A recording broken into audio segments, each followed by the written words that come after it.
Welcome to the meeting of April 11th, 2024 of the California Coastal Commission. I'd like to call the meeting to order. And Vanessa, could you please call the roll? Commissioner Aguirre, Here. Commissioner Bochco, Here. Commissioner Cummings, Here. Commissioner Eckerly, Here. Commissioner Kunkel, Here. Commissioner Lowenberg, Commissioner Nuttall, Here. Commissioner Rice, Here. Commissioner Turnbull Sanders, Here. Commissioner Williams, Here. Chair Hart. Present. Thank you very much, Vanessa. All right, could we have the virtual Hey, meeting Chair Hart. procedures, please? Yes. Um, Oh, I'm here. you're here. Yes, hi. Commissioner Harmon Here. is here. So good to see you. Thank you. Thanks. All right. All right, so we do have a Zoom commissioner. Fantastic. All right. Virtual meeting procedures, please. Good morning. This Coastal Commission meeting is occurring both in person and through Zoom. This meeting is also being webcast and can be viewed online at cal-span.org. If you have access to the internet and wish to watch or listen to the meeting only and not speak on an item, we recommend use the CalSpan website. Those who wish to address the Commission today can do so in person through the Zoom platform or by phone. The speaker request forms may be found on the Commission's webpage. Both paper versions as well as a scannable QR code for paperless submittal are on the Commission staff table just outside the meeting room. For those on Zoom, we have posted virtual hearing procedures on the Commission's webpage, which is a guide on providing comments via Zoom or by phone. Members of the public speaking during general public comment. Oh, we have no general public comment today. Request to speak for agendas or for items not on the agenda, or let me restart that. In order to provide for the opportunity for the broadest range of public participation, you may speak on a specific topic one time only each month. Those speaking on an agenda item that is not general public comment are typically allowed 2 to 3 minutes to speak at the discretion of the chair. We will be accepting a request to speak up until the chair opens the hearing on each particular item.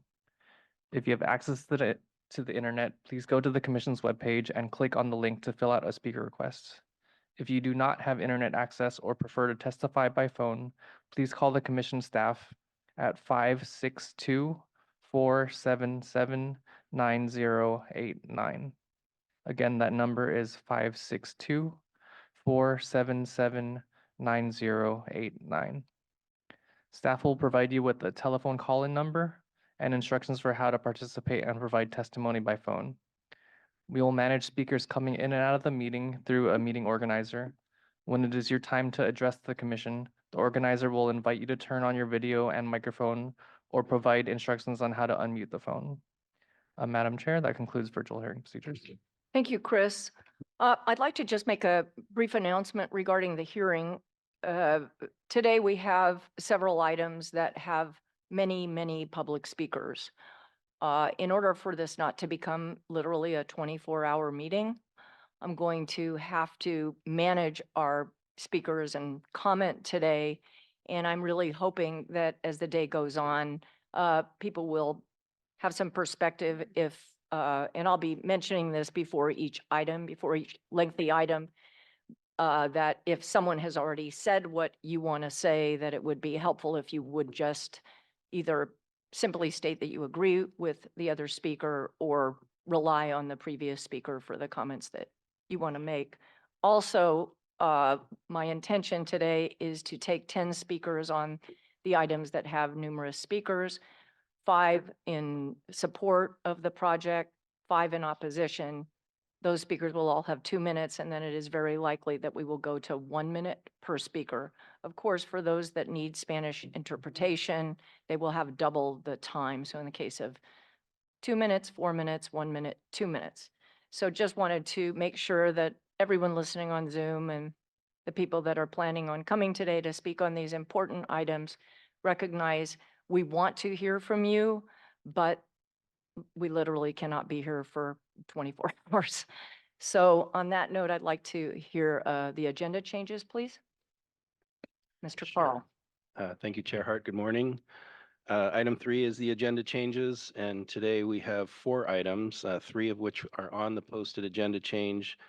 Item 11A, this is the coastal permit application for the Schmehl residence in Seadrift in Marin County. That one is moved to consent.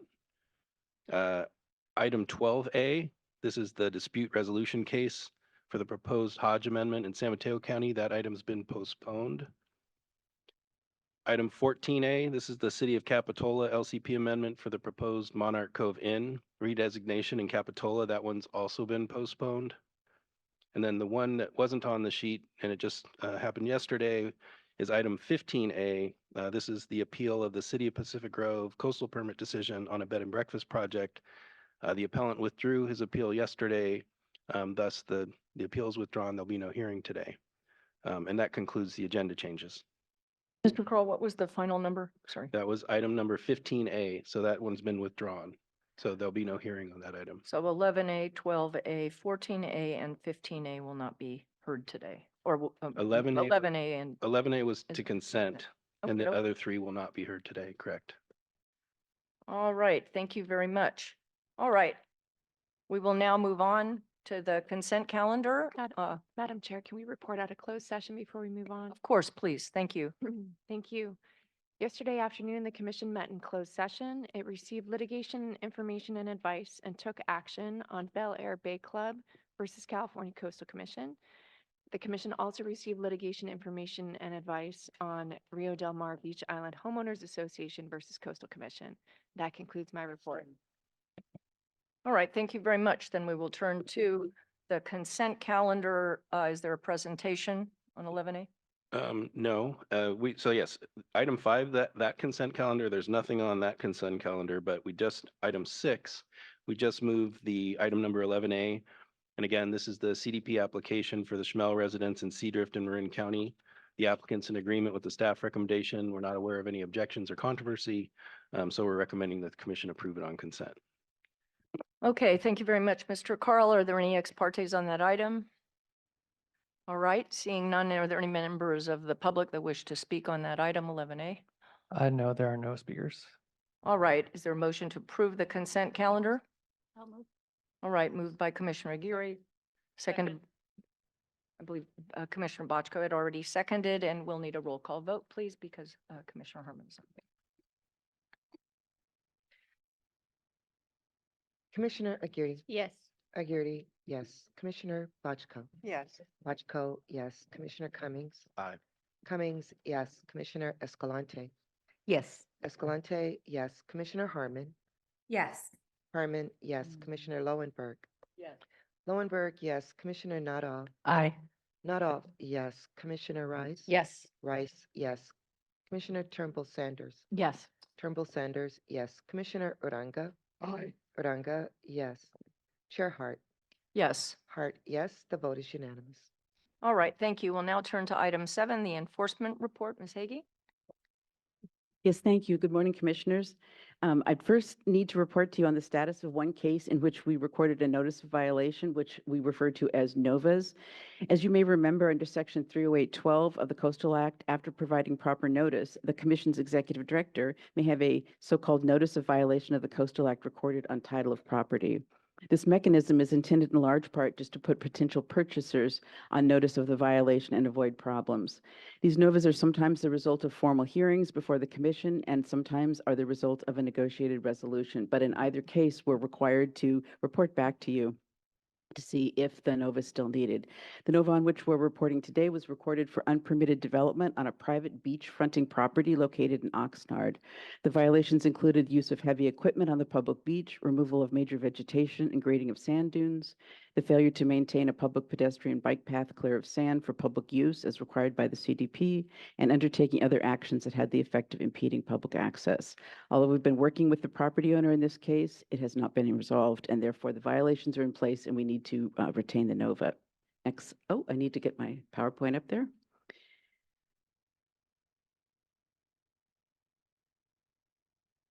For item 7. We're bringing it up right now. Okay, I can go ahead and in the interest of time, I'll just start talking. And now to the main topic of our enforcement report to you today.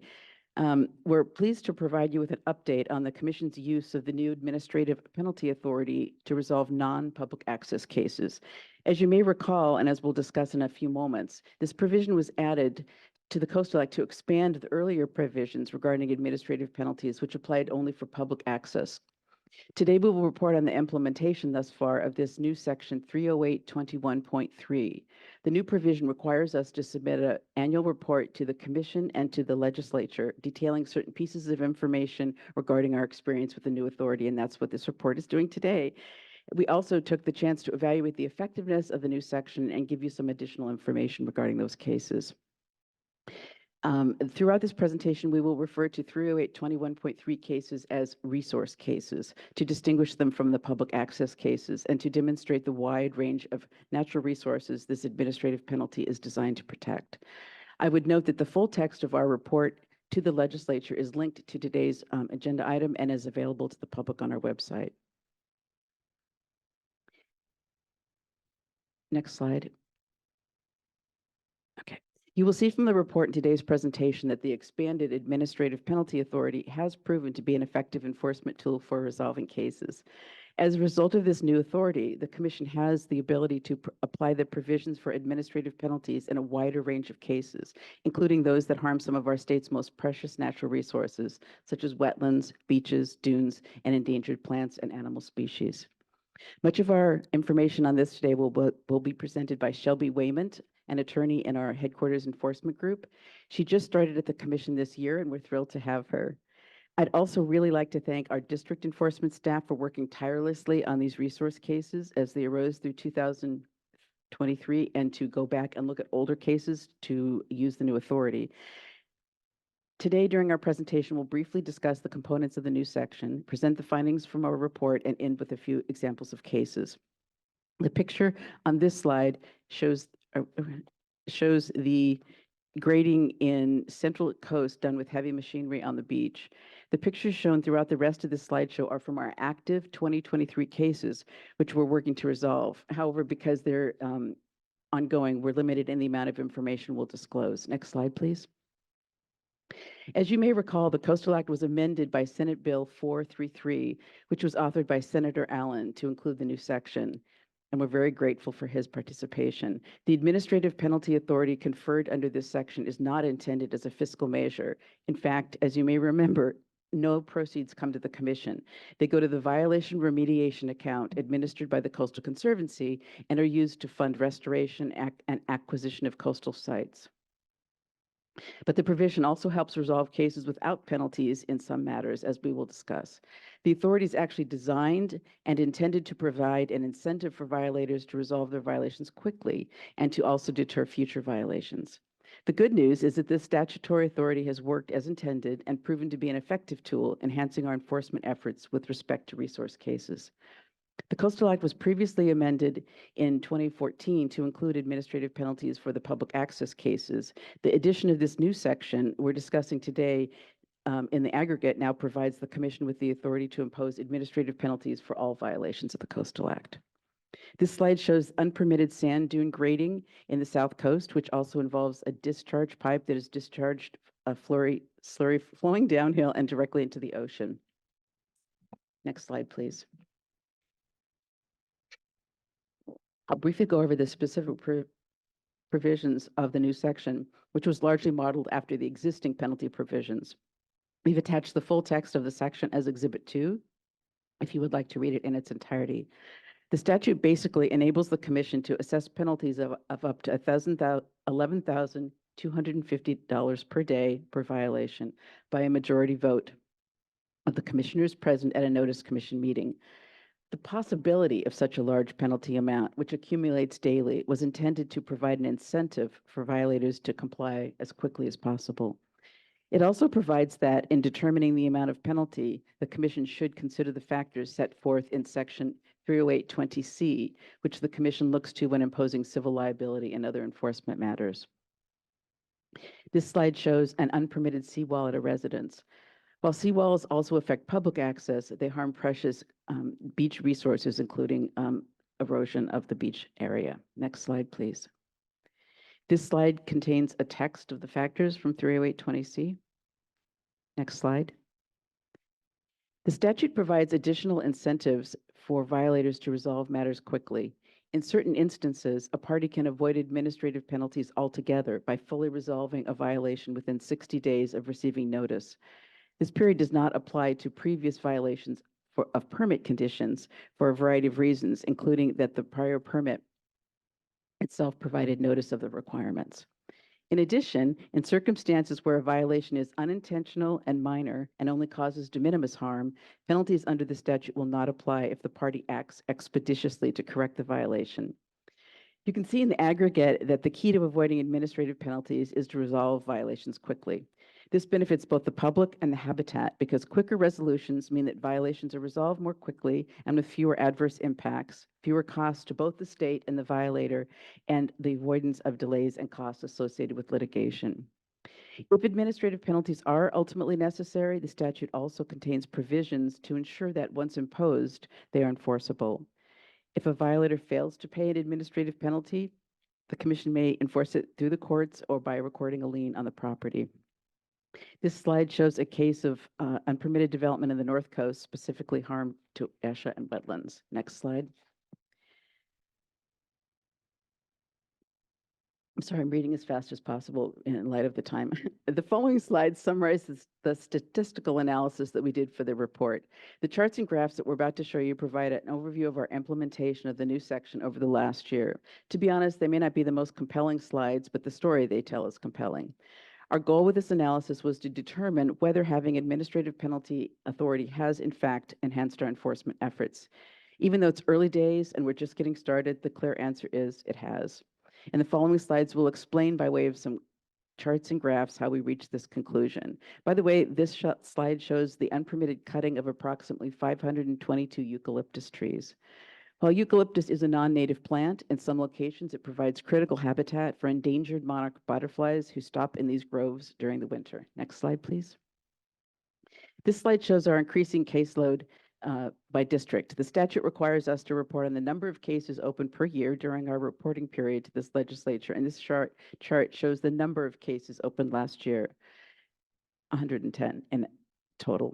We should note that this does not represent enforcement's entire caseload, only our resource administrative penalty cases. And we have a large number of equally important public access cases as well that are not shown here. Here, as with all enforcement matters, our ability to work on more cases is limited by our staffing constraints. We would have liked to bring more resource cases and plan to do so if staffing levels permit. You can see these cases were open in all of the districts. I also want to note that there are relatively few of these resource cases in our South Coast district where we are right now, since many of the violations in that district focus on public access. Next slide.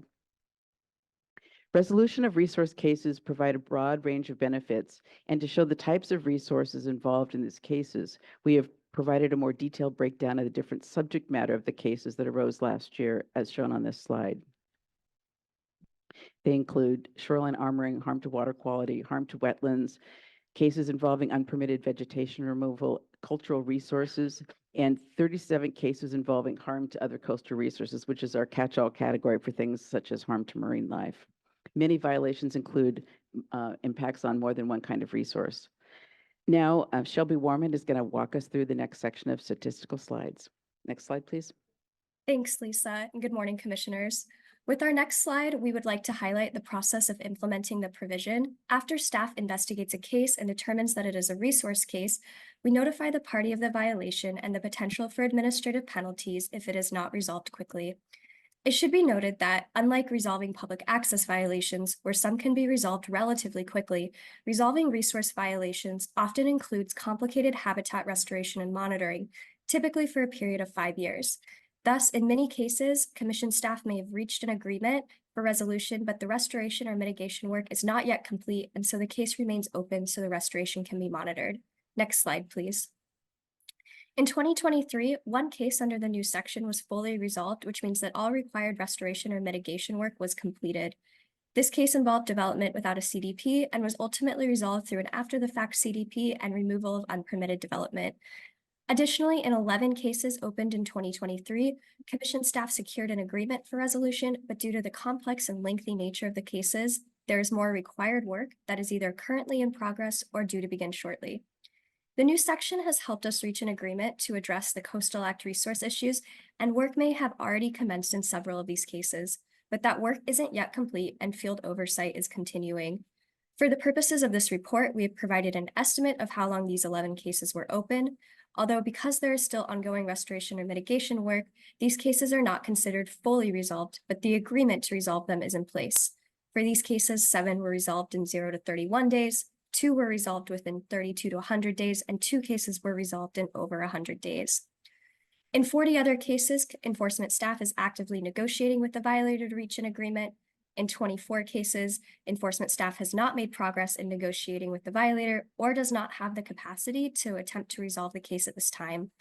As enforcement staff only recently was able to bring new cases for administrative penalties for resource violations under the new section for the commission, we are juggling priorities and it takes additional time to resolve many of our enforcement actions. Commission staff is also actively working with local government to resolve violations in 29 cases. Next slide, please. Commission staff rarely brings cases seeking administrative penalties, and the commission only formally assessed administrative penalties in 1 case under 30821.3 in 2023. However, the potential for these penalties accruing on a daily basis provided incentive for the many parties to resolve their violation and restore habitat or remove unpermitted development. In other cases, because of the significance of the violation, the nature of the work required to resolve the violations, or a party's refusal to settle, formal commission action was necessary. In December of 2023, the commission assessed an approximately $1.9 million penalty for resource violations that had impacts on biological and visual resources. While most of our cases are settled through an agreement, this case is an example of a case where the violator declined to settle and enforcement staff was required to bring the matter before the commission in a contested hearing. The case involved both access and resource violations, and the orders require the HOA to remove obstructions to public access and to vegetate the revetment with native sand dunes as required by the CDP. Next slide, please. On this slide, you can see a photo of unpermitted placement of a pump in a tidal slough and trash placed in wetlands, including cow carcasses. We use the new section in the amicable resolution of this case, Reservation Branch, which you may remember, although it was in 2022, not 2023. Using the new section, the commission obtained great public benefits, including a public access easement and multiple land dedications. Next slide, please. This slide depicts unpermitted sand dune grading along a stretch of houses. I hope these charts and graphs have given you a sense of how effective the new section has been and the level of success that we have had through its implementation. We will now turn from the data to some case examples of what we have been able to achieve using our administrative penalty authority. Next slide, please. I want to start with several examples from our district offices. I want to note that in many of these cases, restoration work is still ongoing due to the lengthy nature of habitat restoration. To start, commission staff has reached an agreement in a case arising out of Laguna Beach, where native vegetation was removed without a permit. Here, the applicant has agreed to fully restore the site and to carry out significant habitat work as mitigation for the violation, including replanting the rare big-leaved crownbeard. Overall, the mitigation, once fully implemented, would be mitigation at a 35-to-1 ratio to provide habitat in lieu of payment of a cash penalty, which greatly exceeds the typical ratio the commission has required in cases where an applicant applied for a CDP before the conduct occurred, which is generally 3-to-1. Next slide, please. Our next case, where commission staff is actively working with a violator to reach an agreement on a restoration plan, is in Santa Barbara County. In this matter, the violator removed native riparian vegetation, graded and widened an existing access road, and placed fill on the expanded road. Riparian vegetation is essential to protecting water quality and reducing soil erosion and flood damage, and provides necessary habitat for many wildlife species, including the yellow and Wilson's warbler.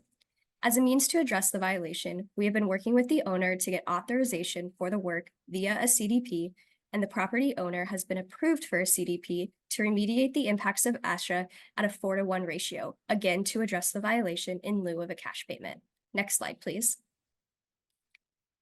Last, after receiving numerous reports from the public, district enforcement staff investigated and confirmed that unpermitted drilling was occurring in a designated scenic view corridor and represented work that needed a permit. Enforcement staff sent a notice of violation, including a notification of their potential liability under 30821.3 to the property owner and the energy company undertaking the project, informing them of the necessity for a CDP for the drilling and of the permitting pathway required for the projects. The company agreed to cease the drilling and then agreed to restore the site to its previous condition by filling the boreholes and replanting the disturbed areas, thereby restoring the scenic and agricultural area. Next slide, please. This last slide shows the winner of our 2023 California Ocean and Coastal Photography Contest taken by Bruce Sudweeks in Point Lobos State Park. Back to you, Lisa. Thank you. Although we try and resolve these cases informally whenever possible, as we just discussed, we anticipate bringing more orders to you with the new provisions as we get more of these cases developed. Additionally, in several of the orders we have brought and plan on bringing to the Commission, even though we did not formally seek penalties under the new section, we believe that the potential for the penalties incentivize the parties to resolve the violation more quickly. We hope that it's evident that the new section's admin penalty authority has enhanced the Commission's enforcement program, even in just the short time since enactment. And just by way of background, it's a time-honored tool in law enforcement, particularly in laws providing environmental protections. The statutory addition brings the Commission the same authority that many other regulatory agencies have had for decades. It has enabled Commission staff and willing parties to resolve violations more quickly without formal legal action, and which protects and restores habitat and the species it supports, cultural resources, and other critical resources more quickly. There continue to be far more cases than current enforcement staff can handle, and we note that there were no additional positions that were brought to the agency to enforce this new provision. But we will continue to seek resources to enhance the growing caseload. I note that these critical resources protected by this section are not only important to the ecosystem and play a vital role in our state's economy and tourism, but because of the nature and location of these violations, they also play an increasingly important role in protecting both our built and natural environment from the effects of climate change and sea level rise. Protecting coastal resources is a critical goal of the Coastal Act, and this new provision is another tool to do so. This concludes our presentation, and we're available to answer any questions you might have. Thank you.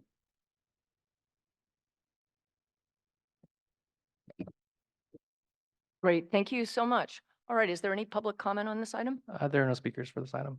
There are? No speakers. There are no speakers. Okay, thank you very much. Bring it back to the Commission for any comments or questions. Yes, Commissioner Escalante.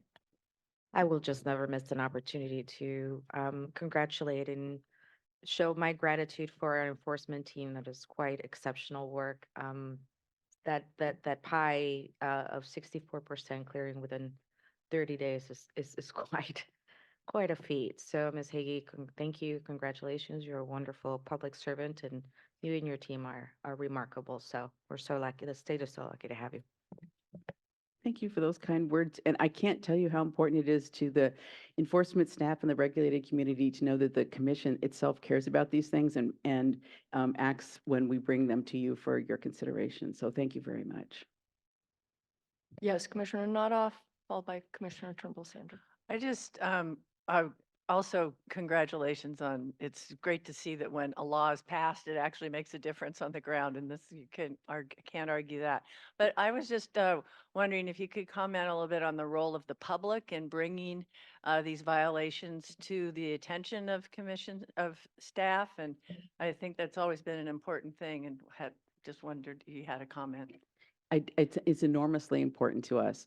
We have one of the gaps in the enforcement unit as compared to some other regulatory agencies is we don't have an inspection unit at all. We don't have anybody that goes out with clipboards. So we're reliant upon the kindness of our constituents, and we get reports from local government, from environmental groups, from people walking their kids on the beach, from commissioners, from a whole host of other agencies, and we really, really appreciate it. We are open for business and very interested in getting reports from anybody who sees something that looks awry, and we're very grateful to the public for their support and involvement, because we really rely on them reporting these things to us. Great. It's great to see the people's law working, right? Commissioner Turnbull Sanders. Thank you, Chair. My question really goes to, how are we going to juggle as a commission, how are we going to juggle this new enforcement authority? I want to echo Commissioner Escalante's praise for the enforcement staff. I think it's a creative way to be able to help protect our coast.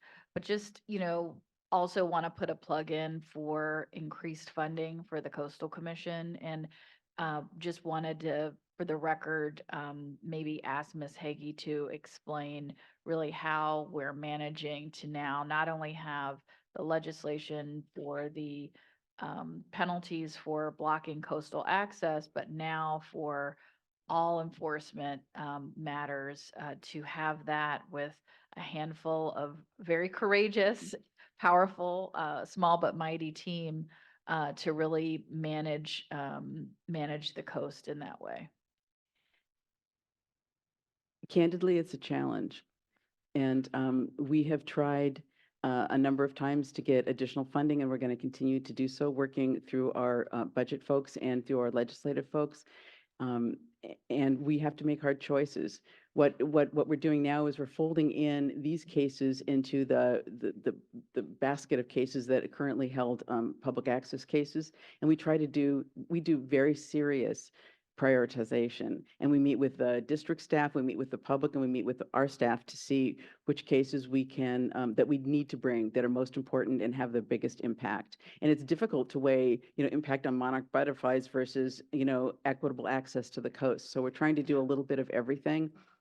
A lot of what our program is designed to do is to create a deterrent, so that we do a whole variety of different things so that no one will ever feel like they're safe to violate the Coastal Act. That we could come, we may do a resource case in the North Coast and then the next day do an access case in Long Beach. We just try to keep people guessing. There's no question that many of the coastal resources are not being protected as well as they should because of lack of staffing, but we're doing the best that we can. Thank you. Thank you for your excellent work. Thank you so much. Yes, Commissioner Cummings. Thank you, Chair, and thank you for that presentation on the implementation of this new legislation. It's really helpful that this policy is helping to avoid us having to go to court and helps avoid being overly punitive. And so I think that it's really beneficial in that sense.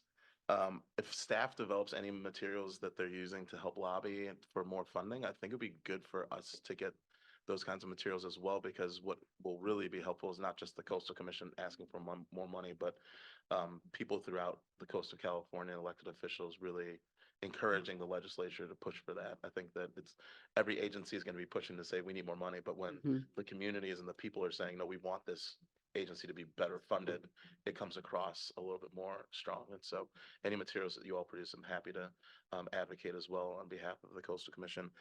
And then I guess there's one other thing I kind of have in the back of my mind, and I'm going to try to see how I can best communicate this, but I feel like if there are, bad actors out there, and when those items come to the commission, I think it would be helpful to have recommendations for what the full penalty would be, and then maybe another option of, if staff wanted to recommend a reduced penalty, that gives us the option of, taking into account how that individual or group of individuals have been, communicating or trying to work with the commission, because there are times when bad actors should be held to the full extent of the penalties, given that they may not be acting in good faith with the commission, versus those who are really trying to, they identify they made a mistake, they want to, rectify their actions, and it gives us an opportunity to kind of work with them and reduce those penalties for people who really want to kind of work with us, versus those who don't, and those who are just going to say, screw the Coastal Act. So sorry, I had to put in those words, but just wanted to put that out there. Thank you very much. And through the chair, we would love to have your assistance in funding and we can talk about that in the future. And the second point is well taken, and we can try to fold that in. We do calculate both the top and the bottom penalties, and we recommend something in the middle, and it is always up to the discretion of the commission as to what penalty they assess. We just make some recommendations, but we can certainly try to be more fulsome in calculating the options and presenting them to you at the hearings. Thank you. I appreciate that suggestion. Thank you. Great. I have a couple of comments, not seeing anyone else wanting to make comments. First of all, I of course want to thank you so much, Ms. Hagee and Ms. Waymont, for your presentation and your incredible work. I also want to thank Senator Allen, because Without the support of our legislators, this law wouldn't be on the books and we wouldn't be able to do this incredibly important work. I definitely share the view that it provides deterrence, and deterrence is something that exists that doesn't require additional staff time. And I'm curious about when a CDP is granted, is there any, do we provide information to the applicant and the person receiving the permit regarding this enforcement capacity? That's an interesting question. We can talk about that. We don't formally do that I can think of. The one instance in which we do is that because this is a repetitive problem, people get emergency permits and don't follow through. And we have the enforcement staff in conjunction with the permit staff, we put a big, huge notice on it saying that this is a temporary authorization. You have to get a follow-up or you will be subject to enforcement matters. Because that's one that happens all the time. I don't know, a very large proportion of our cases are expired emergency permits. But we could certainly look at doing something similar for regular CDPs. Yeah, I mean, to me, it just makes sense to include in the CDP at the time that the CDP is granted, that it includes information regarding this enforcement provision so that everyone is aware of it. Dr. Huckelberg, do you have anything on this? Dan Carl advises us that the permits do say that they're required to comply with the terms. And we have worked on that language, enforcement and the permit staff, but we could certainly add something about enforcement options under the coastal act, should they not?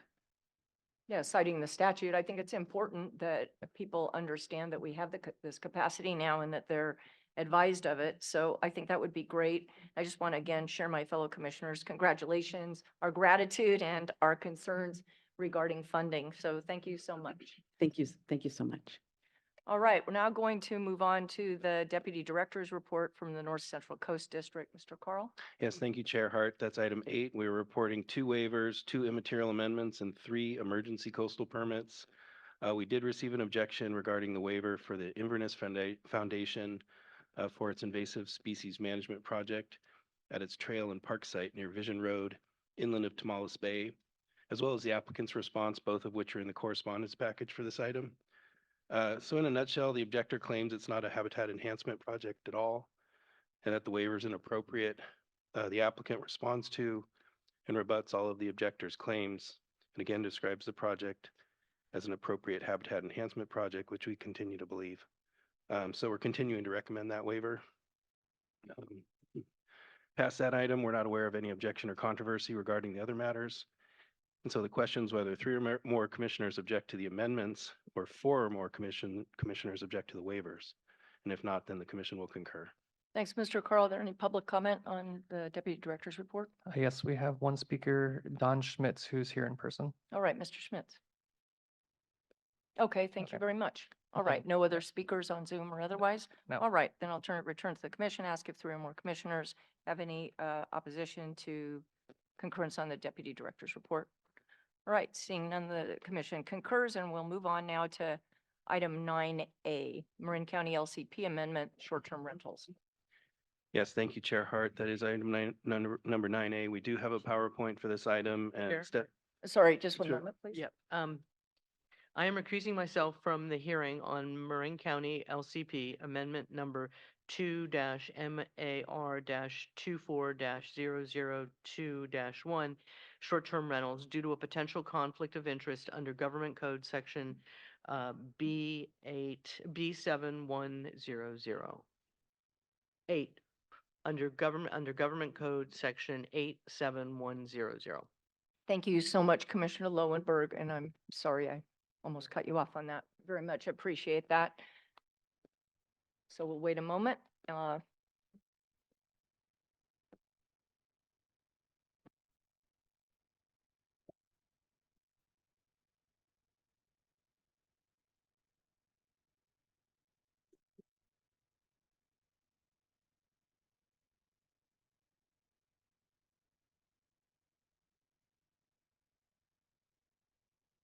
All right, Mr. Carl.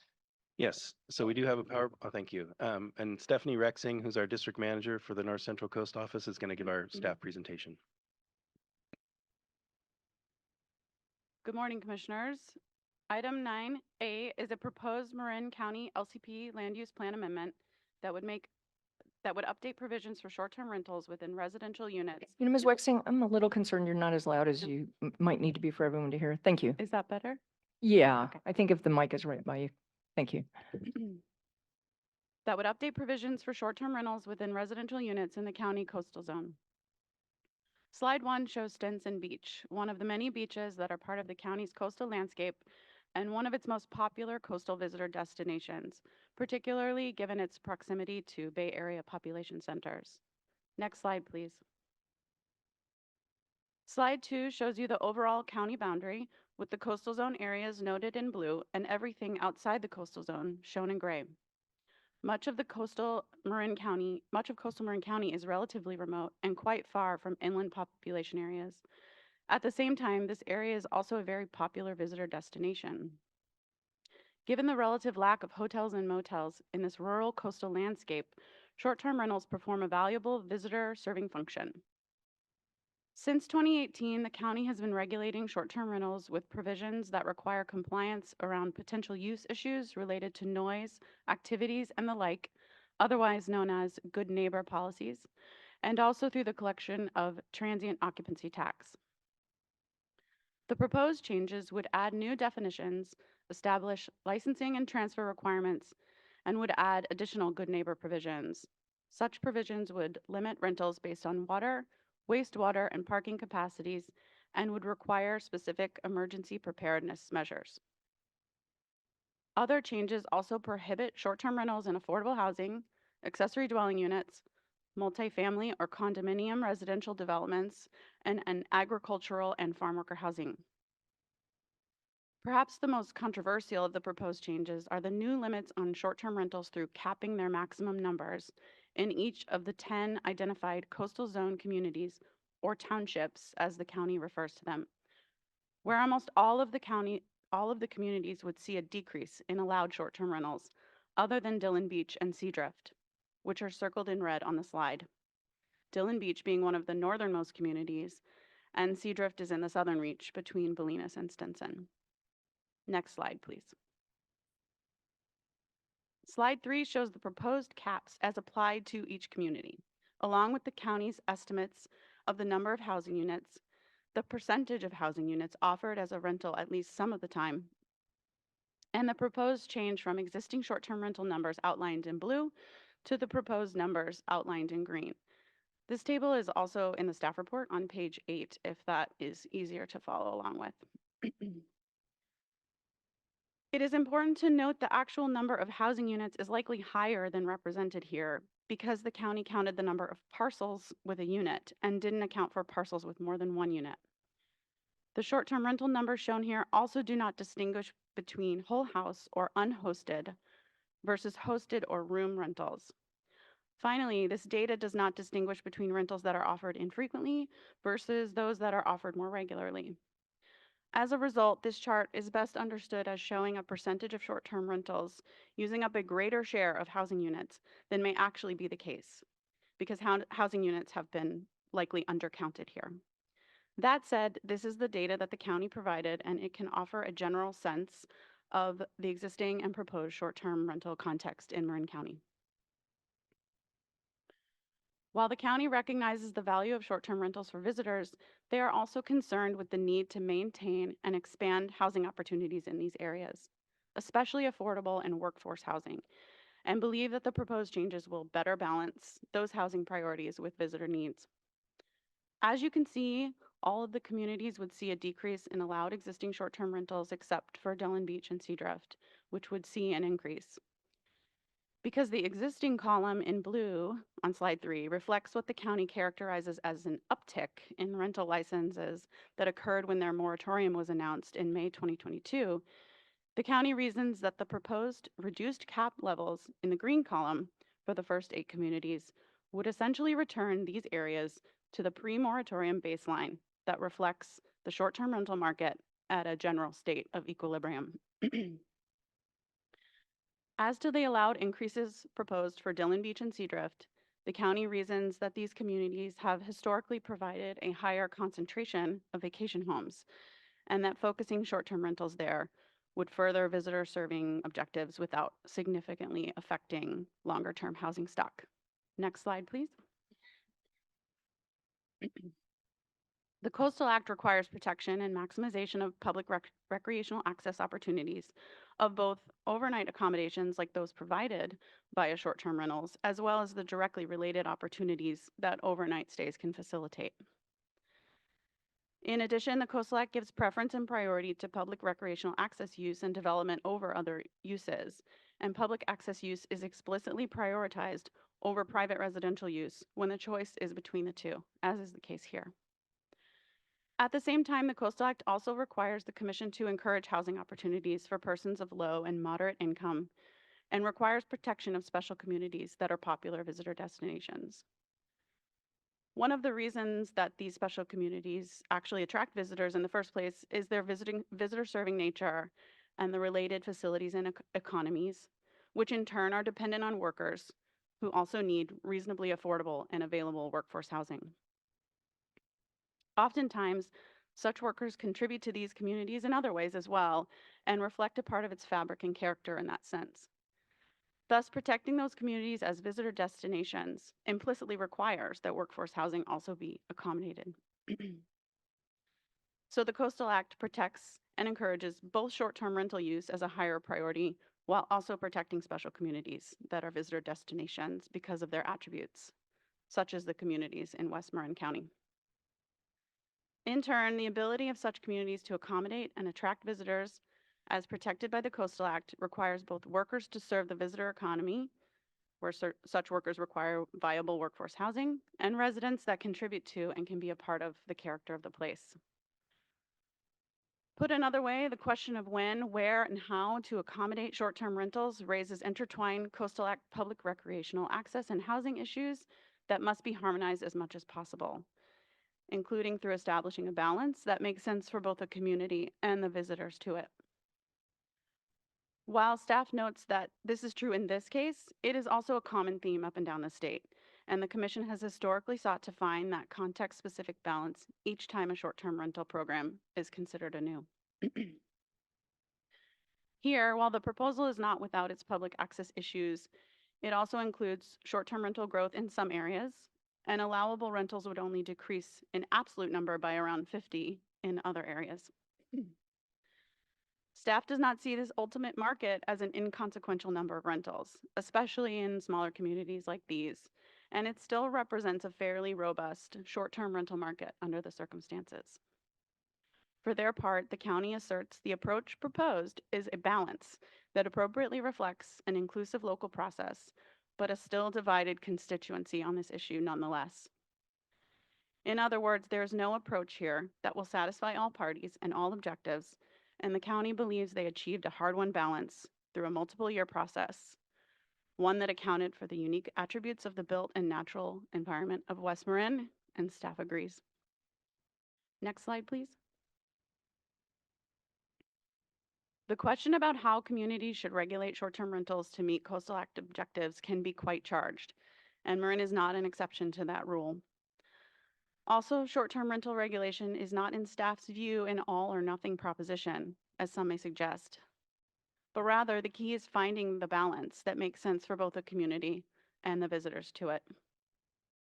Ultimately, finding that balance can be an incredibly arduous and contentious process, including as it played out here, where there must be an acknowledgement of and a respect for varying perspectives when deciding on the appropriate approach. There also must be a healthy appreciation for the process that leads to LCP amendments like this, including respecting appropriately balanced and context-specific outcomes. Staff agrees with the county that the balance achieved through this proposal strikes a bargain between two very important and critical objectives in the coastal zone, namely providing unique and important visitor-serving accommodations, especially for larger families and groups, while recognizing a need to protect housing stock, particularly as it is needed to protect special communities that are prime visitor destinations. In this case, the county's LCP would maintain a meaningful short-term rental market, which is particularly important given the West Marin context, while also addressing the county's housing objectives for the area. We want to thank county staff for their coordination on this effort, and we recommend that the commission approve the amendment as submitted. The motion to do so is found on page 5 of the staff recommendation, and this concludes staff's presentation. Thank you very much, Ms. Wexing. Very much appreciate it. And now I'll turn to the commission, ask if there are ex partes on this. Yes, Commissioner Uranga. Thank you, Chair. I have two ex partes. One from, an ex parte took place on April 4th at approximately 10 a.m. with my chief of staff, Sean Berthoff, and Rachel Middle Taylor, who represents the West Coast Access Coalition, and the ex parte is on file. I also have an ex parte for the same item in a meeting with my chief of staff, Sean Berthoff, as well as Marin Cornelia, Harriet Moss, and Leila Monroe. And that meeting took place on April 3rd at 3 p.m. in the afternoon.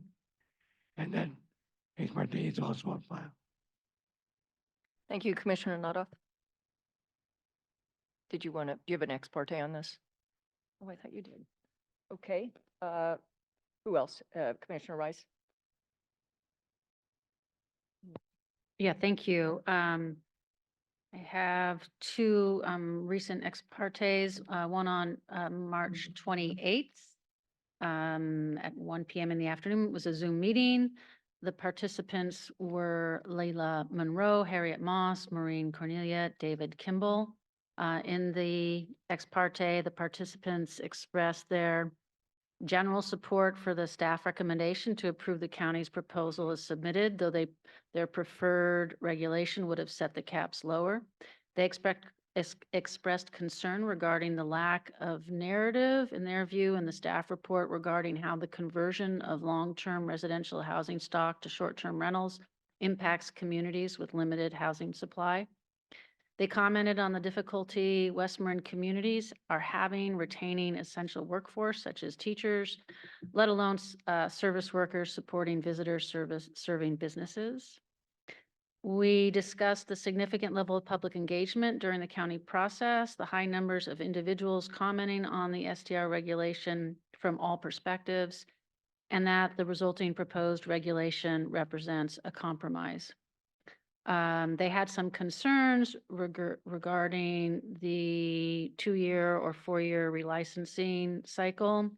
They also commented that incorporating a hosted requirement, e.g. that a short-term rental is a primary residence, is a regulatory tool that would help further dual goals of supporting visitor accommodations while retaining long-term housing stock, and should have been given more consideration.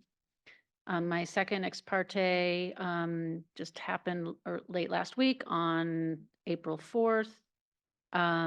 Also a Zoom meeting, and it was with Steve Kinsey as the client representative, with the participants also including Sarah Butler, Alida Schujman, Daniel Yost, and Steve Rubin.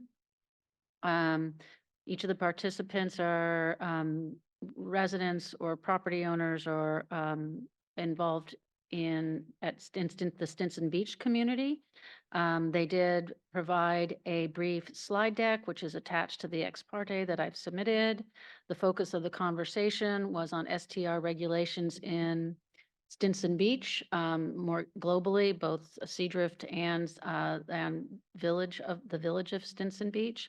Their primary points were that the LCP amendment or ordinance as written, while increasing potential availability of STRs in Seadrift, would actually limit the expansion of vacation access because of the high price point of STRs in Seadrift. They thought it made more sense in terms of accommodating the goals, the visitor access accommodation goals of the Coastal Act to allow for expansion of STRs in the areas that are more historic vacation neighborhoods and that are historically more affordable, which are outside of Seadrift. They reviewed some of the history of vacation housing in Stinson Beach as a vacation and visitor community. They advocated for the blending of Seadrift and Stinson Beach under one cap of 242 units, which would capture all existing STRs in all areas of Stinson Beach and allow for an additional expansion of 50 units over time across the entire community. Let's see. They believe that this increase in the cap would be more equitable if allowed across Stinson Beach. It recognizes this historic role of Stinson Beach. And they also believe that as currently drafted, many of the current STRs will, outside of Seadrift, will not be able to meet some of the required standards and will end up resulting in an elimination of many currently existing STRs. They also advocated to have the parking waiver run with the property. They shared their personal stories as longtime Stinson Beach homeowners or STR operators, experience managing STRs in their neighborhoods cooperatively with other neighbors. And they discussed the impact on the economy that reducing STR opportunity will have for Stinson Beach. And both these ex partes are on file. There may be one from many weeks ago. I can't even remember, but it was timely submitted or submitted timely. Thanks, Commissioner Rice. All right, I have two ex partes. They are both on file, and attached to my ex partes is essentially a transcript that I typed at the same time as the ex parte. So I would refer everyone that's interested in those ex partes to the Coastal Commission website. The first was with Rachel Deneau and the West Marin Access Coalition on January 5th, 24. And the second was on April 11th, 2024 with West Marin Residents for Housing. In the case of Rachel Deneau, as you can see from my on file ex parte, there was an objection to the, she was advocating for STRs in West Marin, and in the case of West Marin Residents for Housing, there was concern stated, and those were similar to what Commissioner Rice just said. All right. Oh, you do have an ex parte. Sorry, excuse me, Commissioner Escalante also. Sorry. Two ex partes on the 3rd of April, 2:15, 30 minutes on the phone with West Marine Access Coalitions, Rachel Deneau Taylor. She represents 600 or so West Marin members of the STR regulated community. She went into a little bit of the history and context of West Marine that's under either national parks or states parks, but there's a local anti-park alliance. So this ordinance to add it to exempt the ag community, taking them out of STR regs seems problematic. The coalition likes good governance policies, but now the county accepting STRs to have water and septic tanks and expanding to glamping. There's an inequity of treatment of STR.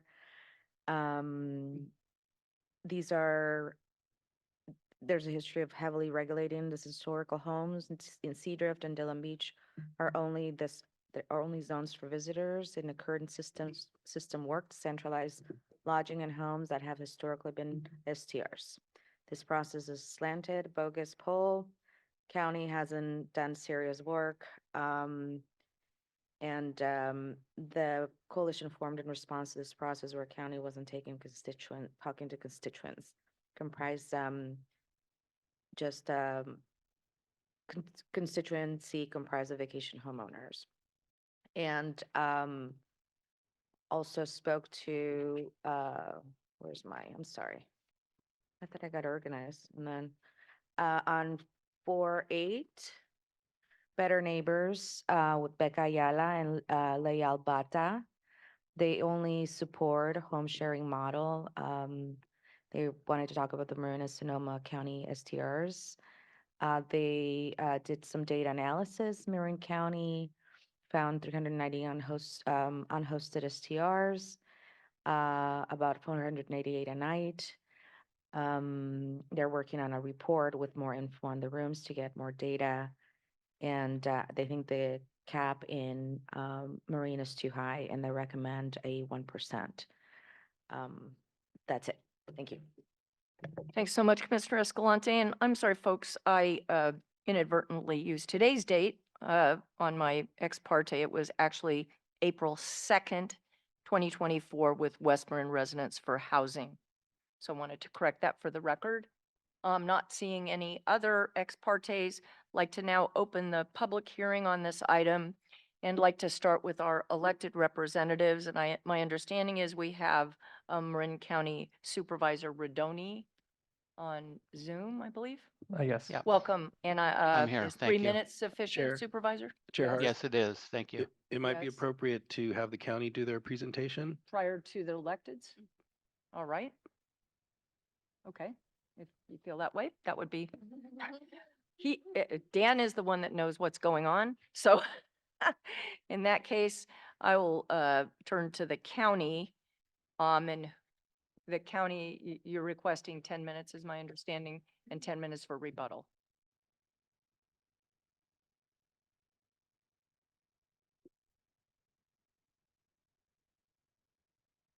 It took me a few months to learn this in Marin County, and now I'm having to learn it in a new place. I've requested 10 minutes, both inclusive of presentation and rebuttal. Oh, right, terrific. Okay. And just please state your name, please. Thanks. My name's Sarah Jones. I'm Okay. the director of the Community Development Agency for Marin County. Good morning, commissioners. Thank you very much for hearing this proposal for Marin County's short-term rental or STR LCP amendment today. I am being joined in cyberspace by our STR team. They have done great work on this, on these proposed regulations, especially our project manager, Kathleen Kilgariff. I also would like to take the briefest moment to thank the North Central Coast District staff. We really appreciate that they truly work with us as partners in stewarding Marin's Coast and how much time they've taken to be involved with us throughout this process. Next slide, please. Thank you. I wanted to start by orienting you to unincorporated Marin County and to our short-term rental picture, which will help you make some sense of our proposal here. The area that's generally considered West Marin is shown in orange. It's entirely unincorporated and rural, with small communities scattered throughout. Most of these communities are in the coastal zone, and each of them are very distinct villages. We also have unincorporated communities in the US 101 corridor on the eastern side of the county. These are interspersed with the 11 incorporated cities and towns in Marin. And to a casual visitor, these can be indistinguishable from these incorporated cities. So very different landscape on the two sides of the county.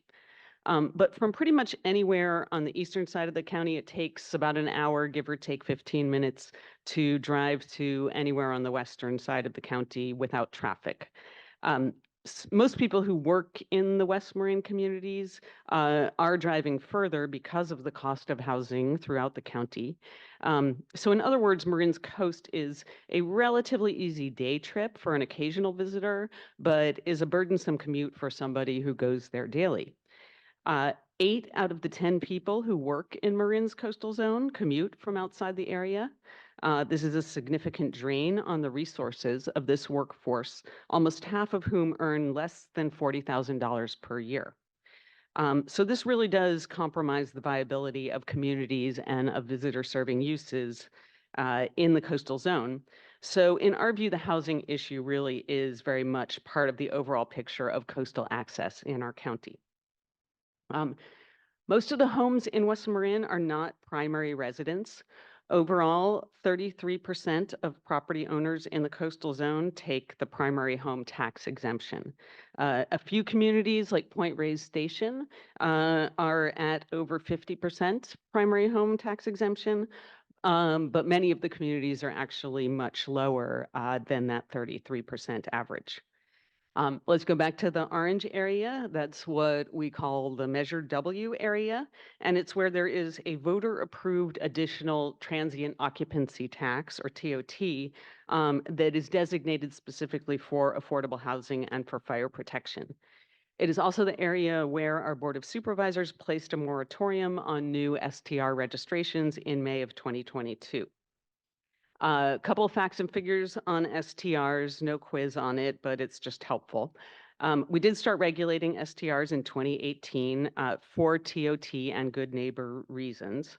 And we currently have 568 registered STRs in the coastal zone, with registered STRs on 16% of the residentially developed properties.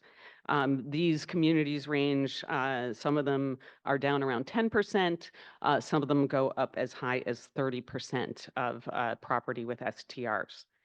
In the Measure W area as a whole, there are 640 STRs, so 72 of them in West Marin outside the coastal zone.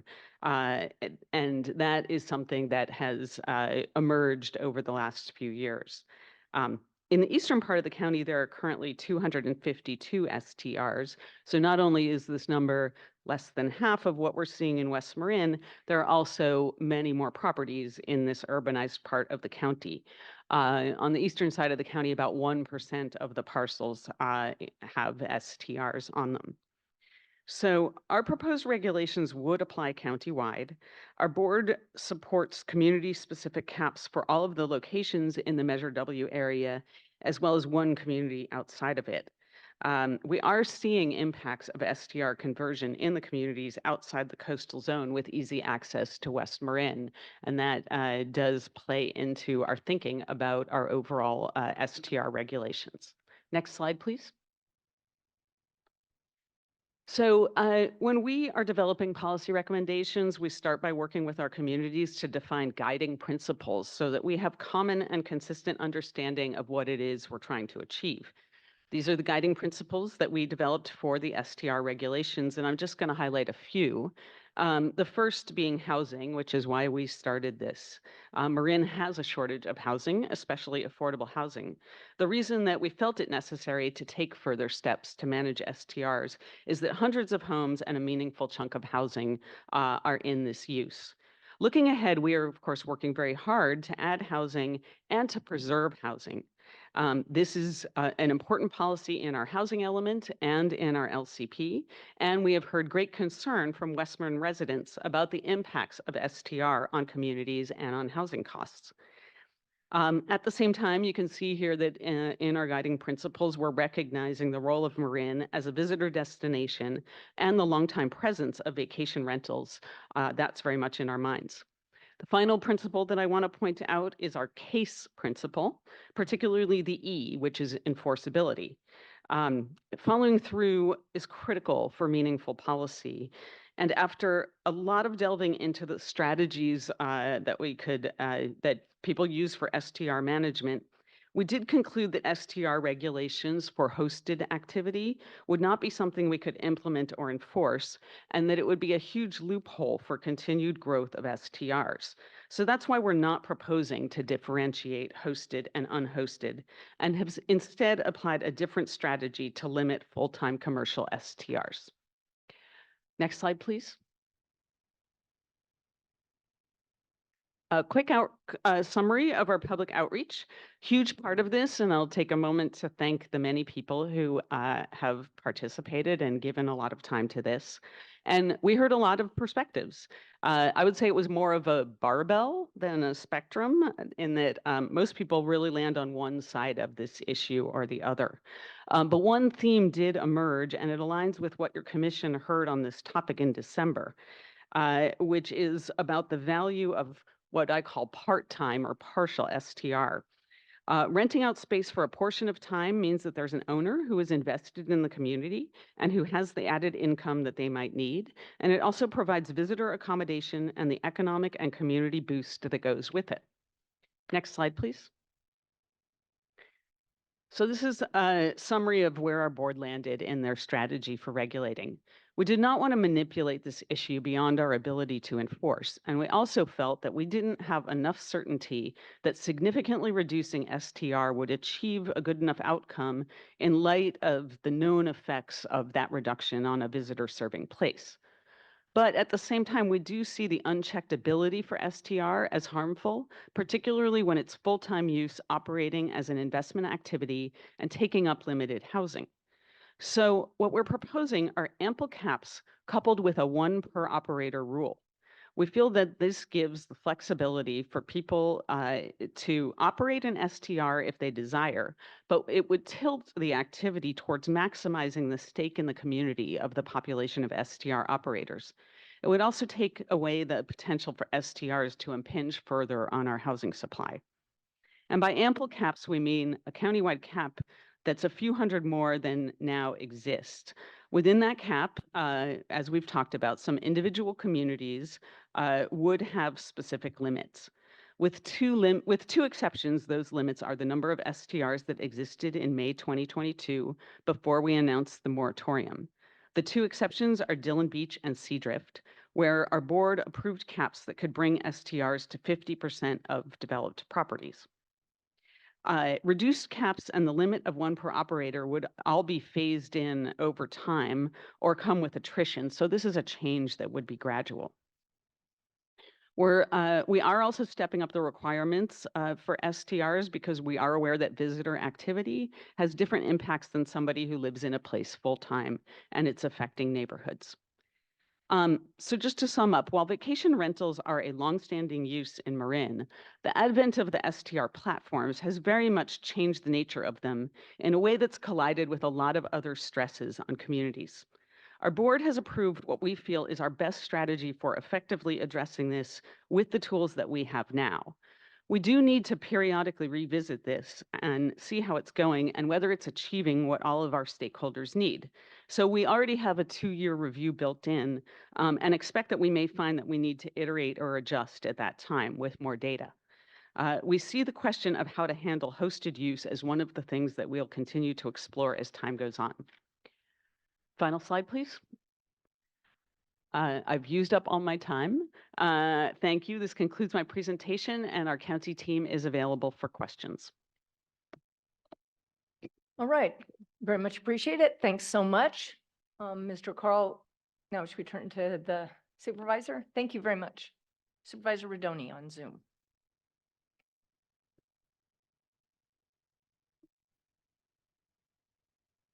I'm here, but I'm not allowed to turn on my video at this point. If I could get some help.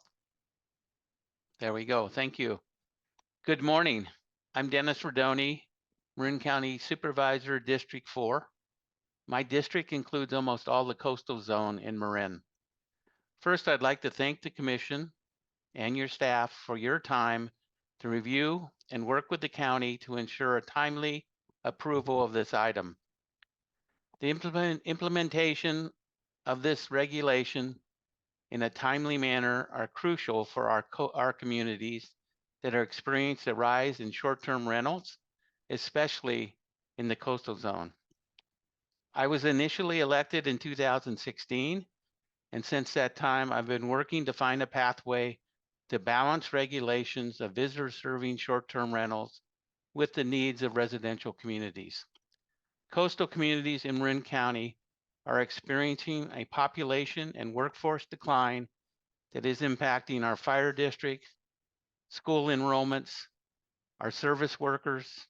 Our service workers are commuting long distances and causing business closures, including hardware stores that aren't open 2 days a week, along with restaurants that are closing 1 or 2 days a week. Generally, this is caused by a lack of rental and housing opportunities. While short-term rentals are not the primary cause of these issues, they are one of the many contributing factors, as the lack of regulation has allowed the numbers to increase rapidly in the past 6 years. Initially, to cope with this, as Sarah said, the county adopted a good neighbor policy and hired host compliance in 2018 to reduce neighborhood conflicts and identify short-term rentals that were not registered. Additional regulations were delayed because of COVID, and we picked up the process again in early 2022 to create regulations intended to strike a balance to allow short-term rentals as a part of our vital visitor economy, ensure public safety and environmental health regulations are in place to keep our visitors safe, protect residential communities from being hollowed out, reflect the unique differences of all our coastal villages, and provide an opportunity to everyone by restricting licenses to just one operator per license.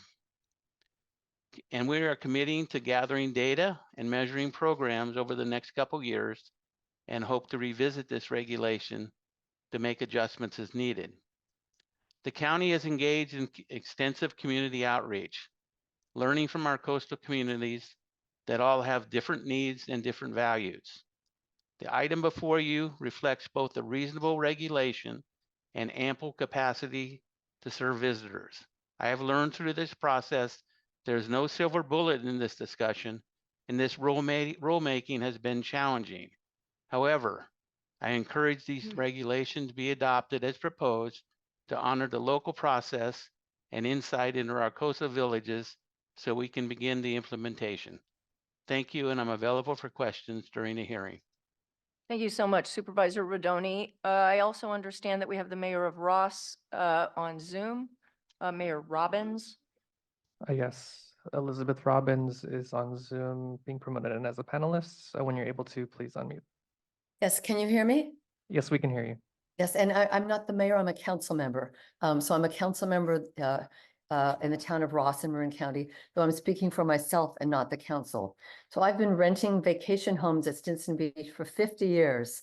I hope you'll reconsider the proposed cap on short-term rentals at Stinson Beach and amend the proposal to exempt all of Stinson, or at a minimum, the beach area, which is the houses west of Highway 1. Nearly all of the homes near the beach are vacation rentals or second homes. It's so expensive that these homes will never become workforce housing. If rentals are capped, then only the very rich who can afford these multi-million-dollar homes will be able to enjoy a visit to Stinson.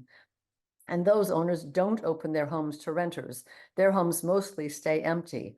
A cap will greatly decrease coastal access for average families. And furthermore, it doesn't make any sense to exempt Dillon Beach and Seadrift without also exempting Stinson, or at least the homes west of Highway 1 in Stinson, and that includes Seadrift. These are all beach vacation areas. So I would please request that you amend the proposal to exempt all of Stinson from the cap, or at a minimum, exempt the Stinson houses west of Highway 1. Thank you. Thank you very much, Council Member. All right. So let me ask Vale or Chris. Vale, will you be the meeting manager on this, or Chris? All right. So how many speakers do we have in total? 43. All right. So what I'd like to do then is I'd like to start with opponents. And the first 5 I will give, as I mentioned earlier, we'll have 2 minutes. Then we will go to 1 minute. So why don't we begin with the opponents? Okay, we have our first 5 in the room, Jonah Breslau, followed by Carmen Ocampo, Mercedes Muth, Guadalupe Toro, and Esther Garcia. First, Jonah Breslau.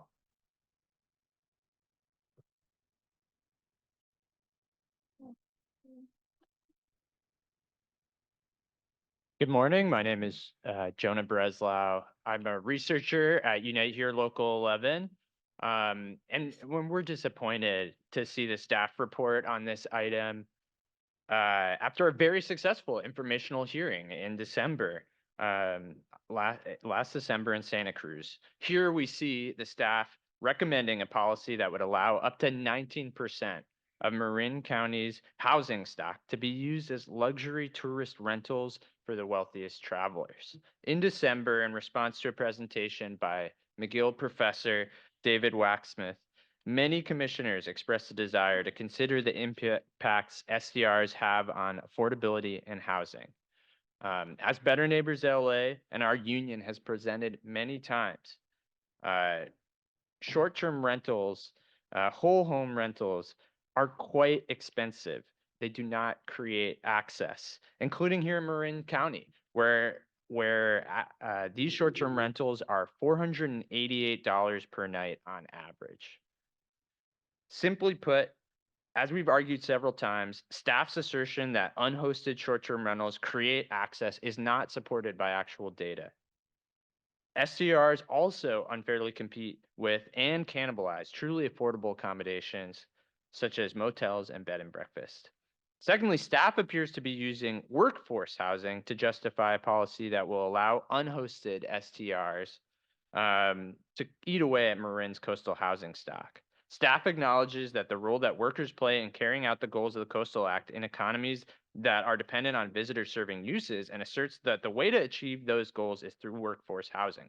But respectfully, we don't understand how Commission staff can, on the one hand, be holding up a project that does have workforce housing, the Magnolia Tank Farm, and on the other hand, be recommending a policy that would allow nearly a fifth, 20% of a county's coastal housing stock to be used Thank for you. unhousing SCR purposes. Thank you.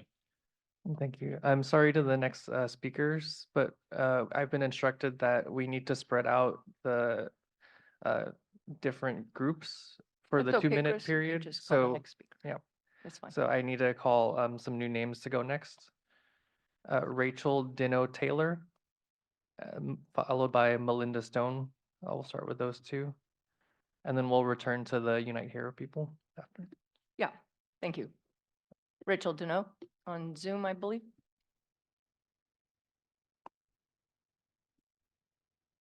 Rachel should be in as a panelist.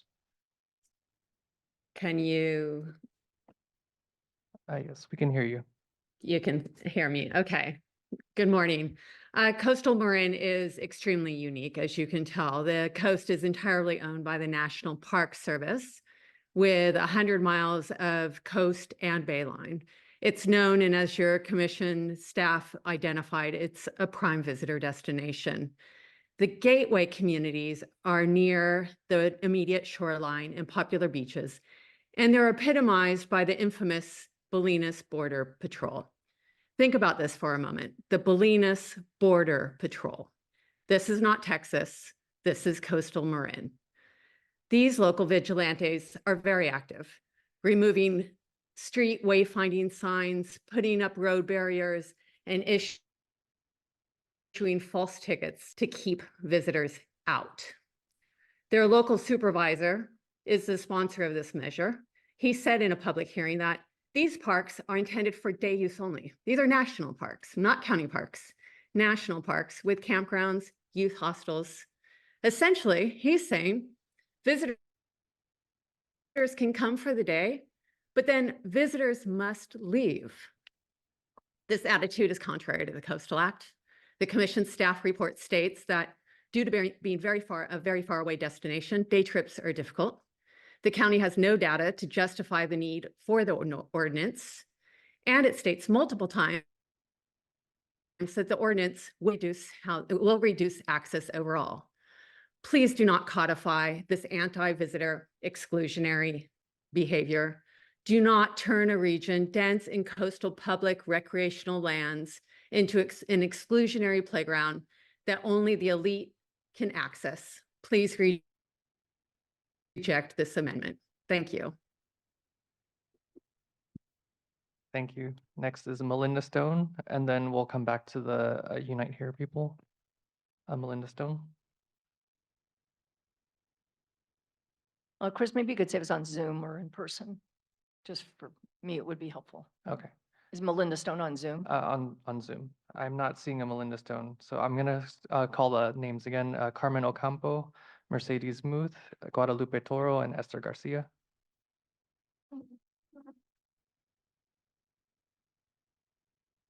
Buenos días, mi nombre es Carmen Ocampo y he trabajado en Irvine Hilton como recamarera. Just one moment. So this will be 4 minutes. Just one moment and we'll let you.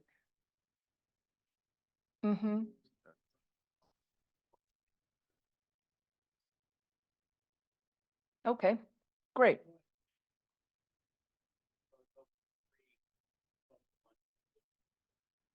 That's perfect. Thanks, Billy. All right.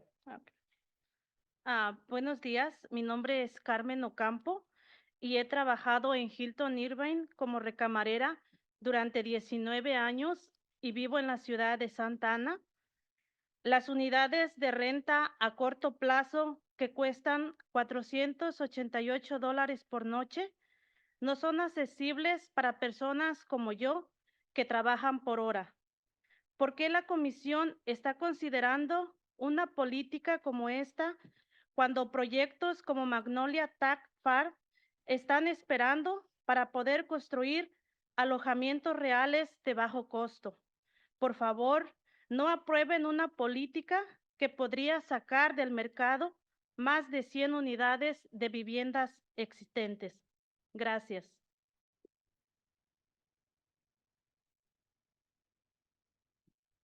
Okay, good morning. My name is Carmen Ocampo. I've worked at Irvine Hilton as a housekeeper for 19 years. I live in Santa Ana. Yeah, so short-term rentals that cost $488 per night aren't affordable for people like me who work hourly. So why is the commission considering a policy like this when projects like Magnolia Tank Farm are waiting to be built, waiting to build like real low-cost lodgings? So please don't approve a policy that could take more than 100 units of housing, existing units of housing off the market. Thank you. Thank you. Next, Mercedes Muth. Buenos días.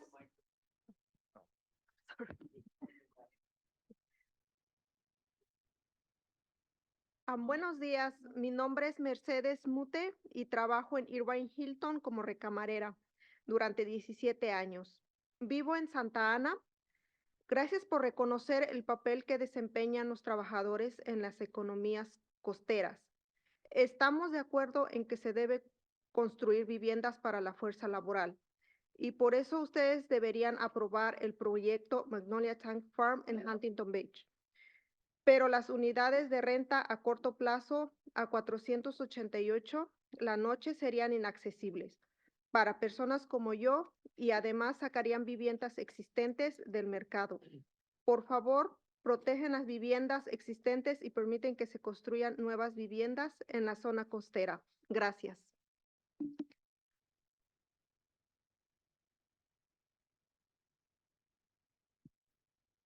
So hi, my name is Mercedes Mute, and I work at Irvine Hilton as a housekeeper for 17 years. I live in Santa Ana. So thanks for recognizing the role that workers play in coastal economies. We agree that, housing should be built for the workforce, and that's why you all should approve the Magnolia Tank Farm project in Huntington Beach. But short-term rentals at $488 a night would be unaffordable for people like me. And what's more, they would take existing housing off the market. So please protect existing housing and allow that new housing can be built in the coastal zone. Thank you. Thank you. I just want to reiterate that the matter before us is the Marin County LCP amendment related to short-term rentals in Marin County, and the Magnolia Tank Farm is not before us at this time. If you could aim your comments at the item that's before us, that would be very helpful. All right, next speaker, please. Next is Guadalupe Toro, followed by Esther Garcia. Buenos días, mi nombre es Guadalupe Toro y he trabajado en el Hotel Maya como recamarera desde hace 27 años. Vivo aquí en Long Beach desde hace 31 años. Vivimos en una casa de 3 cuartos. Somos 8 personas, 5 adultos y 3 niños. Mis hijos no pueden conseguir vivienda accesible. Por favor, no aprueben una política que podría convertir más de 100 viviendas en habitaciones lujosas de renta a corto plazo. Gracias.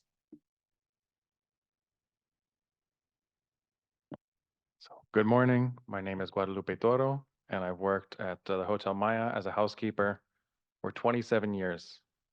I live here in Long Beach. I've lived here in Long Beach for 31 years. We live in a house with 3 rooms.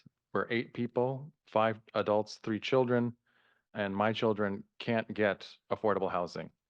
So please don't approve a policy that could convert more than 1,000 units of housing into luxury rooms that are short-term rentals. Thank you. All right, thank you. I believe now we'll have One last, Esther Garcia, and then we have the next group of 5 in support. All right, perfect. Thank you. Hola, mi nombre es Esther García y he estado trabajando en el Hotel Maya desde el 2000.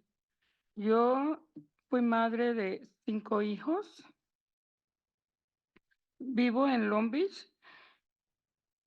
He trabajado en 3 trabajos, Pizza Hut, Senior Buildings, de janitor, y en el Hotel Maya. En, en este momento vivo con mi hija. Mis hijos tuvieron que mover a Arizona por el motivo no poder pagar renta en este estado. Vivo con mi hija, comparto renta. Por favor, no aprueben más a viviendas a corto plazo cuando no necesitamos más viviendas a corto plazo. Gracias.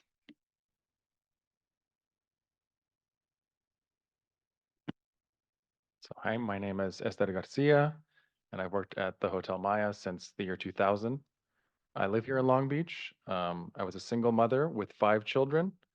I had to work 3 jobs, Pizza Hut at the seniors building as a janitor, and in the Hotel Maya as a cook. My children have to move to Arizona to survive because they're unable to pay the rent here, and I have to share my apartment with my daughter to be able to pay the rent. So please don't approve more short-term rentals when we need more long-term housing. Thank you. Thank you. Our next 5 speakers, we'll start with Harriet Moss, followed by David Kimball and Layla Monroe. They are part of the West Marin Residents for Housing. I think they're part of a group. They requested 10 minutes initially, but I don't think we're able to do that. How many people are in the group? 3. There's 3 people in the group, so we'll give them a total of 6 minutes then. Thank you.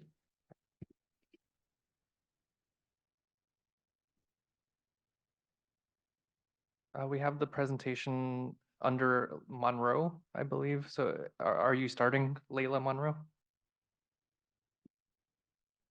Hi there. Harriet was going to start. We do Okay. have many other members in our group, which is why we had requested 10, but if Harriet's ready, she can go How ahead. many people are in your group total? Well, we represent a few hundred people. No, I mean that are here today to speak. I believe we have, well, Melinda Stone was in our group and she was not able to speak, so. Okay, I'm sorry, I'm having a hard time understanding. Why don't you begin? We'll give you 6 minutes and then we'll determine. where We are have for that. Harriet Moss who. Okay, please begin. Thank you. Begin. Do you have our presentation?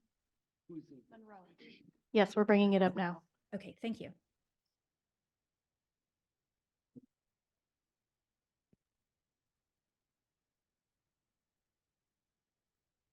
Harriet Moss, you are in as a panelist. You are free to unmute yourself.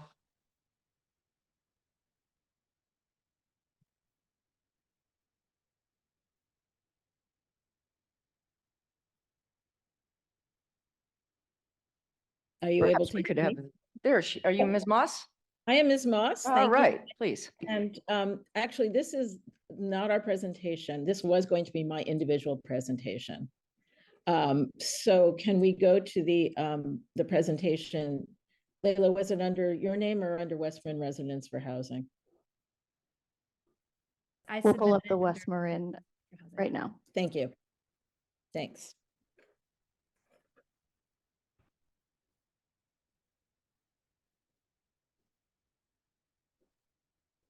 Thank you very much. So there are 3 of us, as you just heard, from West Marin Residents for Housing, to walk you through our slides. And we are here today for all of those people that can't be like Melinda Stone, who have jobs and they're working in West Marin restaurants and schools and emergency services and so on. We don't have any economic interest in being here. And as you hear from your speakers today, we'd ask you to consider whether you're hearing from a concerned resident or an investor. So to begin with, we all recognize that West Marin has a very long history of vacation homes. It will continue to have vacation homes, and we all support and encourage visitor access to our beautiful coast. However, We are here to testify as to the impact that the tsunami of short-term rental conversions in West Marin in the 5 years between 2018 and 2023, which was a literal doubling of short-term rentals, which has and is decimating our coastal communities.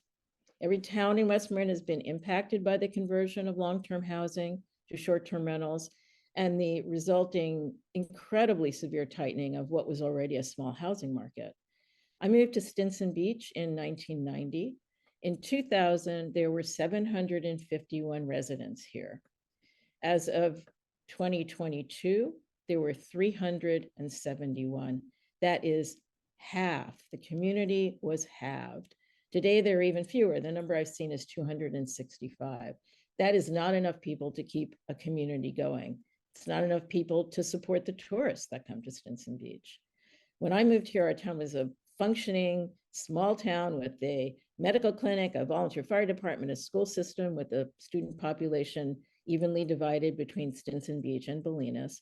But with the incredibly dramatic increase in short-term rentals, we lost virtually all of our long-term rental housing and property values went through the roof.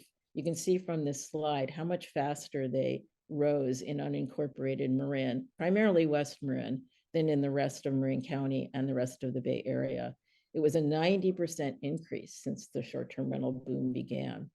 So we now have 2 students out of 100 in the school system. Used to be a balance between Bolinas and Stinson. Our medical clinic has gone.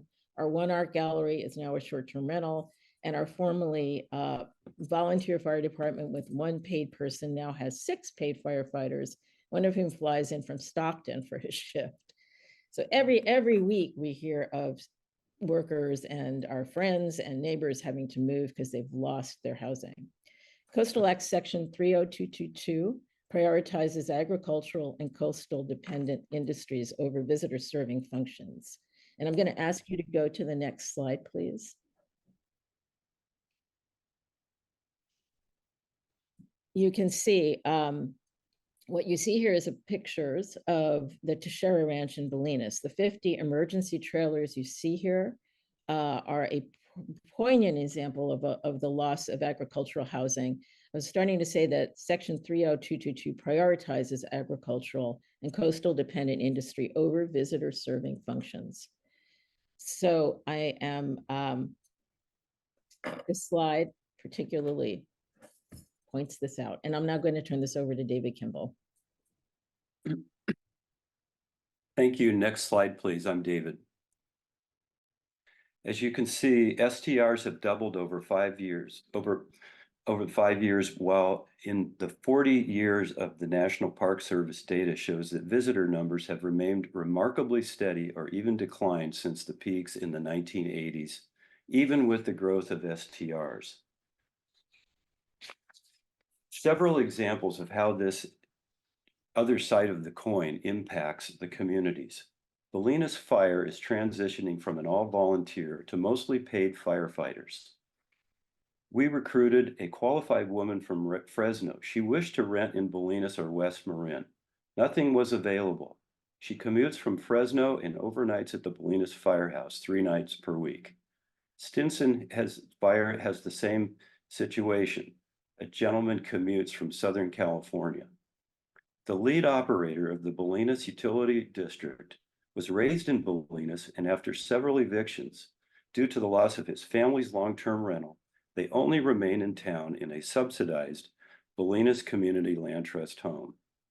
His mother taught at the Bolinas Stinson School for over 30 years. 10 years before retirement, they were forced to move to Petaluma. She continued to commute 30 miles per day to her teaching job. They are still searching for a West Marin rental. This story goes across every single community in West Marin. Communities cannot, rural unincorporated communities cannot survive with 12% as proposed in the ordinance as a cap. Thank you. Okay, and then finally, we're hoping that Maureen Cornelia, who is in our group, she had 2 minutes, if she could give those 2 minutes so we can finish this presentation, please. Can she go ahead, please? Okay. We need to bring Maureen in.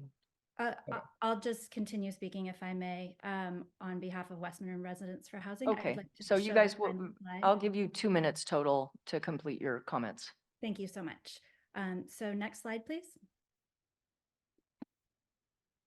Okay, so it is paramount today that we adopt, we hope respectfully that the Commission will adopt or approve the LCP amendment adopting the STR regulation for the unincorporated Marin County. However, we are concerned that the staff proposal before you, which allows for the number of STRs to increase from the average of 16 to 19%, which is depicted in the peach column of the slide, does not do enough to recalibrate the housing market. During a 5-hour hearing, after many hours and hundreds of public testimonies, the Marin County Planning Commission deliberated extensively on these caps. They determined that setting the caps at 2018 levels, which is the green column, made sense because, as our first slide demonstrated, it is the point at which investor speculation in STRs ramped up precipitously. It also tracks the start of the STR oversight program, although no controls were placed on the STR growth at that time. Therefore, today we are asking for the amendment of the proposal to incorporate the Planning Commission's 2018 caps, except for Seadrift and Dillon Beach, per county staff recommendation, as shown in the yellow column, resulting in STRs comprising an average of 15% of our housing stock. It is important to describe the mechanics of these caps. They operate within a regulatory context that is quite lenient compared to other jurisdictions. They allow for intergenerational transfer, place no limits on corporate ownership, and allow for self-reporting of compliance. In sum, this means that reaching those caps will take years to achieve. So final slide, please. In conclusion, we respectfully request the commissioners to adopt the LCP amendment amended to incorporate the Planning Commission's recommendations to set the caps at 2018 levels. This amendment will help us achieve a regulation that is more likely to address the housing crisis and better represent the Planning Commission's determination. Thank you so much. Thank you. Thank you. Our next two speakers on Zoom, Susan Scott and Adrienne Tosaris. Susan Scott.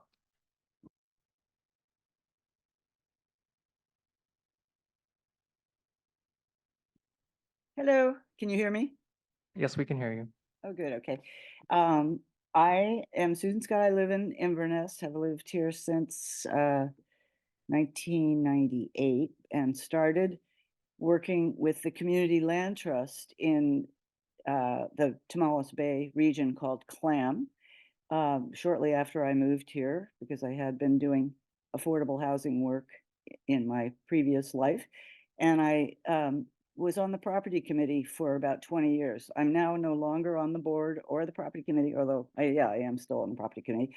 But I just wanted to relate, and I did write a letter, that my experience over those 20 years was that housing which was appropriate for local workforce was gradually, or not gradually, but very suddenly escalating in price shortly after like 2011 or so. And when the county finally imposed its moratorium, it was really late in the game. And as Dennis explained, there was the COVID kind of held them up. Really, the moratorium should have been imposed back in earlier in 2018 at the latest. And so I am speaking to just get the Coastal Commission to take seriously the idea of approving what the Marin County Planning Commission approved, which is a 2018 level for the caps, because between 2018 and 2022, a lot of housing that would have been affordable and that our community land trust could have purchased for permanent affordability for the workforce, including agriculture workers. I mean, this is, if you want to support agriculture, and that's one of your mandates, you need to support the agricultural workers, including housing. Thank you. Thank you. Madam Chair, I'll just note that this next speaker marks our 10th speaker at 2 minutes. Okay, that's fine. Thank you. And then subsequent to that, we're going to be taking a break. Okay. Adrienne Tosaris. Yes, hello. Can everyone hear me? Yes, we can hear you. Well, hello, I'm Adrienne Tesseris. I'm representing the Environmental Action Committee of West Marin as a legal and policy intern. With this proposal, we're concerned about the proposed concentration of short-term rentals in vulnerable areas, as this raises public safety concerns. Marin County's 1981 environmental hazard sections critically need updating for resident and visitor safety. Jeremy Tajirian, Deputy Director of Planning Services, stated at the March 5th Marin County Board of Supervisors meeting that completing environmental hazards is a priority, and we are hoping for a lot more positive momentum on this. Specifically, we are concerned about the potential proposal to convert 50% of Seadrift dwellings into STRs, which are accessible by flood-prone roads like Calle del Arroyo. With only one access point for many STRs, comprehensive hazard plans are vital to ensure safety. We are urging Marin County to prioritize the LCP hazards update and consider safety implications of proposed STR conversions, especially in vulnerable areas like Seadrift. Thank you for the opportunity to comment today and your dedication to coastal resilience planning. All right. I'll note that we have 29 more speakers after this. Okay, thank you very much. All right, it's about 10:50. We will take a break till 11:05 and then we'll resume public comment on this item. Thank you. We'll resume public comment.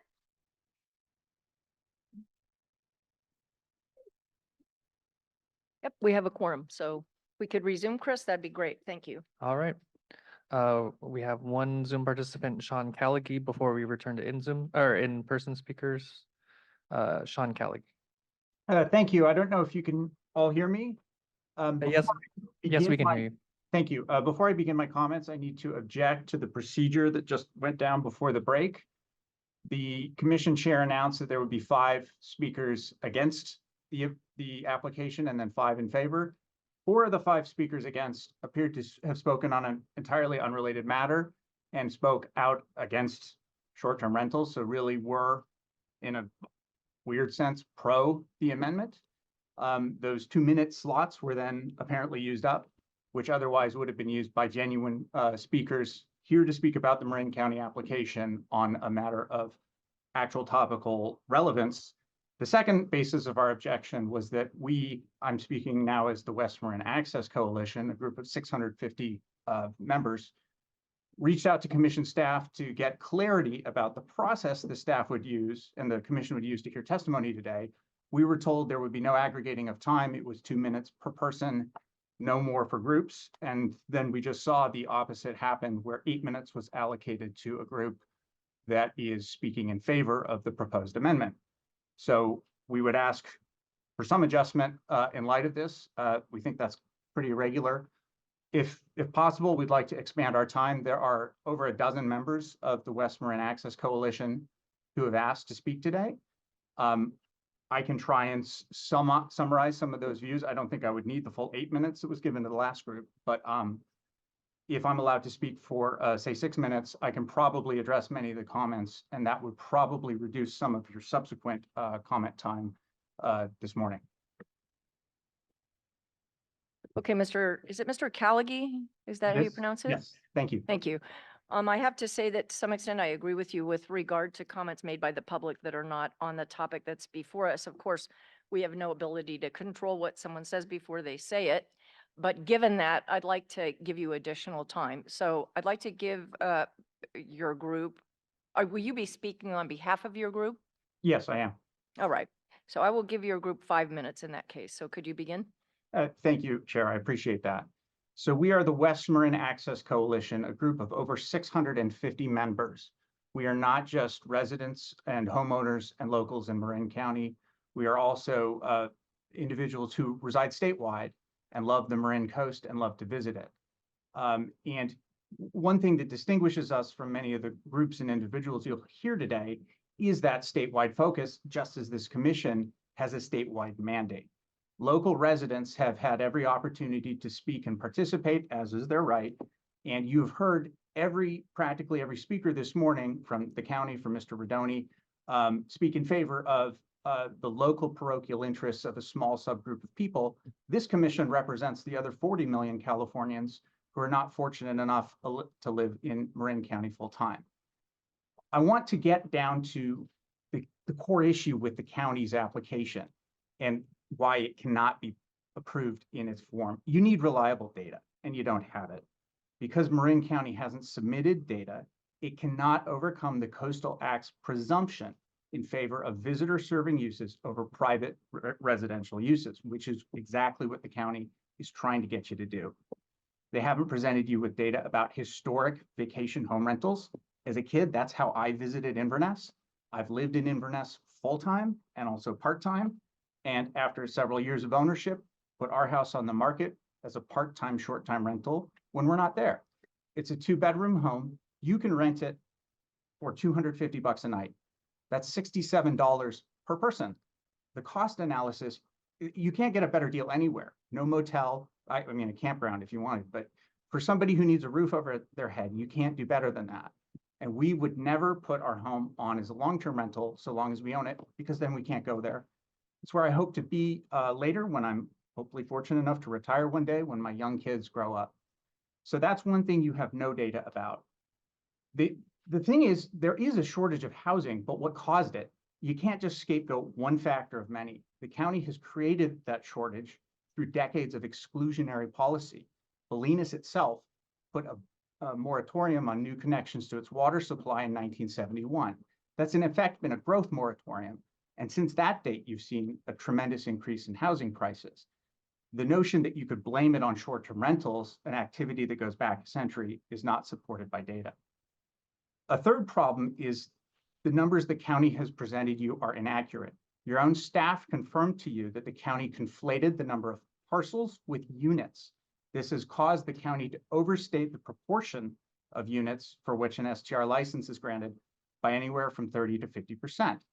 In fact, the Better Neighbors comment letter pegged the number as actually approximately 8%. This is page 206 of the supplemental correspondence submitted to you. So this magical 8% number that the last group told you they're trying to reach may actually already be where we're at today, but the county did not present you reliable numbers to calculate that. A third problem is that many are conflating the number of registrations with the number of short-term rentals. The county did not require registration prior to 2018, so on paper it looks like it's grown, when in fact individuals are merely coming into compliance with the ordinance. The county could have studied this and presented data to you. It didn't. The county has not presented accurate data concerning the number of units that would be banned by the ordinance, in particular the multifamily unit ban. The county staff said it would be 70 when they spoke to the board, of supervisors. Now in your staff report, it says it's 32. Somebody needs to give us actual data we can rely on.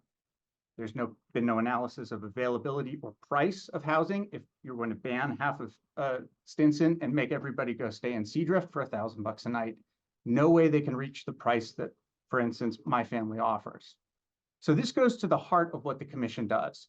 Your job is to safeguard the public's right to the coastal access so that a small group of people, largely older, wealthier, and whiter than the state as a whole, cannot put their private interests in front of the interests of 40 million Californians.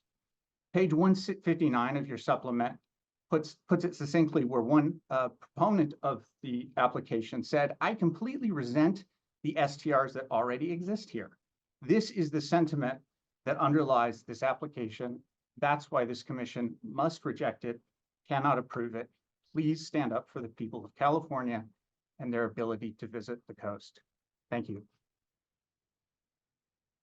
Thank you. Now returning to members in the room, Sarah Nancy Butler, followed by Alida Dolan Schumann.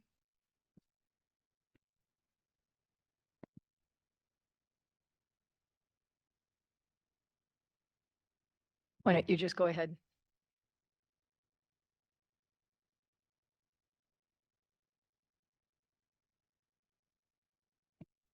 I'm just part of a small neighborhood group, and Steve Kinsey is representing us, and I was hoping I could give my time to him. He's on Zoom. Generally, we don't cede time to people on Zoom, so why don't you go ahead and then we'll have Mr. Kinsey, he'll speak also, and then you'll have. Okay, hopefully sufficient I time. just think my main points today would be that I would love for you guys to recognize that Seadrift is part of Stinson Beach. We are one community. Seadrift is a homeowners association. And then secondly, the property values in Stinson Beach are such that I don't see how capping rentals and eventually decreasing them to a certain point will create any long-term housing. I wish it would, and if I, in my heart of hearts, thought it would, I would not resist. But I just don't see how it's going to happen. Thank you, everybody. Thank you. Next, Alita Dolden Schumann, and then Stephen Kinsey was actually next on the list after that. So, Alita Dolden. I'm not seeing. Again, Chris, if you could say online or in Zoom, that'd be really helpful. That was in person. And then our next Thanks. set of speakers, our next large chunk of speakers will be on Zoom. We'll start with Steve Kinsey, followed by Don Smith, and then Owen McMillan. Steve Kinsey.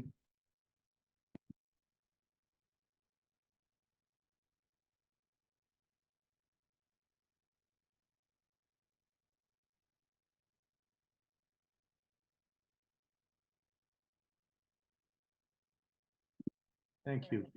I do have a presentation also, if you could bring the presentation up. We never received a presentation under your name. Kinsey 39A, okay, fine. Well, I'll just speak, thank you. Thank you for this opportunity, a very important issue in Marin County. I'm speaking on behalf of a number of property owners in the Stinson Beach community.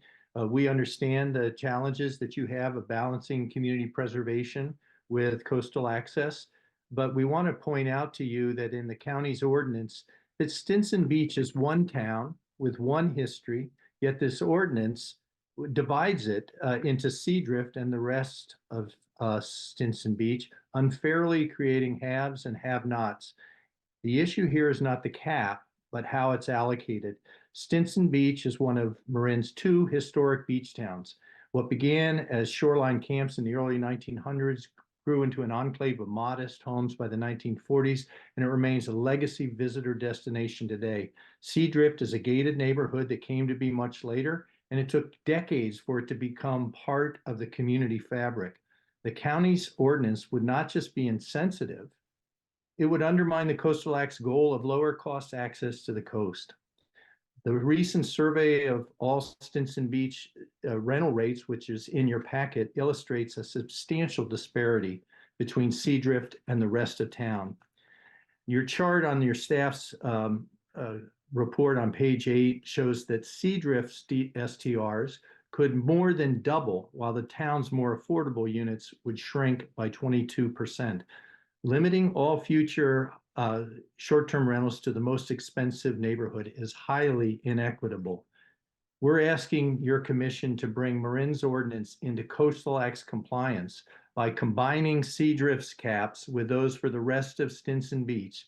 That simple change will protect the town's more affordable coastal access and derail a source of divisive discord among neighbors. It's one town, one cap.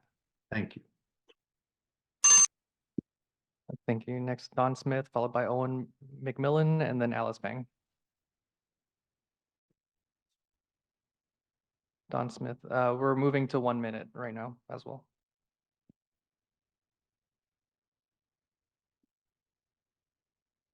Don, you are in as a panelist. Please unmute. There we go. Hi, I've been a Bolinas resident for 25 years, a homeowner and involved in a lot of community issues. And as the county staff pointed out, we've lost a lot of workforce and a lot of school population over that period. And when I see something like this going wrong, I always follow the old adage of follow the money.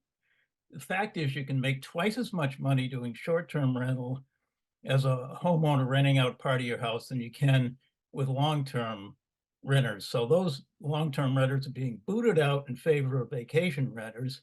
And furthermore, the ability to pay your mortgage, if you're a second home buyer, ability to pay your mortgage with STRs brought a whole bunch of new people into the buying market, has raised housing prices, so locals trying to buy a house to live there always get outbid. It's just destroying our communities. We have to put a lower cap on than the 16% of our housing that's now being lost. Thank you. Thank you. Next, Owen McMillan, Alice Fang, Jeff Finchie, and then Mark Switzer. Owen I have a McMillan. presentation I was expecting to be able to present, and I was of the understanding that would give me 2 minutes. That was emailed into the commission quite a while ago. Okay, can we show the presentation, please? And does that mean I get 2 minutes or just the one? Well, why don't we just move forward and see how quickly we can get through your presentation? Great, thanks very much. So my name is Owen McMillan. I live in Bolinas, California. West Marin has over 6 million visitors every year, despite a local population of only 16,000. We have a declining capacity to provide visitor services, and in this light, I think the Coastal Commission should be seeing that we are already providing the maximum access and that this is beyond our sustainable levels. So we're well out of balance. My town of Bolinas, more than 10% are short-term rentals, yet only two-thirds of those are non-primary residences, which means they're owned by people who don't live here. The school population, which is shared by Stinson Beach, is down by more than half, and it's under minimum viability for long-term survival. The town survey, if you go to the next slide, please, was near unanimous. The town does not want non-primary residences and commercial STRs in our community. We're generally okay with primary residences. This would mean that STRs get set at 1/3 of present levels. In this light, the proposal by West Marin Residents for Housing to amend the LCP to set the cap at 2018 levels is more than reasonable, and I urge you to accept it. Furthermore, I'd love to just take this opportunity to take its breath and step back and look at sections 30116, which states that the CCT is meant to protect sensitive communities in coastal areas.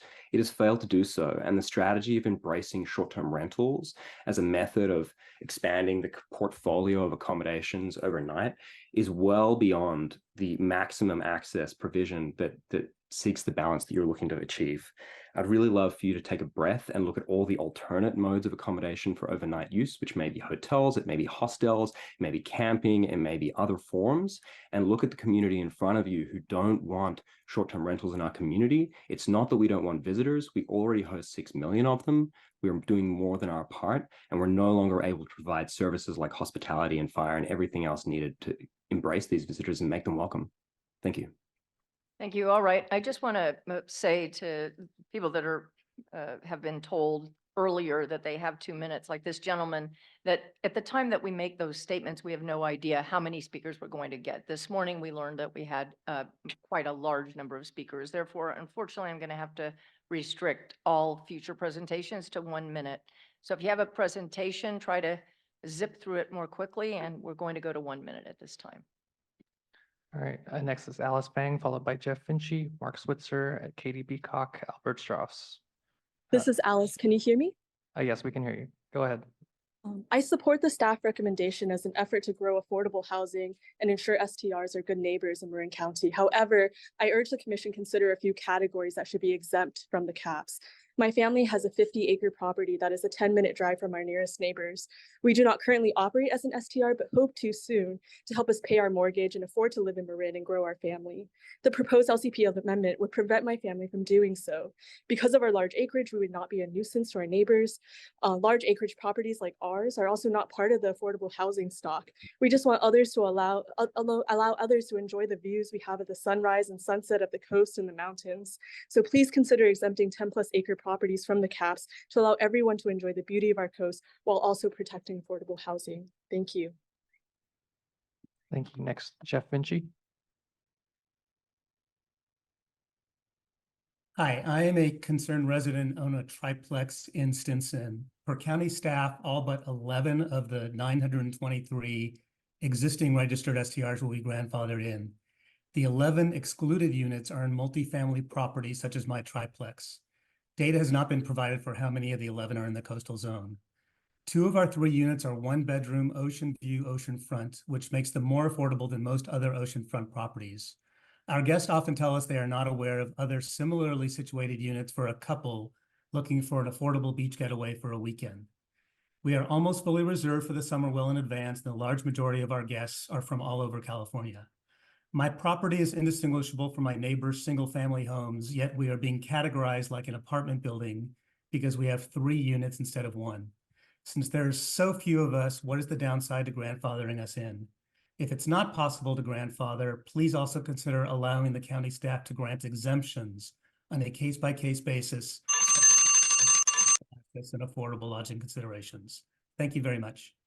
Thank you. Next is Mark Switzer, followed by Katie Beacock, Albert Strauss, Eric Frazier, Lori Bosco. Mark Switzer. I'm going to stay off audio because of my limited computer access. My name is Mark Switzer. I'm the secretary of the Point Reyes Station Village Association. The association submitted written comments to the commission for the hearing today that effectively were similar to the statements we made at the January hearing of the Board of Supervisors that brought forward this recommendation for an amendment.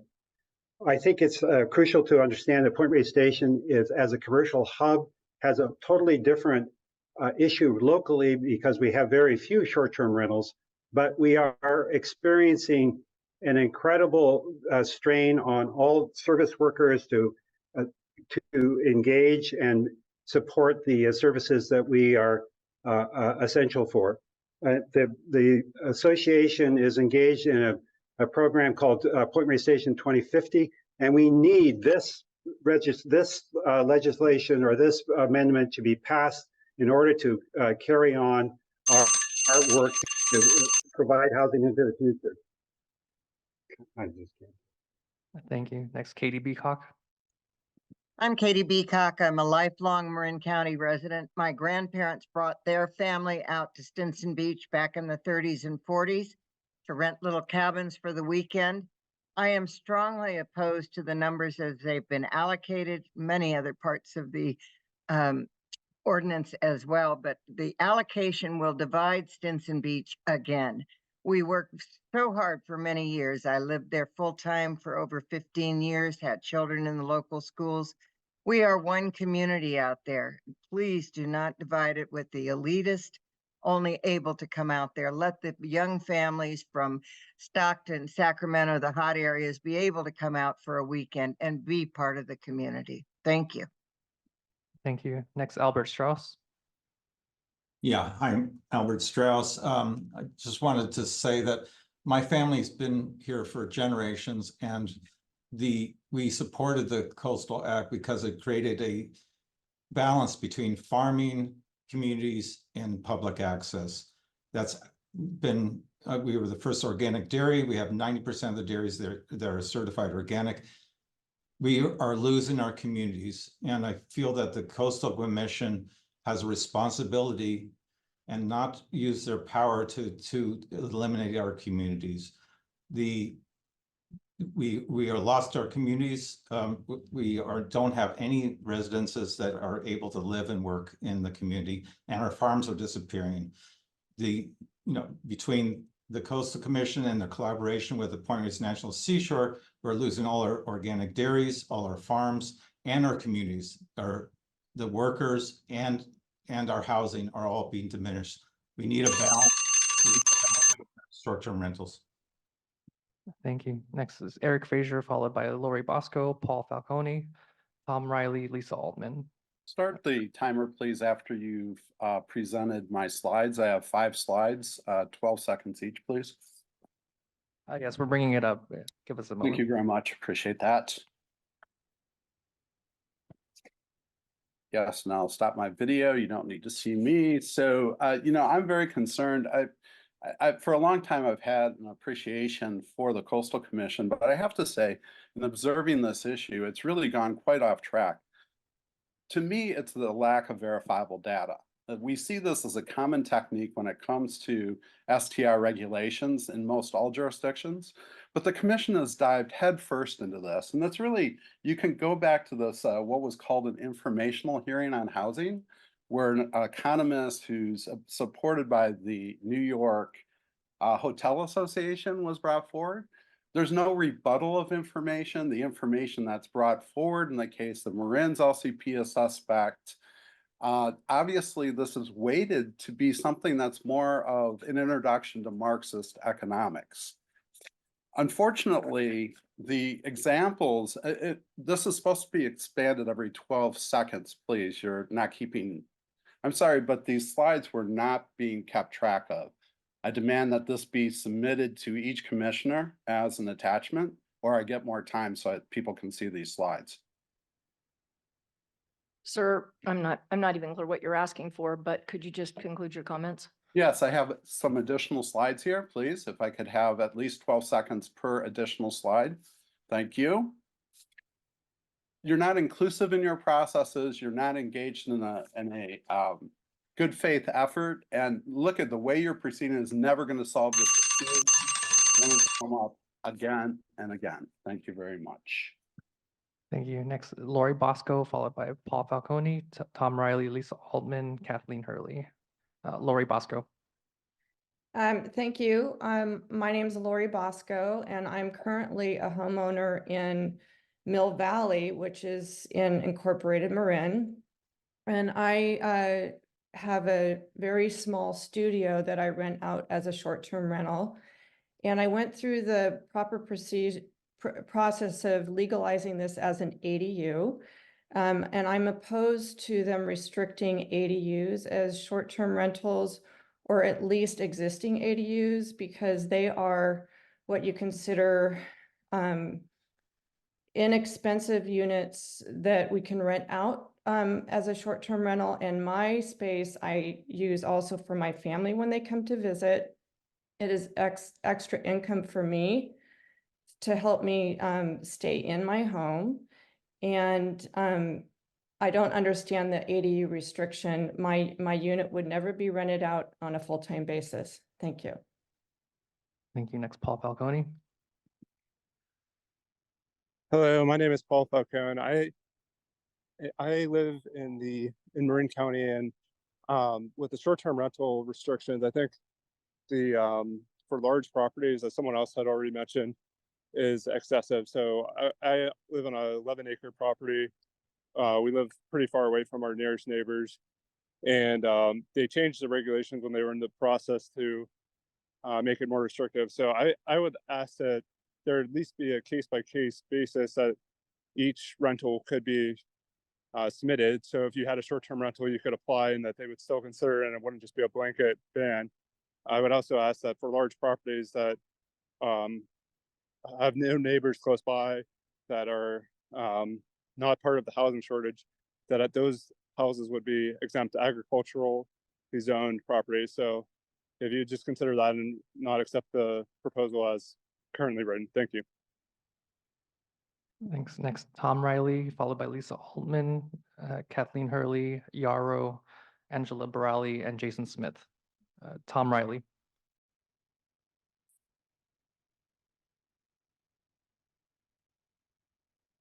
Tom, I see that you're in as a panelist. Please unmute. Sorry about that. My name is Tom Riley. I'm 65 years old, and I have 3 short-term rentals that belong to my family. But because of the one owner, one rental, my retirement is imperiled. And I do this every day. This is what I do for a living. I'm up in the morning. I work with our guests, and I would urge the commission to consider some type of an exemption that would allow me, because these are contiguous properties, as if I live on them, to allow me to continue the business, which is what allows my family to continue living in West Marin.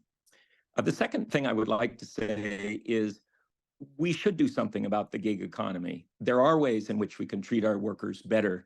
There are ways in which we can create affordable housing. And I have many friends and relatives who also want to have affordable housing. So I would urge the commission to reject this, look for something that is more profound than simply a compromise, but is something that, for example, allows me to create affordable housing in return for keeping you. my 3 vacation rentals. Thank you. Next, Lisa Altman, followed by Kathleen Hurley, Yarrow, Angela Borali, Jason Smith. Lisa Altman, we haven't been able to promote you in as a panelist, so I'm allowing you to speak as an attendee. Please unmute. Okay, yeah, can you hear me now? Yes, we can hear you. Yeah, just to say shortly, I agree with a lot of what people have said about rejecting this because I don't think that this proposal meets any goals that are stated. It doesn't increase visitor use. It doesn't increase affordable housing. You've just given evidence that that houses, the price of rentals of short-term rentals there exceed anything that would be affordable housing. Most people with short-term rentals, as myself, will not be turning that over to be long-term rentals, so you won't be accomplishing any goals there. I think that we pay tax for each of our short-term rentals that's supposed to go to affordable housing. I understand it's just put in the general fund and there is no movement towards that money, which is fairly significant, being put towards affordable housing. So I think this is premature and irresponsible and doesn't take the effect of what you're trying to do. And by then excluding the most exclusive communities like Seadrift and Dillon, I think it's further evidence that it's not really doing what it says it's supposed to do. Thank you. Next, Kathleen Hurley, followed by Yarrow, Angela Borali, and Jason Smith. Kathleen Hurley. Thank you, Commissioners. My name is Kathleen Hurley. I'm a dual license holder in Stinson Beach. I've owned these 2 very small cottages since 2006. I use them as my own vacation cottages along with my family, and then we rent them occasionally part-time to people. Right now, you could rent one for $179 a night. Sometimes that goes as high as $300 a night in the high season.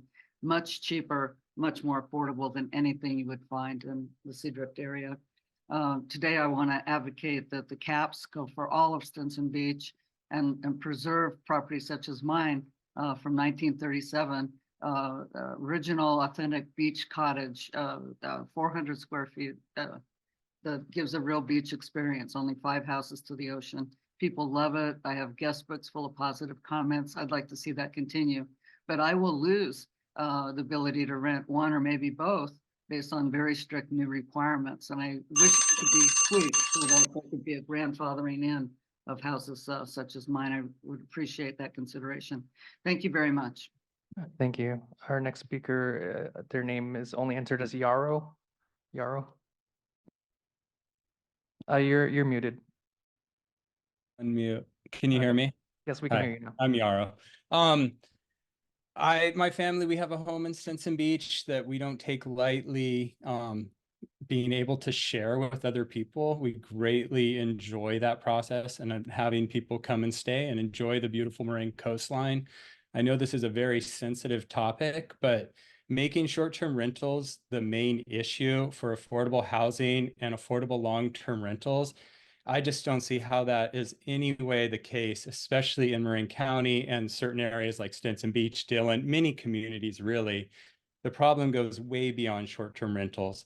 And the short-term rentals do allow a place for people to stay, families like mine be able to stay part of a community like Stinson Beach, which we love greatly. And we are out there all the time. We spend most of our time there, but we do like to share it as well. And I hope that there is really some reconsideration before any final decisions are made. I thank you so much for your time.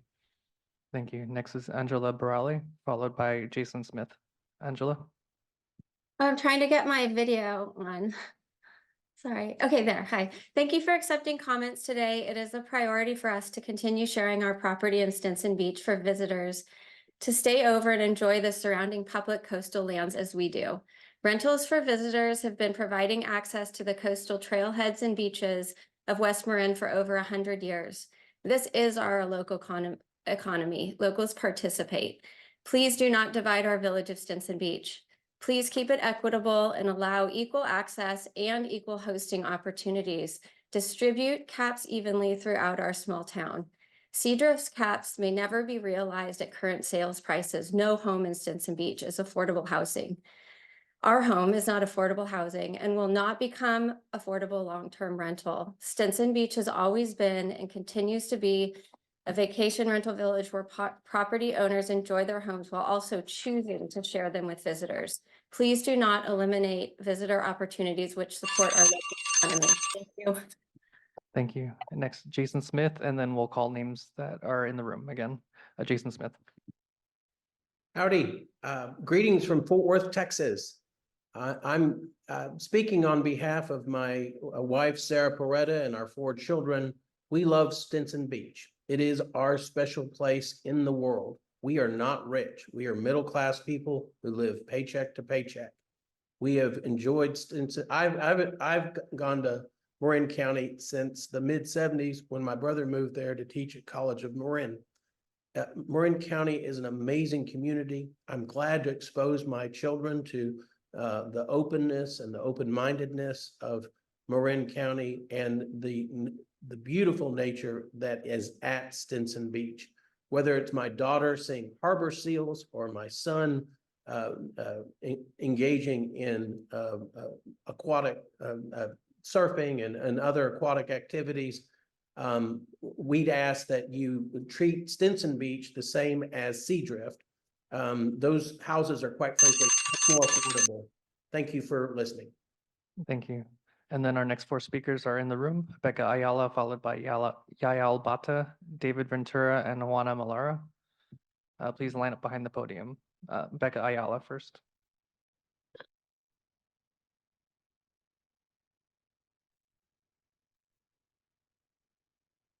Hello, Commissioners. My name is Becca Ayala, and I'm the Policy Director at Better Neighbors LA, a coalition of hosts, tenants, housing activists, and community members.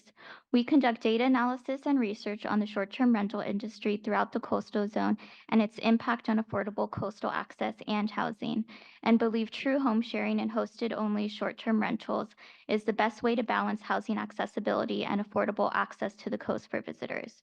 We request that the Commission amend the LCPA to allow only true home sharing, but should the Commission decide to forego a true home sharing policy, we ask you to pursue a 1% cap on STRs.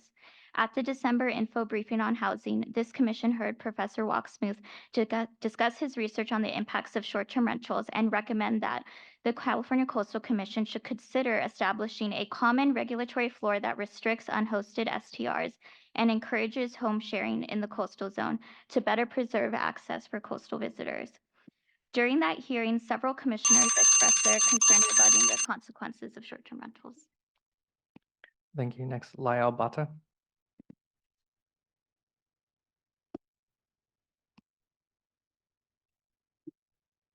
Good morning, Commissioners. My name is Lael Bata, and I'm a Policy and Research Analyst at Better Neighbors LA.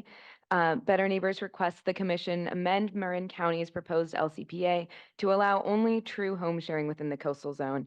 And should the Commission decide to forego a true home sharing policy, we ask the Commission to pursue a 1% cap on STRs. I'd also like to clarify, according to our data analysis, we concluded that at least 8% of coastal Marin housing stock is taken up by STRs, limited based on just 2 online platforms out of dozens that do not account for the historical and seasonal use and ways to rent STRs. So it's likely higher than 8%.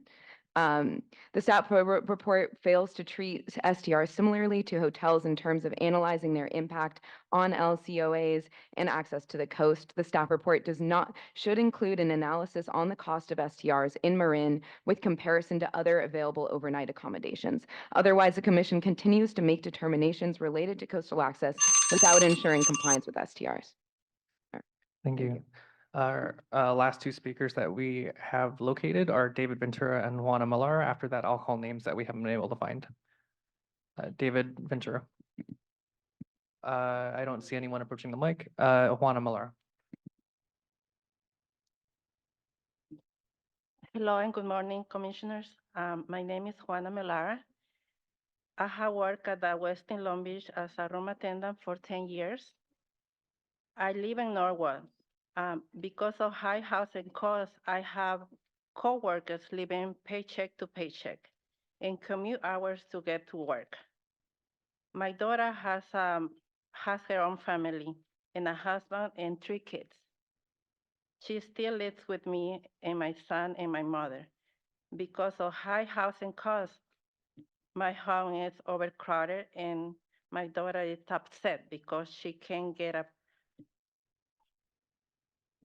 My daughter is upset because she can't find her own place to live. Please do not approve the policy that could turn more than 100 more homes to short-term rentals. Thank you. Thank you so much. I'm calling names now that we haven't been able to locate. If you're on Zoom, please raise your hand when I call your name. If you're joining via phone, you can raise your hand by dialing *9. So it's Nancy Donovan, Ingrid Evans, Claire Hunsacker, Jane Thrush, John Pasha, Gordon Polone. Again, if I call your name, please raise your hand. Nancy Donovan, Ingrid Evans, Claire Hunsacker, Jane Thrush, John Pasha, Gordon Polone. And then we had one person in the room who we weren't able to find earlier, Alita Dolden Schumann, if you are here. All right, I'm seeing no hands raised. Madam Chair. Thank you very much. I appreciate it. All right, I'd like to go back to the County of Marin and ask whether they have any rebuttal that they'd like to present and how long you'd like for that. I have responses on some of the themes that came up, so I can give some insight into them, and then you can delve in more in questions, probably just 2 minutes. 2 minutes? All right, thank you. Yeah.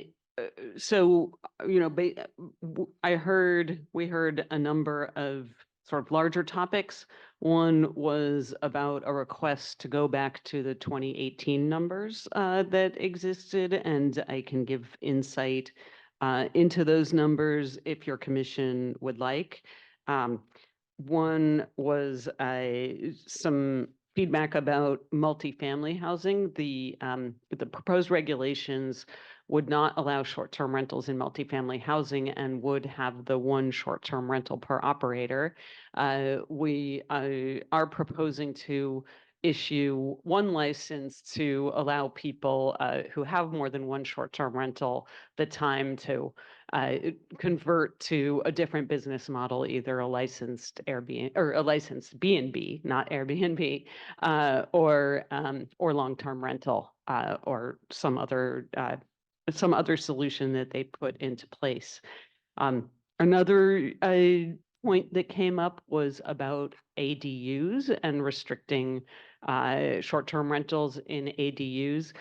That is under state law. There are exemptions for development of ADUs, and under state law, those ADUs developed using those exemptions can't be used as short-term rentals. So our proposed regulations reflect state law on that front. I'm just making sure I'm picking up on everything that came up. I think we're going to need to take a little time to dive into those, as I said, those numbers on 2018. Final point, though, that came up was about the TOT and what it's used for. So the county has a 10% transient occupancy tax that starting in 2018, we started enforcing on short-term rentals. Measure W, which was passed in 2021, puts an additional 4% in that West Marin area. That additional increment of 4% is allocated by the voters half to emergency preparedness and half to affordable housing. It's about, I think, between 1 and 1.7 million a year. So it's not making a big difference in our affordable housing. Thank you very much, Ms. Jones, and I assume you'll be available for questions. And then why don't we bring it back to staff? Sure. I think I just have one data point and then one observation. And the data point is picking up on what Ms. Jones just said, and I think it got lost in the shuffle a little bit. But the proposal limits short-term rentals to one per property owner, which is trying to get away from what some have seen as commercialization of this sort of thing. And so I think that's a really good provision that's in here, and it might have gotten, I don't want it to be lost in that shuffle. I thought that was really important. The observation is, and I thought Ms. Jones' analogy at the beginning of their talking about their process locally of a barbell was really good, because as you kind of saw here today, it's not a spectrum, you know, it's not a bell curve, it's a barbell. And it makes it really difficult to deliberate on these sorts of things. But from our perspective, it's still not an all or none sort of proposition. I think the barbell analogy shows where people are at, which is all or none. And there's other things that can be done in terms of affordable housing in the coastal zone that have nothing to do with short-term rentals. And we think that those are things that really ought to be, should move forward, including incentivizing affordable housing, more inclusionary ordinances, greater densification, getting away from the single-family residential model. These are all really important concepts. So we don't want to get lost or don't want to get stuck in this idea that it's short-term rentals or affordable housing. They can coexist. And here, the county went through a multi-year process, difficult one, and they found a balance. We think it's a thoughtful balance. I think the other important component of that is they're going to revisit this over the next couple of years, and their plan is to adapt. And so as more data comes in, more data points, they have a better sense of the market and how this is working in terms of incentivizing housing, particularly workforce housing, as we talked about earlier, they'll be back. You'll be seeing this again. So we think that this is a really good spot for the county to be in, and we continue to support this as submitted. And we're available for questions. Thanks, Mr. Carl. Before I go to the commission, there's a couple items that just came up repeatedly that I was hoping you could address. First, one of them is the Seadrift Stinson, the separate numbers for those two communities. And also if you could just briefly address why there is no distinction between hosted and unhosted. I think that the commission would appreciate that. On the second one, the county decided, and I think Ms. Jones referred to this a little bit, that it was going to be too difficult from their perspective to enforce the ordinance if they were to have if they were to distinguish between hosted and unhosted. They've lumped them all together. And so that's one way of doing it. It's a little unusual for ordinances that you generally see, but it's not it's not outside the pale for an approach. But again, it goes to their ability to enforce, and I think you heard some speakers about enforcing these ordinances is really difficult. On Seadrift and Stinson Beach, I mean, the observation is Seadrift is part of Stinson Beach. The county just as they did this, they struck, they separated them because they had different numbers and they had different perspectives on Seadrift versus Stinson Beach. And so I think you've heard claim or you've had some asks that they should be recombined, and meaning that there would be a Stinson Beach number essentially for how many short-term rentals would be allowed in that area. And it wouldn't be like as it is now.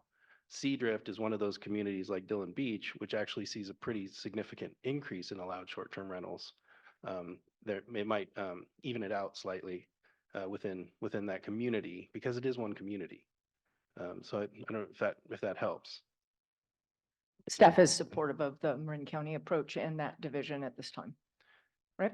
But we're supportive of it. We're recommending it as submitted. We understand and can understand some of the value of combining the community because it is one community. So I'll give you that. But I do think that as submitted is our current, that's our current staff recommendation, yes. All right, thanks so much. I'm sure commissioners will have plenty of questions. I'd like to start with our commissioner that is also Marin County Supervisor, Commissioner Rice. Yeah, thank you so much. And to all the speakers who spoke today and all the correspondents we have and everyone that's been involved in this process. And also thank you to staff, Stephanie and Dan, excellent presentation and thorough staff report, and to Sarah Jones, our Director of Planning. Thank you for being here as well. I was wondering, Sarah, if you could actually expand on a couple things that came up. One, can you talk a little bit more about what other overnight, it is in the staff report, but I want to make sure that the commission is aware of what other overnight accommodations outside of short-term rentals currently exist in the coastal zone? Sure.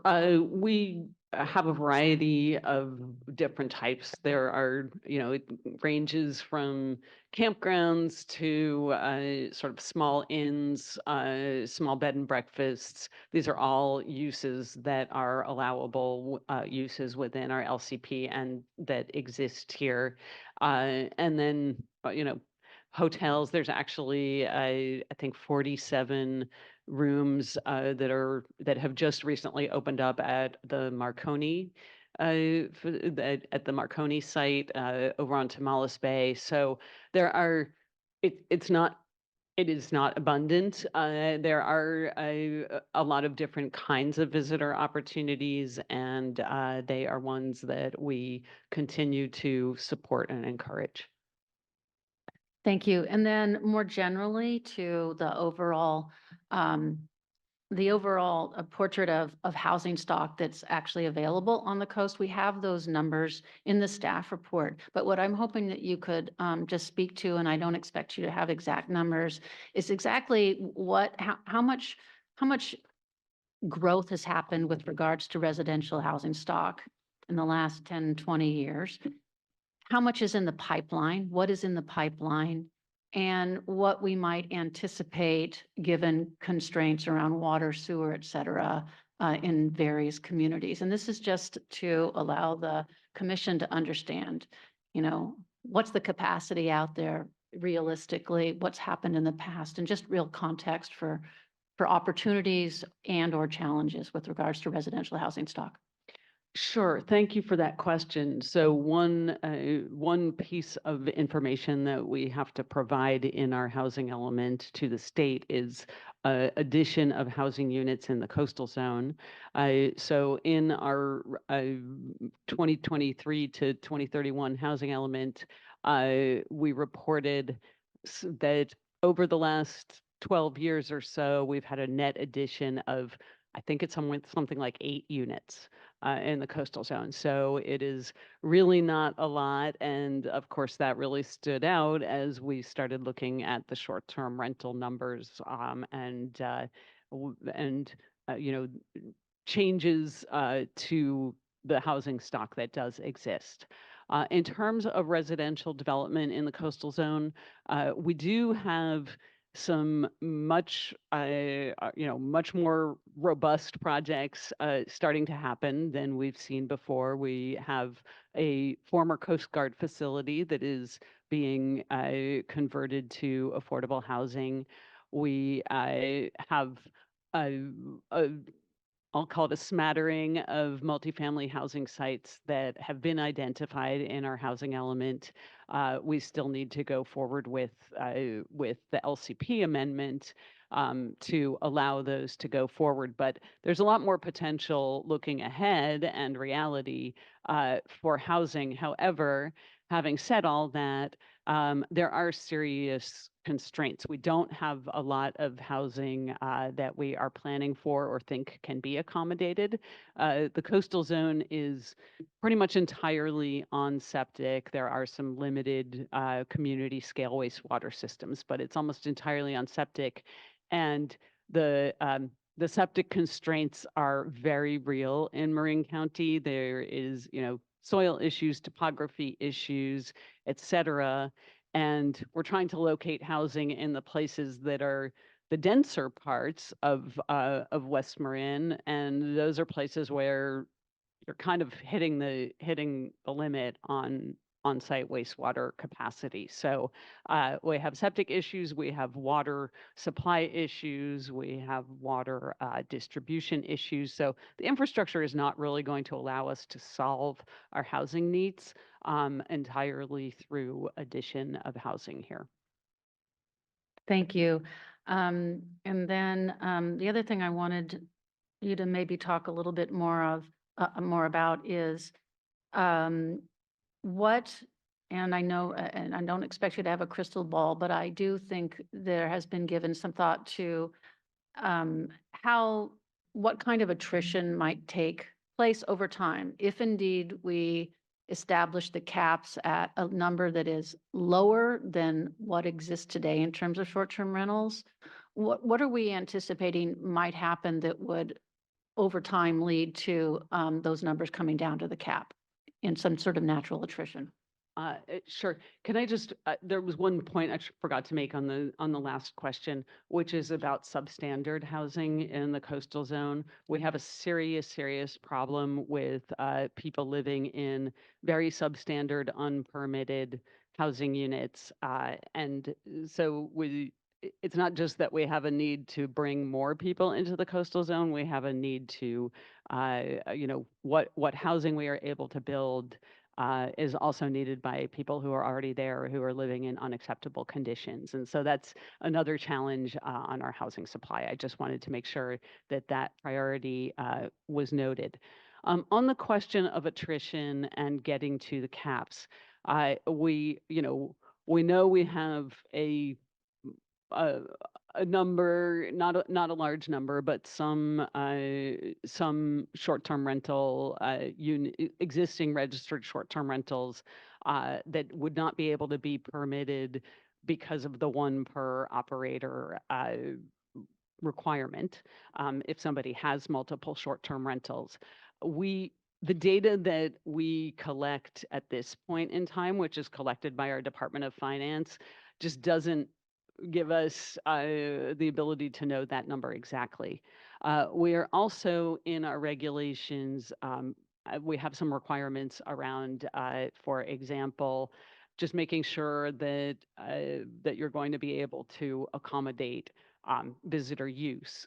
Septic is, this is where septic comes up as well, that we are requiring that short-term rentals have septic inspections, and there will be some number of owners who need to then make the choice about upgrading their septic systems in order to continue this use. Honestly, we hope that the septic systems do get upgraded because that would be beneficial for all, but that's going to be a choice that property owners choose to make or not. We are grandfathering in, we do have higher parking requirements as well, although we are grandfathering in existing short-term rentals, so we don't expect the parking would preclude somebody from being able to have a short-term rental. So we know that there's going to be attrition. We know that there are going to be people who either can't or don't want to continue at the same rate of their short-term rental activity.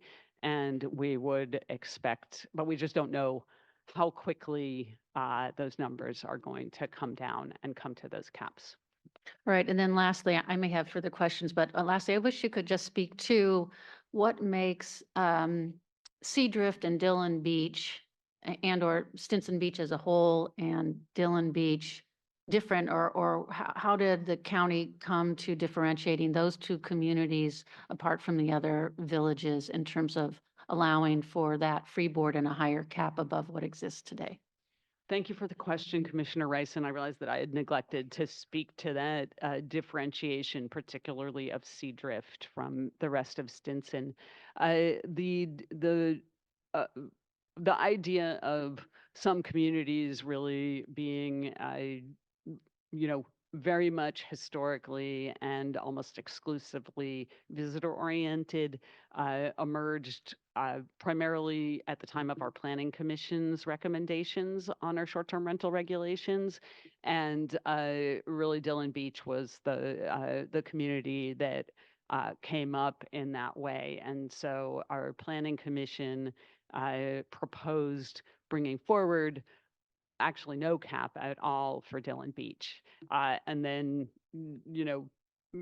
felt that the only other portion of West Marin that really fell into that same almost entirely visitor-oriented kind of nature was the Seadrift portion of Stinson. We did throughout this process hear a lot of different viewpoints. You heard them today from Stinson as to short-term rentals and the role they've had in the community, and also very much the impact that it's had on what isn't entirely a visitor community, but the Seadrift part did feel like entirely a visitor community. So the Planning Commission also recommended no cap at all in Seadrift. This is a concept that emerged at actually the final Planning Commission hearing, and so we then went and analyzed that recommendation and felt that having no cap at all in Dillon and in Seadrift could get to unintended consequences about resource constraints, emergency access. These are remote places with a number of environmental constraints. So that was where we're coming from on those. The Planning Commission's recommendations were coupled with a recommendation of returning to the 2018 numbers everywhere else. So really kind of rejiggering and rebalancing the overall supply of short-term rentals in West Marin. Okay, and my last question. Could you go back to and actually explain, so the 2018 numbers, differentiate those from what exists today and the cap? And I think my primary question to the 2018 numbers is, are we confident that they reflected what actually was happening out in the market in terms of STRs being out there and available? Sure, and I'll answer your second question first. We do not feel that the numbers we had at the time, the 2018 numbers are kind of our shorthand for when we started to regulate and manage and enforce STRs for the purposes of their TOT registration. So the number of registered short-term rentals at the beginning of that effort, which is what the 2018 numbers are, we believe and have gotten confirmation from the Department of Finance are far below the actual number that existed at the time.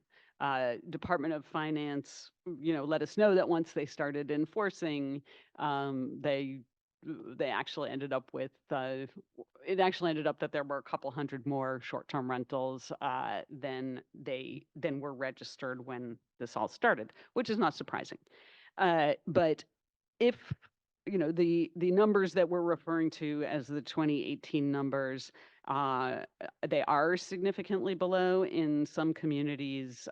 For example, currently registered short-term rentals in Bolinas are 63. The 2018 number is 23, so that would be a significant reduction. Some of the other ones are Inverness, which would go from 93 to 46. I'm not going to go through all of these, but there are a lot. Stinson Beach, significant reduction, and those are Marshall would go from 28 to 12. So it's a big drop to go to those 2018 numbers, and we don't have, the number that actually existed in 2018 is, not the number that we have the data on. Okay, thanks very much. All right, so let me turn to the rest of the commissioners and ask if anyone has any questions. Anyone? Any questions? Commissioner Cummings? Followed by Commissioner Geary. Thank you. Most of my questions were answered. I do, just for clarity, you mentioned something about the primary home tax exemption. I'm just wondering if you can explain that because I'm not familiar with what that means. Yes, that is, hang on. It's, I'm trying to find it on the fly here, but the primary home tax exemption is people can state if they have multiple properties, they can state that one of them is their primary home and have a reduced property tax on it. And so, it's not it's kind of a proxy for understanding how many of the properties in an area are being used as vacation properties. Got it. Thank you. So that's where, and just to expand on that, we feel that that's important because really understanding what the possibilities are and what's happening in the short-term rental picture. It's a helpful data point to really understand how these properties might be used if they were not in short-term rentals, and then also comes into play in thinking about the hosted, unhosted picture. Most places that use a hosted approach require that you show that it's your primary residence. That wouldn't really pick up on the situation that exists in West Marin. So that was a big factor for us.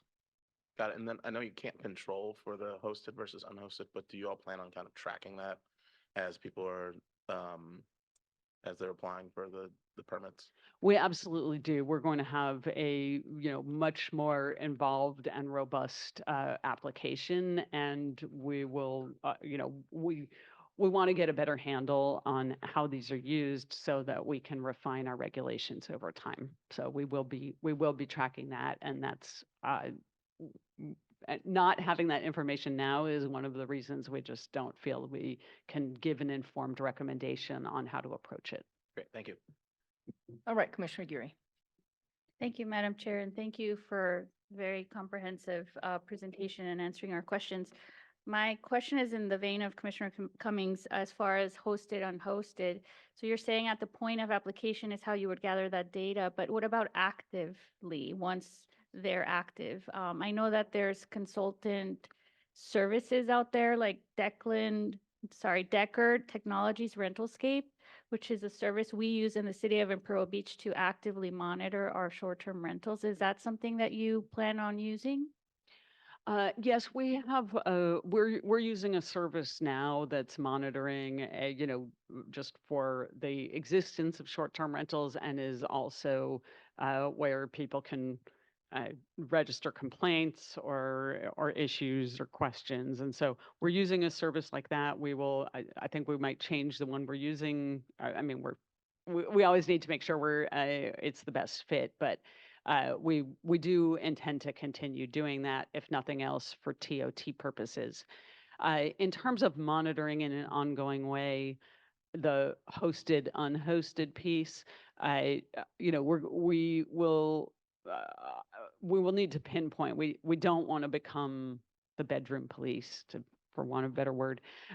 So we need to be, we need to find the appropriate way to get at what we're trying to get to.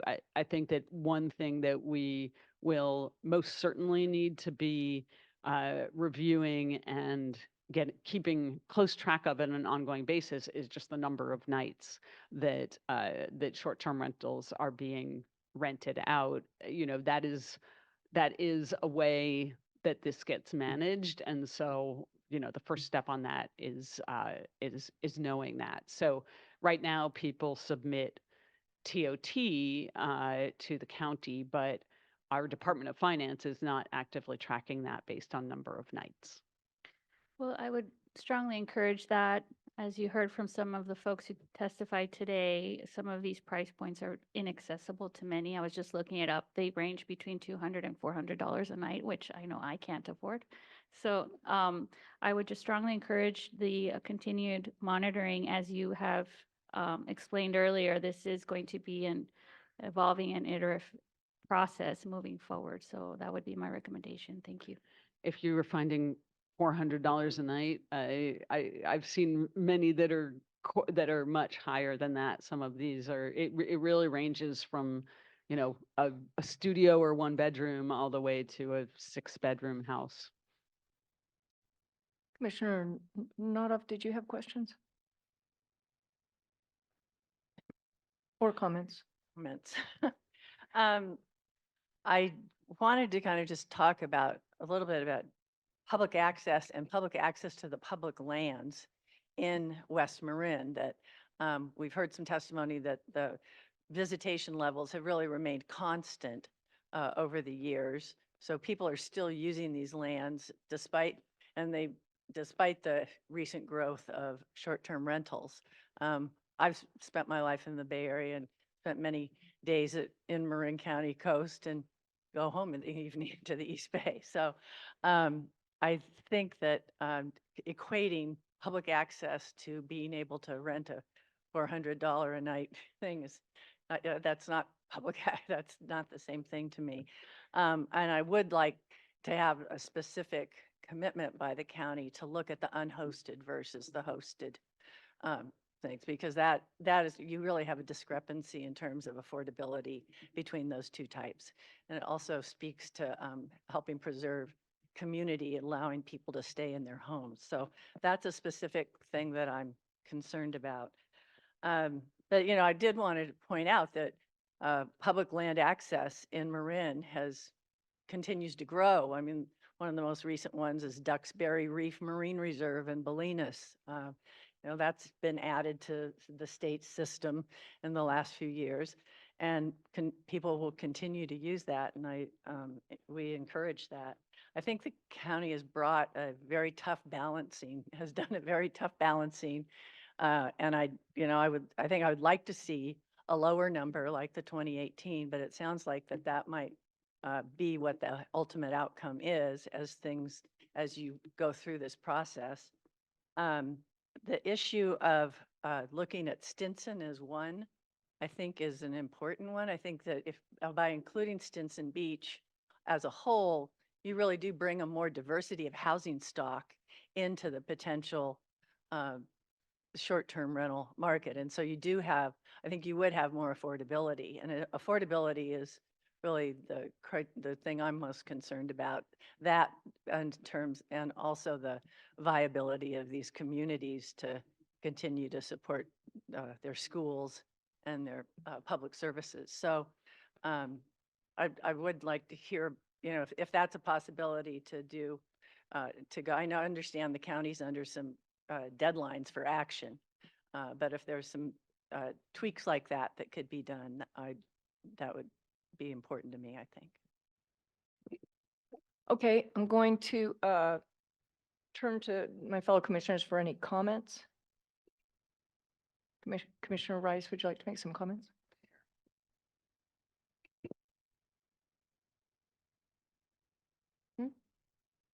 Justin, go first. Justin, go first. Commissioner Cummings? Sure. Well, I just want to thank staff, the County of Marin, all the people who've come out to speak today.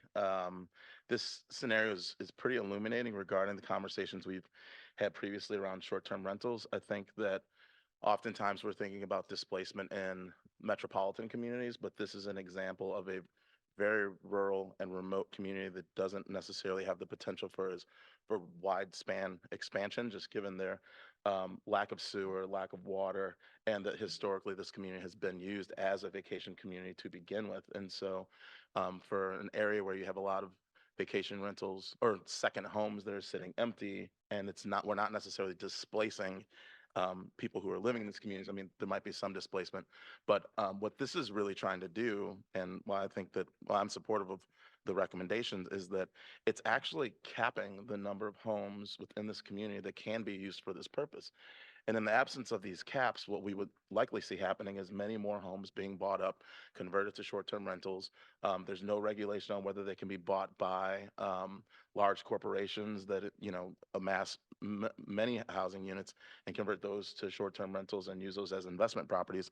And so I think that, you know, while everyone's not happy with this, it really is an attempt to try to regulate the short-term rental market in this community, because in the absence of these regulations, it's just a free-for-all. And it sounds like Marin County is really trying to figure out how they can preserve housing, provide access, and move forward in such a way that really seeks to, you know, just make sure that people have access and that we're not losing all of our homes in these communities to short-term rentals. And I also agree with some of the comments made by presenters that there's a variety of factors that are contributing to the affordability crisis. And I do want to agree with staff that this is one of them. There's a lot of community process based on the staff presentation that got us to this point. And the fact that there are concerns on both sides leads me to believe that this is a good starting point. We can always come back with amendments, and it sounds like the county is wanting to track this over time. And so I guess the last thing I'd say is that, well, actually two things, and maybe I just said it, but I do think that the cap on the number of permits per property owner is a really good thing in terms of trying to regulate that hosted versus unhosted, because again, you know, you don't have these investment corporations coming in and buying up all the homes and getting as much permits that they want. It's like one property owner, you get one permit, and then we can track, is that hosted, is that not hosted? So that will help And then, yeah, I had another point that I was gonna make, but I think I'm probably hungry and tired right now, so. Okay, thanks. So I'll move on, but I just want to thank everybody for their work on this and oh, that was the last thing. I think that as we continue to think about how we want to regulate short-term rentals throughout the state of California, we really do make that distinction between rural versus urban and the capacity of different communities to actually grow over time in terms of providing housing and what those kind of environmental constraints might be. So, thank you. Thank you. We're going to go to our Zoom commissioner, Commissioner Herman. Thank you, Chair Hurt. I would say in general, associate myself with all of the comments made just now by Commissioner Cummings. You know, I have made no secret, I think, of my general hesitancy around the impacts of short-term rentals in coastal communities in general. I think if I sort of had my druthers and I were designing a short-term rental program in a vacuum, I would be only home shares and a very, very limited cap. However, what I've seen here today is I think a really important step forward for us in terms of how we think about short-term rentals. I think the rural versus urban distinction, the amount of process that went into setting these caps, to me, really just seemed very thoughtfully done and is a positive step forward, in my view, in our evolution of trying to find the appropriate balance between housing in the coastal zone and visitor serving accommodations, which I know is this needle that we've really struggled to thread for so long. So, you know, again, is it perfect? Probably not. I really also, as Commissioner Cummings said, appreciated that this will continue to be refined and, you know, we'll see iterations of it over time as we understand how it's working or maybe not working. But in general, I think this really is a step forward, and I very much appreciate it. And I was really happy, I have to say, to see the work put in, of course, by Marin County. I mean, thinking about my own jurisdiction, a lot of what you have done, I'd like to emulate in my own community, and also our staff at the Coastal Commission. I mean, I think this is representative of a very positive move forward, one that takes into account our concern about housing, but also is very reflective of the specific needs and character of the community in which the policy is being applied. So, you know, while it may not reflect what I would design if I were sort of in charge for a day in a vacuum, I really do think it's successful, and wanted to express my appreciation and state that I will be voting in support of this today. Thank you, Commissioner. Commissioner, does anyone else have comments? I'm going to have some comments, but first I'd like to hear from Commissioner Rice. Thank you so much. And it's great to hear from my fellow commissioners here. I appreciate your insight and input. I think I just want to start out by just sharing. I have a personal and a professional, I have a day job. I have a personal connection to this issue and to this area of the Marin Coast. I have a professional daytime job connection to it as a county supervisor, and a statewide connection to the issue as commissioner. And so I'm really doing my best today to wear my Coastal Commission hat, because that is the role I am in today. But I just want to share. I mean, I grew up in Mill Valley, running over the hill to Stinson Beach with my parents when they were driving us, hiking over Mount Tam, spending a lot of time with high school buddies at Stinson Beach and all over. Lived in Tomales and Marshall, called those communities home, along with the stretch between Point Reyes all the way to Bodega for many, many years. I used to write a column called Shorelines for the local paper. I tracked the news and sort of events and gossip of those northern Marin coastal communities. Just love the area, the people. It's just a wonderful place. And because of my personal experience there, I do have an appreciation for the differences, the unique character of each of these villages, and they are each very different. And I think that I'm really proud of the work that Marin County has done and working with through the Planning Commission, through the many people who have been weighing in on this issue, that what you've come up with does recognize the uniqueness of each of these villages, their role as vacation communities, second home communities, and or residential communities, all to varying degrees, I think is reflected in what's come forward to us. The problem we're solving for, and it's very much appropriate, I mean, and it is the role of the commission, and the Coastal Act is striving for that balance of maintaining visitor accommodations and a viable community, frankly, to support those visitors and the community in general. And how do we strike that balance?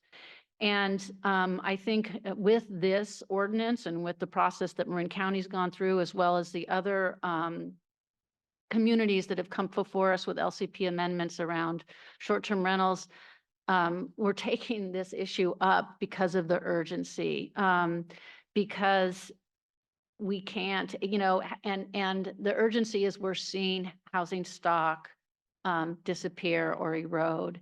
And we're trying to figure out what is the tool to regulate this portion of the economy so that these vacation rentals are they're contributing to a community's viability overall, not cannibalizing it. And I think that it is an urgent issue in many communities and certainly in Marin County. So every LCP amendment that's come before us on this issue has approached regulation of STRs a little differently, employing different tools. I really like some of the tools that Marin County has added to the toolbox. That one license per owner, I think is a great one to add to the toolbox. And frankly, there's no one set formula or methodology, frankly, that's gonna fit for every single LCP amendment.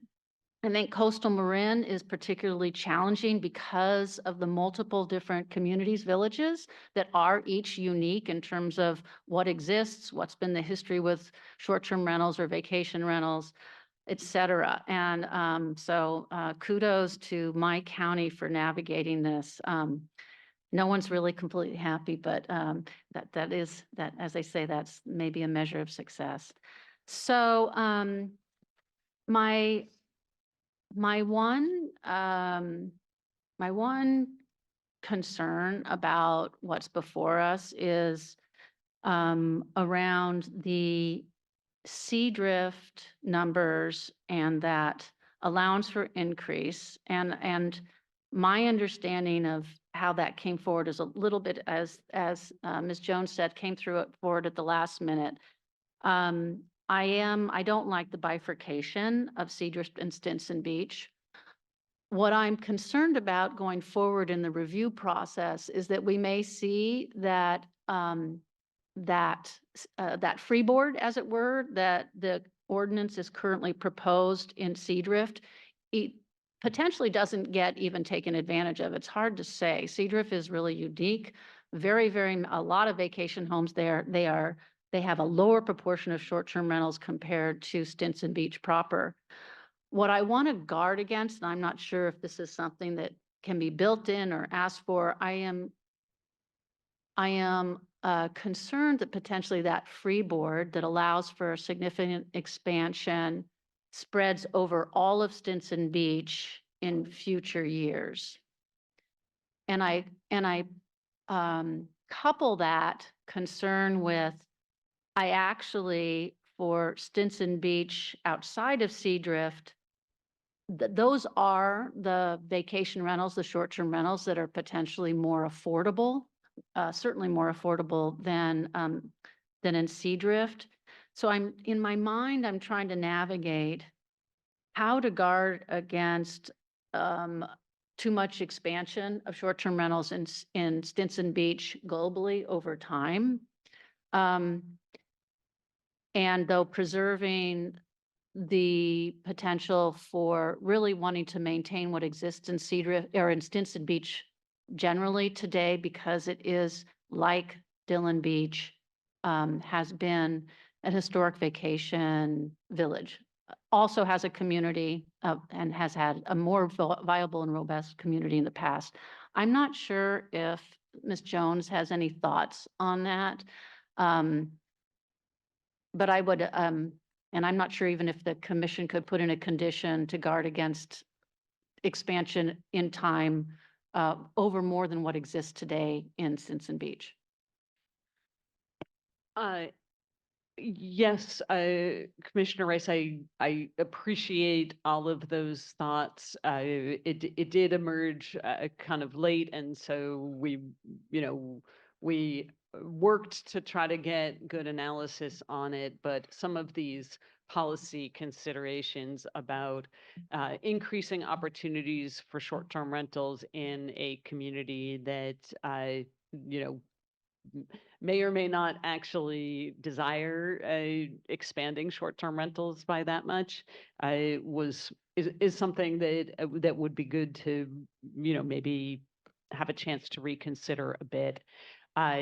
Also, Stinson, one of the benefits of short-term rentals that we heard about a lot from people was that it's helping them to maintain, it's giving people some added income to maintain their homes. And there are parts of Stinson where homeowners could appreciate that perhaps more than Seadrift. So that's another angle of the affordability issue.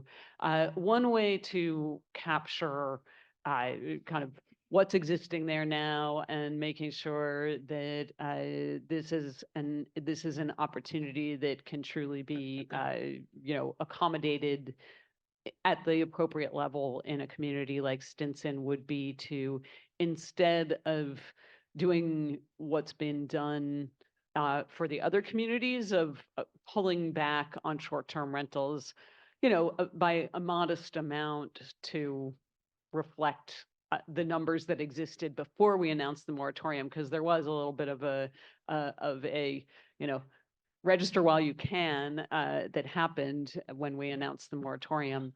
So, but for Stinson, one way to accommodate this would be to have a cap that reunites Stinson and Seadrift, but the cap is the existing number of registered short-term rentals, not the number that was around at the beginning of May 2022. That would be 192 short-term rentals community-wide. So in my mind, that would address my concerns. And I would propose, if we're ready to make a motion. I had Yeah, go just a ahead. few comments. Yeah, so anyway, Supervisor. I'm willing to think about that as a modification. Do you have a sense? Well, I'm on the board, but I'm only one person.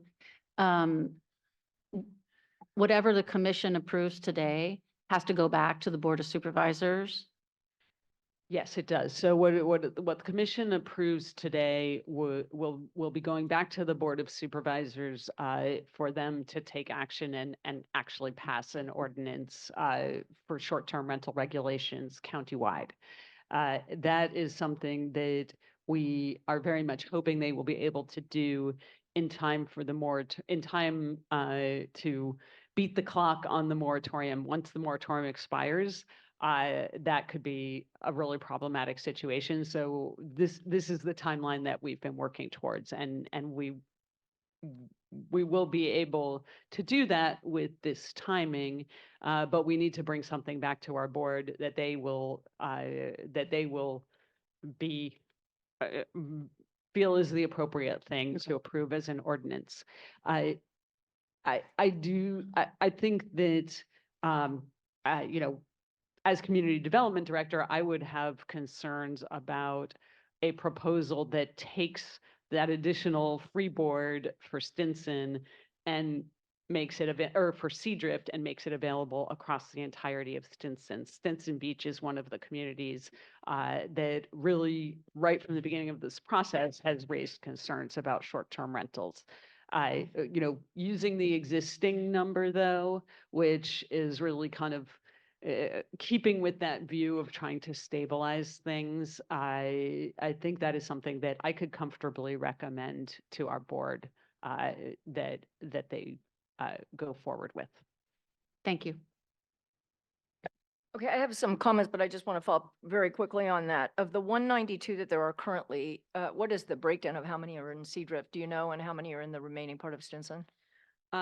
Yes, Seadrift is 72 and the remainder of Okay. Stinson is 120. And your sense is that the community is accepting of that situation, or that there is strong pushback in the community based on that? Is that a loaded? I didn't know it was, so you don't have to answer. Well, I really don't know the trying answer. to answer for, Or is it part of the barbell? there's a variety of viewpoints. in it's the Stinson, barbell. I All guess right. I'd say yes. Okay, so I don't want to belabor this too long, but I do want to say that I live in West Sonoma County, and I spent a good part of my life living up on Mount Tam, up in this exact area, where before short-term rentals. And I know what it feels like to live in a community, in a rural community. And communities in urban areas are so important, and that's why we talk about affordability, and that's why we talk about SDRs and our concern about them in urban communities. But I have to say, as a resident of a rural community, it's every bit as important, whether you're talking about farmers markets, or you're talking about schools, or you're talking about firemen. I mean, it's such an integrated situation, and neighbors working together in rural areas, particularly areas like this, where you have all sorts of threats, whether it's from flooding, whether it's from fire, whether it's just, all the things that neighbors deal with. So I do think it's important to distinguish between rural and urban in terms of how we approach STRs. I think it's also important to, in my mind, community is so important for people that live in these areas. And that's sort of all through this process. I keep returning to that, and the diminishment of the community, that firefighters have to be hired from Bakersfield and stay in the firehouse, or somehow go back and forth, that teachers don't have anywhere to live. Schools, this is my own community, there's less and less kids.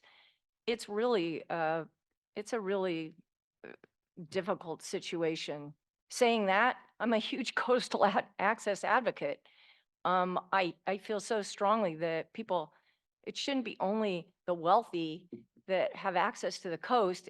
And frankly, in West Marin, there really isn't anywhere to stay. I mean, and that's one of the things I want to encourage for West Marin and for us, is when there are opportunities for hotels, for bed and breakfast, for other types of not STR type approaches to overnight accommodations, expansion of campgrounds. All these things are so important for access to the coast in West Marin. So I found myself through this whole process, having lived there and spent so much of my life in this area, I just go back and forth on the barbell, But at the end of the day, what I found is when you see that there's these polarized positions, and you somehow find something in the middle, which is really what this is. It's like a bulge in the barbell. I don't know what that's called.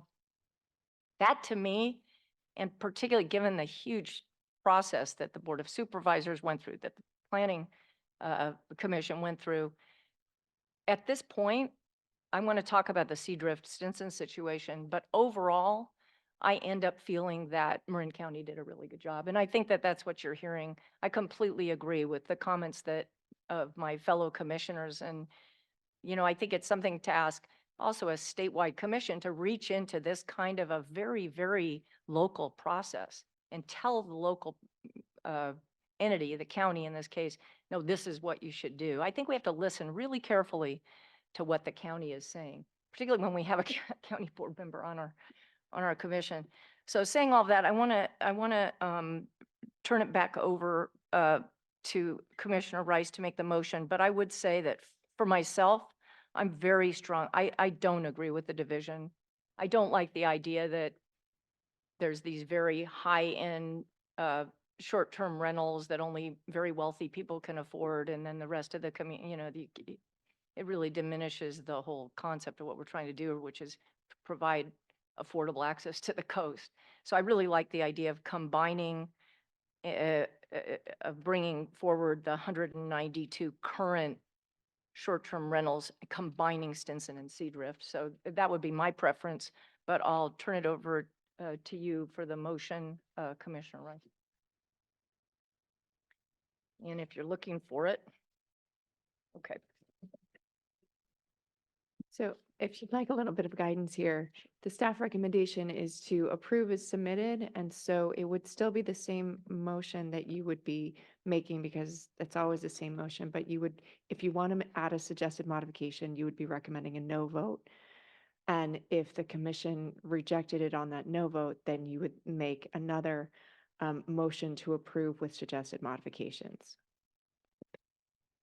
All right, so I move that the commission certify land use plan amendment number LCP-2-MAR-24-0002-1 as submitted by Marin County, and I recommend a no vote.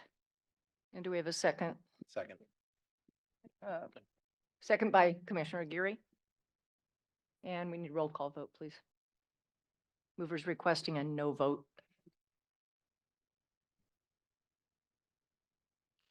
Commissioner Bochco. No.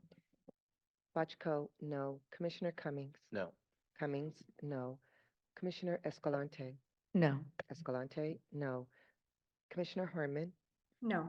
Harmon, no. Commissioner Lowenberg. Oh, sorry, thought she's accused. Commissioner Nuttall.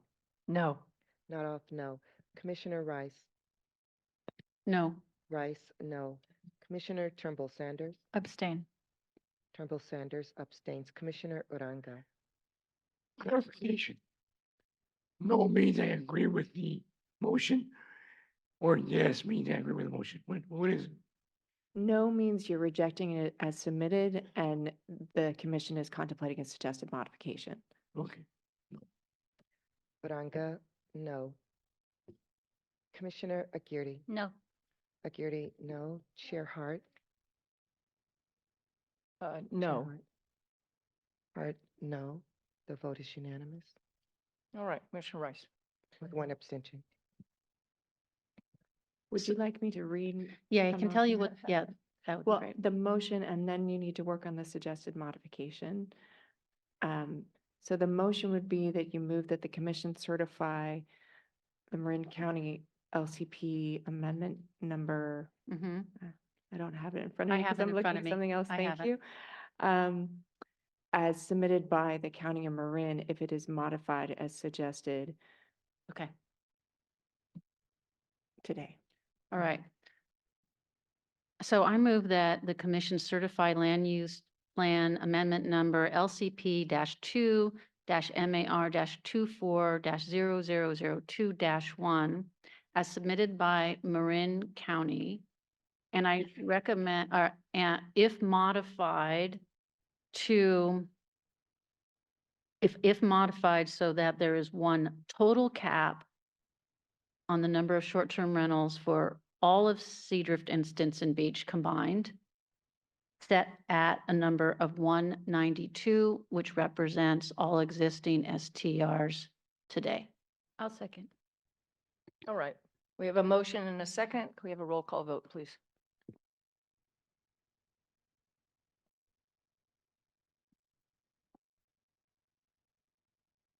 Asking for a yes vote. Right. Ms. Miller? Commissioner Cummings. Aye. Cummings, yes. Commissioner Escalante. Yes. Escalante, yes. Commissioner Harmon. Yes. Harmon, yes. Commissioner Nuttall. Aye. Nuttall, yes. Commissioner Rice. Yes. Rice, yes. Commissioner Turnbull Sanders. Commissioner Uranga. Aye. Uranga, yes. Commissioner Aguirre. Yes. Aguirre, yes. Commissioner Bochco. Yes. Bochco, yes. Chair Hart. Yes. Hart, yes. The vote is unanimous. All right, thank you very much, folks. And thank everyone that participated. Thank you so much to Ms. Rexing. What a great job you did. Mr. Carl, thank you very much. To Marin County, really appreciate it. This time we're going to take a break for lunch and we will be back at 1:30. Thank you.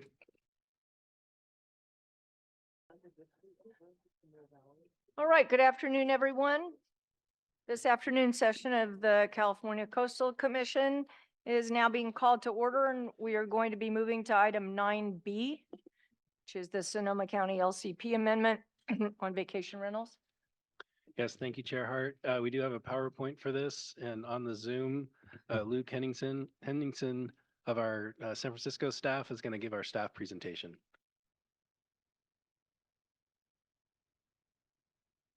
Bringing it up now.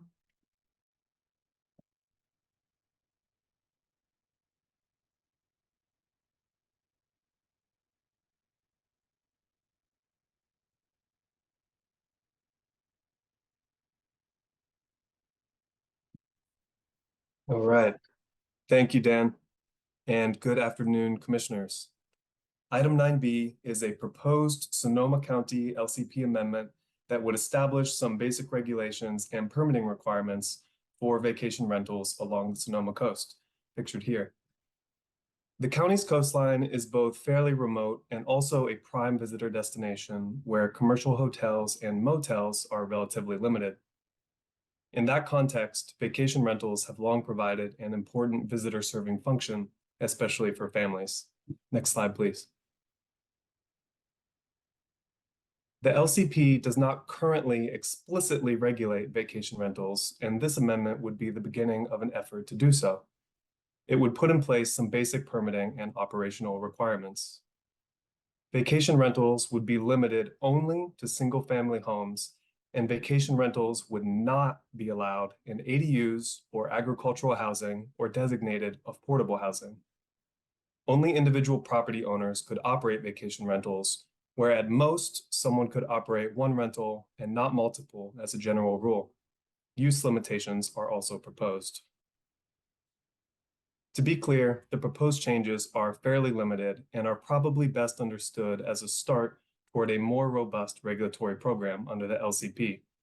The county understands that and would consider further potential limitations at a future date, including through a community planning process so that county residents and other interested parties could appropriately weigh in. For now, the county simply wants to get a basic structure in place in the LCP to begin to move forward more systematically. Next slide, please. The land use plan encourages visitor serving facilities provided that adequate services are available and offsite impacts are minimized, and the proposal meets those tests. Thus, staff recommends that the Commission approve the proposed amendment as submitted. The one motion necessary to do so can be found on page 3 of the staff report. This concludes staff's presentation. Thank you.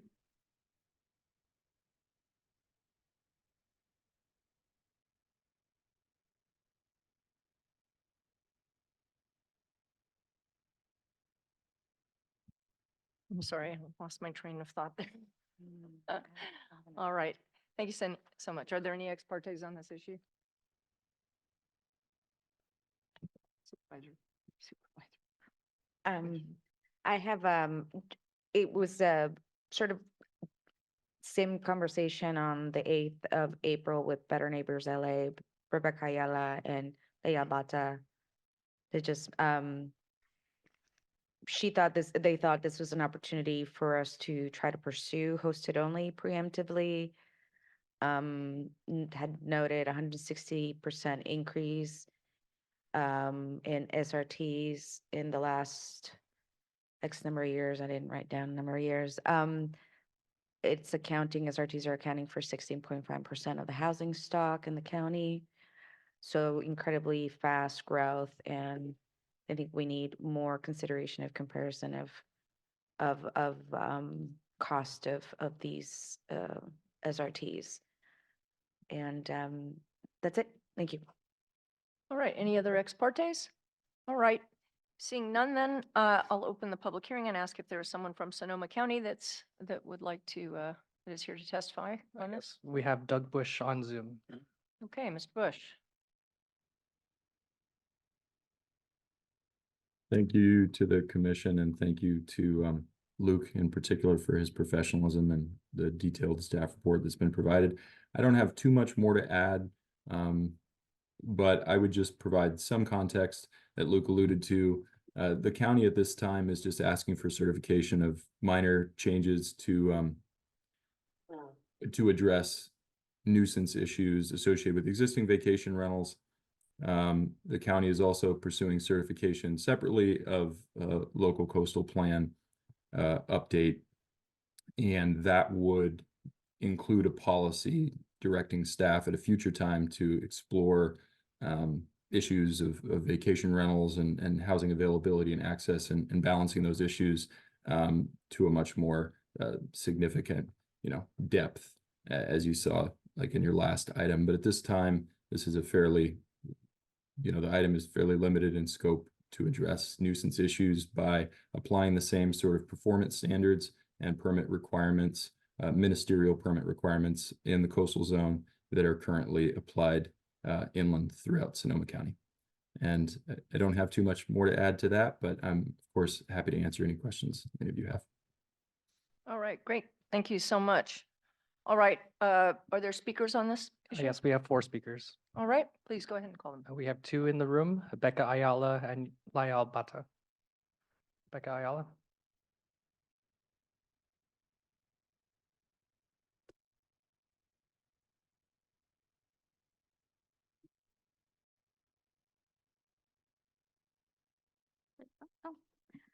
Good afternoon, Commissioners. My name is Becca Ayala, and I'm the Policy and Advocacy Director at Better Neighbors LA, a coalition of host tenants, housing activists, and community members that believe true home sharing and hosted-only short-term rentals is the best way to balance housing accessibility and affordable access to the coast for visitors.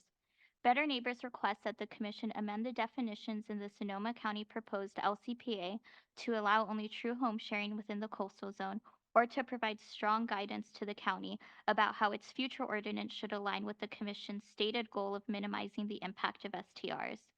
Our recommendation aligns with Professor Wachsmuth's recommendation to establish a regulatory floor that permits hosted-only short-term rentals and prohibits unhosted due to the negative impacts on long-term housing stock and costs. Sonoma County has already recognized firsthand these negative impacts. In their most recent housing element, the county remarks that short-term rentals have removed single-family homes from the housing stock, which has resulted in the loss of the county's scarce urban residential homes and lands to visitor-serving uses, and that restrictions on STRs are needed to protect existing housing stock. According to our data analysis, approximately 16.45% of the housing stock in Sonoma's coastal zone is occupied by unhosted short-term rentals, while unhosted STRs comprise about 4% of the inland housing stock due to area caps. The data is clear that unhosted short-term rentals are over-concentrated in the coastal zone, and that strong regulations are needed to safeguard even more housing stock from turning into tourist accommodations. Sonoma County provides the Commission with an opportunity to provide strong guidance to a municipality considering STR regulation, and yet the staff report is silent on what those regulations should look like in the future. It is at this early stage that the Commission can signal the need to address the housing affordability crisis by safeguarding existing housing stock. For these reasons, BNLA requests the Commission amend Sonoma County LCPA to permit only hosted short-term rentals and provide much stronger guidance to the county. Thank you. Thank you, Layal Bata. And then we have 2 on Zoom speakers, Mark Olson, followed by Eric Frazier. Excuse me. Good afternoon, Commissioners. My name is Layal Bata, and I'm a Policy and Research Analyst at Better Neighbors LA. Better Neighbors requests the Commission to amend Sonoma County's proposed LCPA to allow only true home sharing within the coastal zone. According to our data analysis, as of March 2023, 481 unhosted short-term rentals occupy housing stock within Sonoma's unincorporated coastal zone. Moreover, unhosted short-term rentals in Sonoma's coastal zone are much more expensive when compared to hotels and motels. According to the Public Resources Code Section 30213, overnight accommodations must be affordable to increase access to the coast for persons of low to moderate income. Unfortunately, that is not the case in Sonoma. On average, an unhosted STR is $449 per night, while a hotel or motel is on average $266 per night. The Commission has in the past used luxury hotel developments to win in lieu fees, on-site LCOAs, and other public access improvements, but no similar benefit will come from this LCPA approval that will continue to allow expensive overnight accommodations to proliferate and at the expense of Sonoma's housing stock and local community. Studies show that strict STR regulations help decrease housing costs. According to a study published by the Real Estate Economics Journal, rental prices decreased 3% after the city of Irvine prohibited short-term rentals in residential zones and enforced regulations. Meanwhile, in Sonoma, between 2019 and 2023, the fair market rent for a two-bedroom unit increased by $365 per month, totaling over $2,200 in 2023. For these reasons, we ask the Commission to amend the LCPA's definitions to permit only true home sharing within Sonoma's coastal zone. Thank you. Thank you. And then to our Zoom speakers, we'll start with Mark Olson, followed by Eric Frazier. Mark Olson. Yes, I'm Mark Olson. I'm 64 years old. I've lived in the Bay Area my entire life. And I've lived in my Sea Ranch home for a little over 11 years and have 7 nearby neighbor houses. 5 of these houses are on my own cul-de-sac, and 2 houses are about 300 feet away down the Ocean View corridor. Of these 7 houses, 3 are vacation rentals.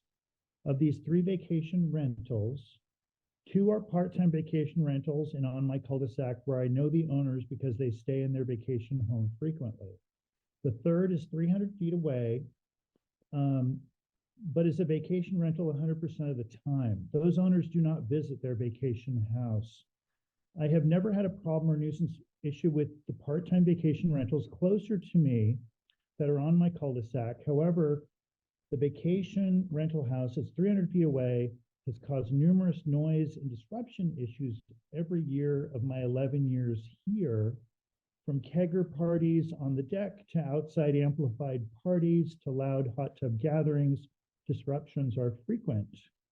Just this last Sunday morning, my neighbor, who works very hard during the week, told me she was woken up at 2:30 a.m. Sunday morning to endure hot tub jets noise and the inevitable talking noise from the jets for 1 hour, just 15 feet from her master bedroom wall.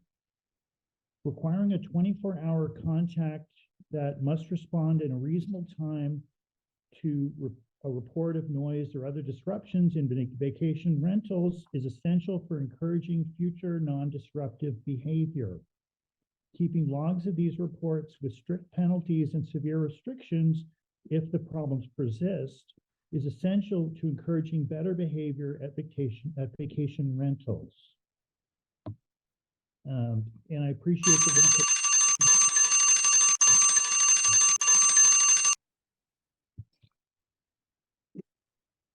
Is that getting louder? Thank you. Well, the longer pretty it goes rattling. on, it seems like it does. Thank you. Next, My point All right, next yeah. speaker. I have a presentation, please. So if yes, I we'll could show we'll bring that. it up really quickly. Thank you. So how do you want it to work? Should I tell you when the slides need to change, or can I just tell you? That'd be please- great. Yes, One please say slide. next slide when you need to change slides. Okay, thank you. Thank you so much. Yeah, so Eric Frazier speaking about the Sonoma LCP. Next slide, please. Yeah, so again, what we see is a lack of verifiable data that has existed throughout the county's process to create VR regulations and other regulations around STRs. They frequently overestimate the number of STRs, and it's because the registration process is cumulative. They're now going through a vacation rental licensing program where we see actually far fewer properties come forward in that regimen. Basically, what happens, as I said before, the Coastal Commission had an opportunity to invest in fact-finding and good faith dealing. That's your responsibility to protect everybody under the Coastal Commission's mandate, but you're failing to do that in the STR space. Next slide, please. So who benefits when the ordinances are so defective, like we see coming out of the North Bay, and in fact, all along the Coastal Commission's jurisdictions? Next slide, please. So what we see actually is that people who are in the decision-making process, whether as staff or elected officials, do indeed understand intimately the short-term rental ecosystem. Like in this particular case, Supervisor Hopkins talking about her STR that she owns in Tahoe. I ask you, if the issues with STR are so onerous against workforce housing, schools, organic cows, what have you, then why would we have somebody who's in a position, an ethical and moral position, engaged in the short-term rental economy in this way? Next slide, please. Obviously, we have a lot of questions. As I said before, defective policy is never going to solve that issue. You can learn from Sonoma County experience there. Thank you very much. Thank you, Right, Madam thank you. Chair. All right, thank you very much. Bring it back to Sonoma County and ask if you have anything further by way of rebuttal. Mr. Bush? Nope. Nothing. All right, thank you. Bring it back to staff. Yes, thanks, Chair Hart. I would just note, and as Mr. Bush indicated, the county is really just getting started here. So this is a lot different from the one we just heard. And they're just putting in place some basic licensing and operational standards, including, like we talked about in the last one, there's one vacation rental per property owner, the try and get away from the commercialization. But we also don't want to prejudge the community process that's going to unfold and try and tell them what to do. Rather, staff obviously can give advice, including based on the last item about data and some of the needs that they, or some of the data needs that they should develop as they go through this process. Because, you know, they have their own circumstances. It's not, I mean, yes, it's fairly rural and remote, but it's not homogeneous. You know, for example, half of the vacation rentals in Sonoma County are in Sea Ranch. So that's a different circumstance than, you know, Walala. So those are just, they're going to need to work through this. So we just don't think now's the time to, you know, put any kind of mods on it and allow the county's process to play out. So we're here for questions. Great, thanks so much, Mr. Carl. Any questions? Anybody? I just want to make a quick comment. Since this is my home county, I strongly support staff recommendation here and what the county is doing. They're beginning to address this, and I think it's very important. I think it's also very important that we give them the chance to do that. So I'm recommending that whoever makes the motion advocate for a yes vote. Who would like to make the motion? I'll make the motion, and I think I'm going to ask for a no vote. But that's because that's the way the motion Oh, is written. recommends a no vote. I see that. I move that the commission reject have a implementation amendment number LCP-2-S-SON-23-0042-1 as submitted by Sonoma County, and I recommend a no vote. All right, do we have a second? Second. Commissioner Bochco, we have a motion and a second. A roll call vote, please. Commissioner Escalante? No. Escalante, no. Commissioner Harmon? No. Harmon, no. Commissioner Lowenberg? No. Lowenberg, no. Commissioner Notoff? No. Notoff, no. Commissioner Rice? No. Rice, no. Commissioner Turnbull Sanders? No. Turnbull Sanders, no. Commissioner Uranga? Nay. Uranga, no. Commissioner Aguirre? No. Aguirre, no. Commissioner Bochco? No. Bochco, no. Commissioner Cummings? Nope. Cummings, no. Chair Hart? No. Hart, no. The vote is unanimous. And just for those that are listening, like me, if you're confused about the no vote, the motion was to reject the implementation, and therefore the no vote will result in us certifying the implementation amendment as submitted by Sonoma County. Sometimes it's confusing, obviously, even to us. So just wanted to clarify that. Now we'll move on to the next item. Yes, that takes us to item number 10A. We have a PowerPoint for this, and this is the Tomales Bay State Park PWP, and Aaron Prayler, who's our statewide planning manager, is going to give our staff presentation. Good afternoon, Commissioners. Item 10A is the Tomales Bay State Park Forest Health and Wildfire Resilience Public Works Plan, or PWP, which is proposed by California State Parks. Next slide, please. This is the fifth Forest Health and Fire Resilience PWP that the Commission has considered for certification. The 4 prior PWPs were certified for areas within San Mateo, Santa Cruz, San Luis Obispo, and Monterey counties. The PWPs are helping the state achieve its goal of addressing California's wildfire crisis while still protecting coastal resources. For this PWP, Commission staff have collaborated with California State Parks and Marin County over the past year to develop a program that increases fire resilience through the protection, restoration, and stewardship of habitats within Tomales Bay State Park. This slide shows the proposed PWP area in crosshatch located on both the eastern and western sides of Tomales Bay, covering approximately 2,430 acres. The red, orange, and yellow shading on the map indicate areas of very high, high, and moderate fire hazard severity. Within the PWP boundaries, the Heart's Desire area in particular occurs within a very high fire hazard severity zone. Tomales Bay Park includes dense native bishop pine as well as mixed hardwood forest with associated understory vegetation. In many areas, these bishop pine forests are aging with declining reproductive capacity. In addition, the landscape is interspersed with wetlands, grasslands, and shrublands. Most of the park qualifies as sensitive habitat.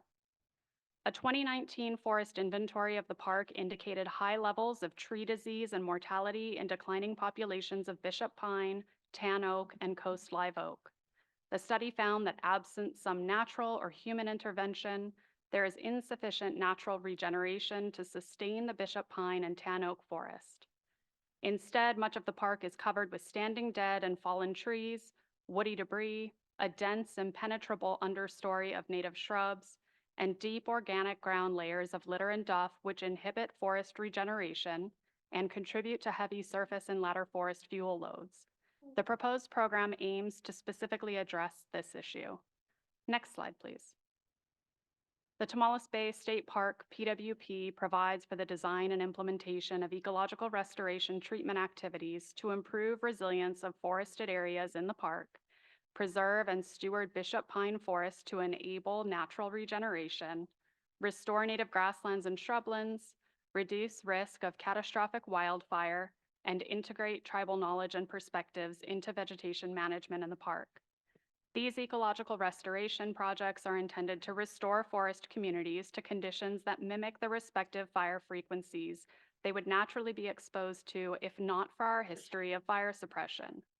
This is accomplished through removal of dead, dying, and diseased trees and brush, as well as invasive species, thinning tree densities to allow remaining trees to grow into resilient stands, and clearing unnaturally thick understory while ensuring sensitive habitats are preserved.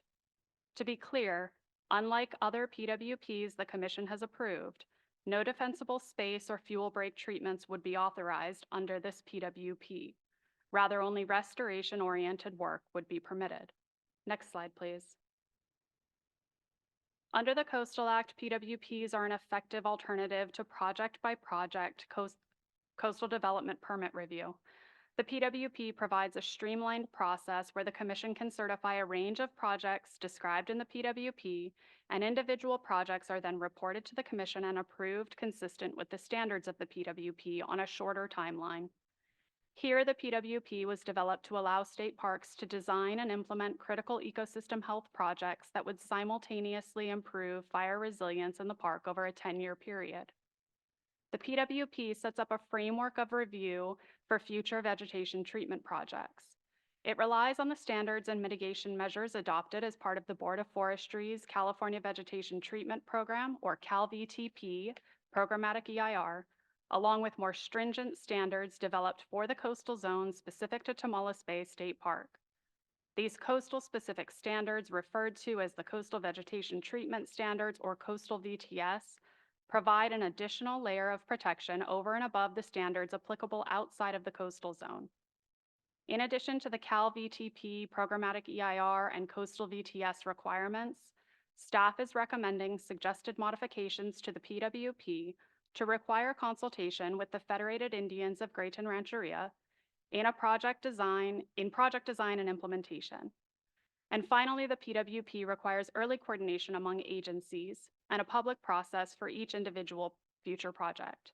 These core PWP functions work together to maximize coastal resource protection while still streamlining project review. Next slide, please. The PWP allows for 5 potential methods of vegetation treatment, including prescribed burning, mechanical treatment, manual treatment, prescribed herbivory, and targeted herbicide application. All projects must be designed to implement the CalVTP standard project requirements, or SPRs, and mitigation measures. These measures serve as development standards or best management practices that project proponents must comply with when designing and implementing vegetation treatment activities. For example, numerous SPRs protect against biological resource impacts by requiring surveys to determine the potential for sensitive species and habitat within treatment areas and avoidance measures within occupied areas, requiring resource protection training for crews carrying out treatment activities, and other measures designed to address specific habitat concerns. The PWP includes a summary of these 71 different SPRs and 22 mitigation measures that address a range of potential adverse impacts. Next slide, please. The PWP also requires state parks to comply with coastal vegetation treatment standards, or coastal VTS, which have been developed through coordination between Commission, state parks, and Marin County staffs.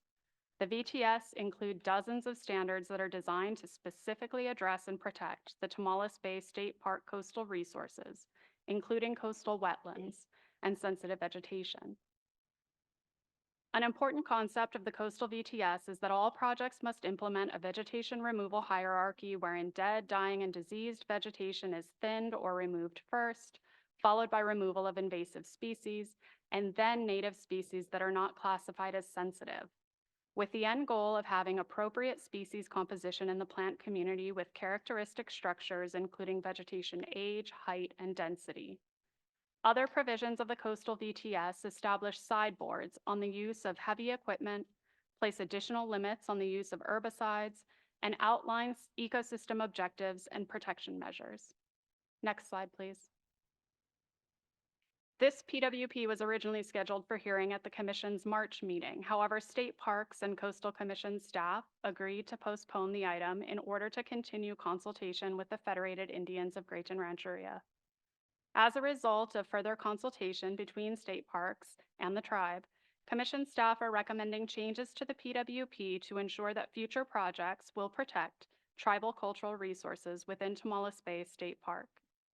These revisions are shown in Exhibit 1 of the staff report in strikeout underline format, and the changes appear throughout the PWP to provide important context about the Federated Indians of Great Rancheria and their relationship with the Tomales Bay region. The most substantive changes include the addition of Project Standard 5, requiring state parks to consult and collaborate with the tribe in prioritizing treatment areas and the treatment activities used in each area, and to design projects consistent with a set of tribal cultural resources standards that were co-developed by state parks and the tribe. Next slide, please. To summarize, the PWP is the overarching planning framework that details standards that all future projects must comply with. But state parks will still need to obtain Commission approval of future projects undertaken under the PWP.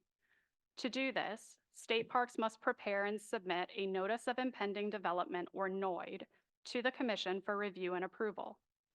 NOIDs can only be approved if the projects are of a type, location, and size as identified under the PWP project standards, including compliance with the CalVTP SPRs and mitigation measures, the coastal VTS, and the tribal cultural resources standards.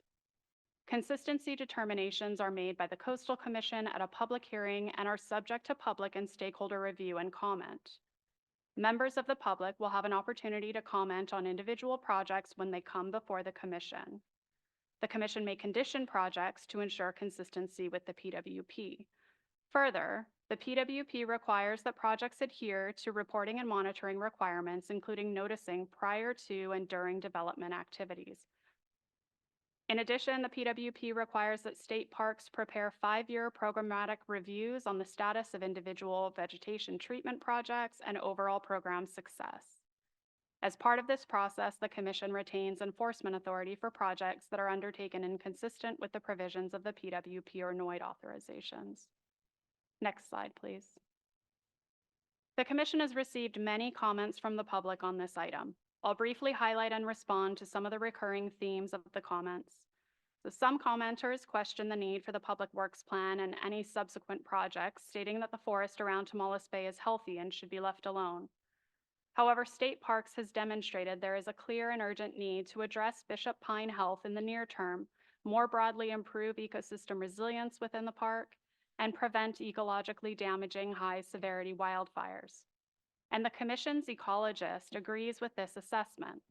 Without these well-informed management measures, sensitive ecosystems would remain at far greater risk to catastrophic loss, whether that's through imminent loss of reproductive and regenerative capacity or unplanned exposure to fire exceeding the severity levels resources are adapted to.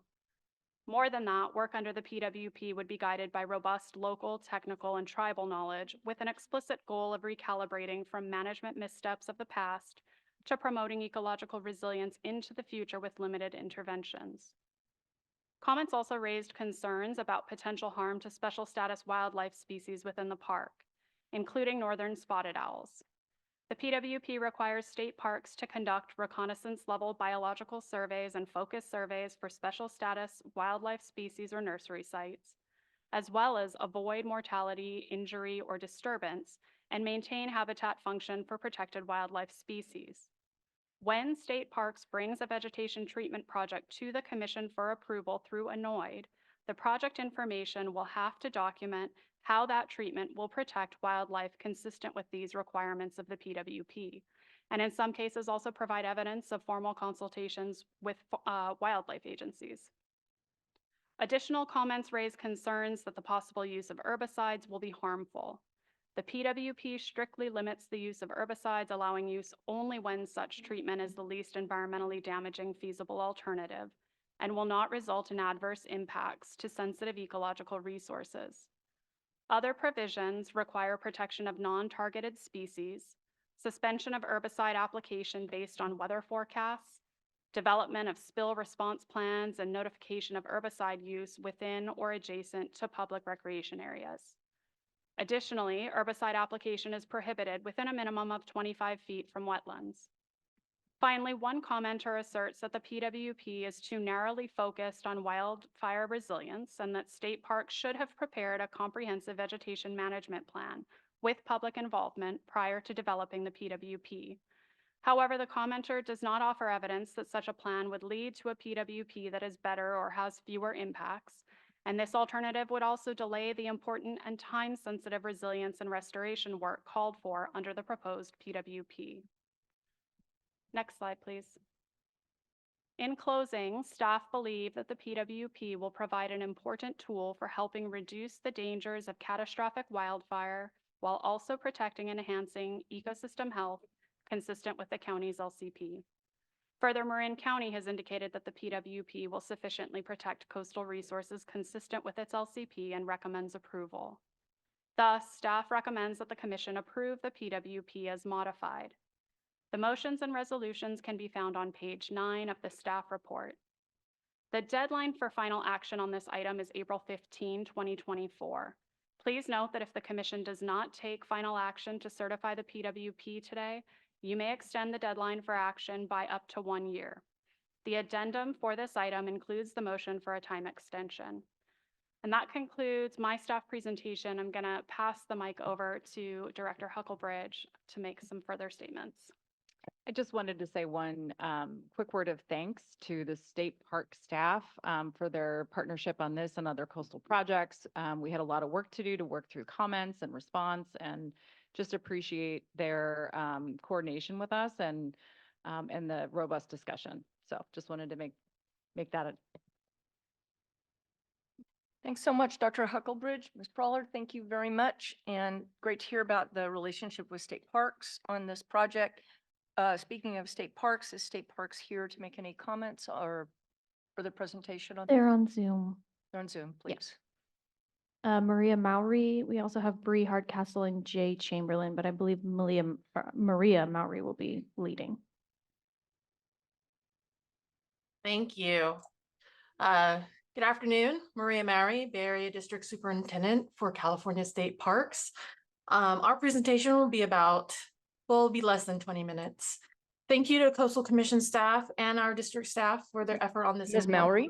Yes. Can I just talk to you for a second about that? We've had a long day already, and we're going to have a a very, very long afternoon. Is there any Yes. way that you could somewhat abbreviate your presentation, potentially to 10 minutes? Oh, we will definitely Possible? try for you. Thank you very much. Yes. I'll try to talk faster.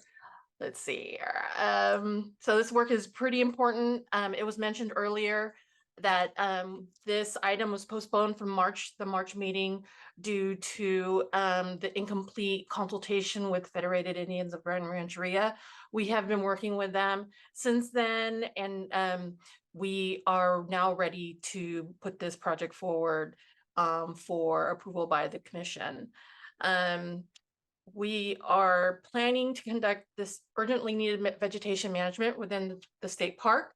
The work is focused on ecological conditions and processes and restoring those and improving those habitats and reducing hazardous fuel conditions. The Tomales Bay State Forest Health and Wildfire Resilience Public Works Plan is a critical component to accomplishing that work and will ensure the protection of coastal resources. The next presenter is Bree Hardcastle, our district environmental scientist, who will provide more details on the project. Is Bree on? Bree should be in. She's in as a panelist. Hello. Bree, here we go. My name is Bree Hardcastle. I'm an environmental scientist with State Parks, and I would like to share some of the specific details on the Tomales Bay State Park Forest Health and Wildfire Resilience Public Works Plan. I'd like to begin by acknowledging that all the lands within Tomales Bay State Park are Coast Miwok land, and today the Coast Miwok are represented by the federally recognized Federated Indians of Great Rancheria. State Parks recognizes that the tribe retains traditional knowledge about the lands, waters, environments, beings, and relationships that are essential to land stewardship. And we are honored to consult and collaborate with the Federated Indians of Great Rancheria on the preservation and restoration of resources within their territory. I'd also like to thank the Federated Indians of Great Rancheria for working in partnership with State Parks on the Public Works Plan. I'd like to also extend thanks to the Coastal Commission staff for the time and effort they've dedicated to working with State Parks. And thank you, commissioners, for your consideration of the Public Works Plan. As Aaron summarized, the native vegetation communities here in Marin and specifically in Tomales Bay State Park have been significantly impacted by human actions. The combination of colonization, the interruption of tribal stewardship, modern fire suppression, the introduction of pathogens like sudden oak death, and climate change stressors like drought and reduced summer fog have really adversely impacted the forest conditions in the park. And those have also resulted in significant changes to the vegetation, which reduce habitat resilience and put those habitats and the species that rely on them at greater risk of significant impacts from wildfires. Scientific data from the 2019 Tomales Bay State Park Forest Inventory, the Marin Fine Scale Vegetation Map, and the Marin Regional Forest Health Strategy all show that there are high levels of disease in the park's forests due to pathogens like Western gall rust, sudden oak death, and pine pitch canker. And the high levels of disease combined with other stressors have resulted in high levels of tree mortality. In some areas of the park, more than 15% of the forest canopy is standing dead trees. Those dead trees and the corresponding increase in understory shrubs, which act as ladder fuels, increase the potential risk of impacts from wildfires to both the habitat and to our neighboring communities. And as Aaron summarized, it's also suppressed regeneration of bishop pine and hardwood forests, and regeneration is no longer sufficient to sustain those forests in the park into the future. In the absence of fire, native grasslands are also at risk to conversion to shrubs as they're increasingly encroached upon by coyote brush. And that heavy buildup of thatch is suppressing regeneration of our native grasses and forbs, reducing biodiversity.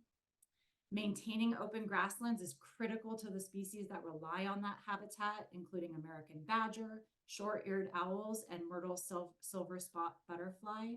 And all these adverse impacts highlight the urgent need for ecological restoration in the park. Next slide, please. These maps were developed as part of the One Marin Forest Health Strategy. The map on the left is the Heart's Desire watershed area, showing the percent of dead standing trees, with red being 2.5% dead standing trees in the canopy. The map on the right is specific to the Heart's Desire area of the park, where we did additional park-specific data analysis. In that map, the hashed area shows where there is greater than 15% mortality in the canopy. Next slide, please. The focus of the Public Works Plan, as we've established, is on restoration of ecosystem processes, and the overarching goals reflect that focus. The goal I'd like to highlight here is that we are implementing restoration consistent with the Tomales Bay State Park General Plan and Marin County Local Coastal Program. The Tomales Bay State Park General Plan provides guidance for the long-term management of the park, clear directives for natural resource management, and is a key driver of our Public Works Plan overarching goals. The Public Works Plan and subsequent project-specific analysis, tearing off the Cal VTP, clearly define state parks vegetation management priorities and the methods for avoiding and minimizing impacts to resources in the park. Next slide, please. The Public Works Plan identifies specific goals for projects, and I'd like to highlight two of those goals.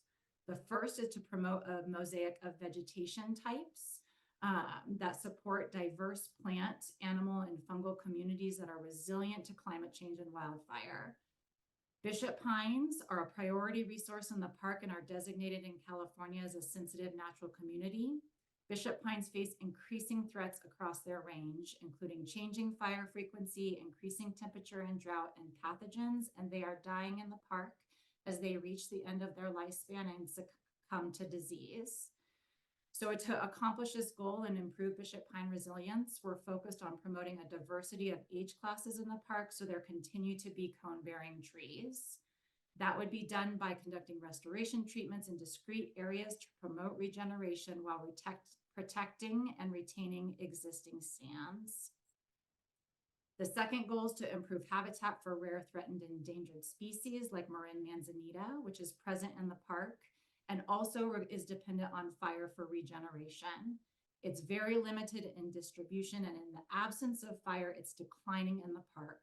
So again, we will protect existing Marin manzanita plants while promoting regeneration. Next slide, please. The Public Works Plan requirements, as Erin said, have multiple layers. The two that I'd like to highlight are a project standard and Cal VTP standard project requirements. And these provide all the protective measures necessary to protect resources. The first is Project Standard 5, Tribal Cultural Resources, which state parks and the Federated Indians of Great and Rancheria collaboratively developed, and which documents specific measures for protecting tribal cultural resources. The VTP standard project requirements are an integral component of the PWP and are applied to specific resources in the park. And I'd like to highlight how those standard project requirements protect sensitive resources with the example of northern spotted owls. Northern spotted owls are a threatened species in the park, and as part of our ongoing management and as evidenced by existing population in the park, state park staff focus significant effort every year protecting spotted owls. And we work closely with other land managers and organizations in Marin on monitoring and protection. We're currently developing a draft project specific analysis for ecological restoration in the park, which recognizes that northern spotted owls nest within and adjacent to the project area. The standard project requirements, including Bio 1, Bio 10, and mitigation measure Bio 2A, provide the protections necessary to avoid adverse impacts to northern spotted owls. And those take and disturbance avoidance approaches are robust and have been developed based on U.S. Fish and Wildlife Service guidance letters. In addition, the project-specific analysis development process includes consultation with the California Department of Fish and Wildlife and the U.S. Fish and Wildlife Service, ensuring that the protective measures are consistent with the requirements of those wildlife agencies. Next slide.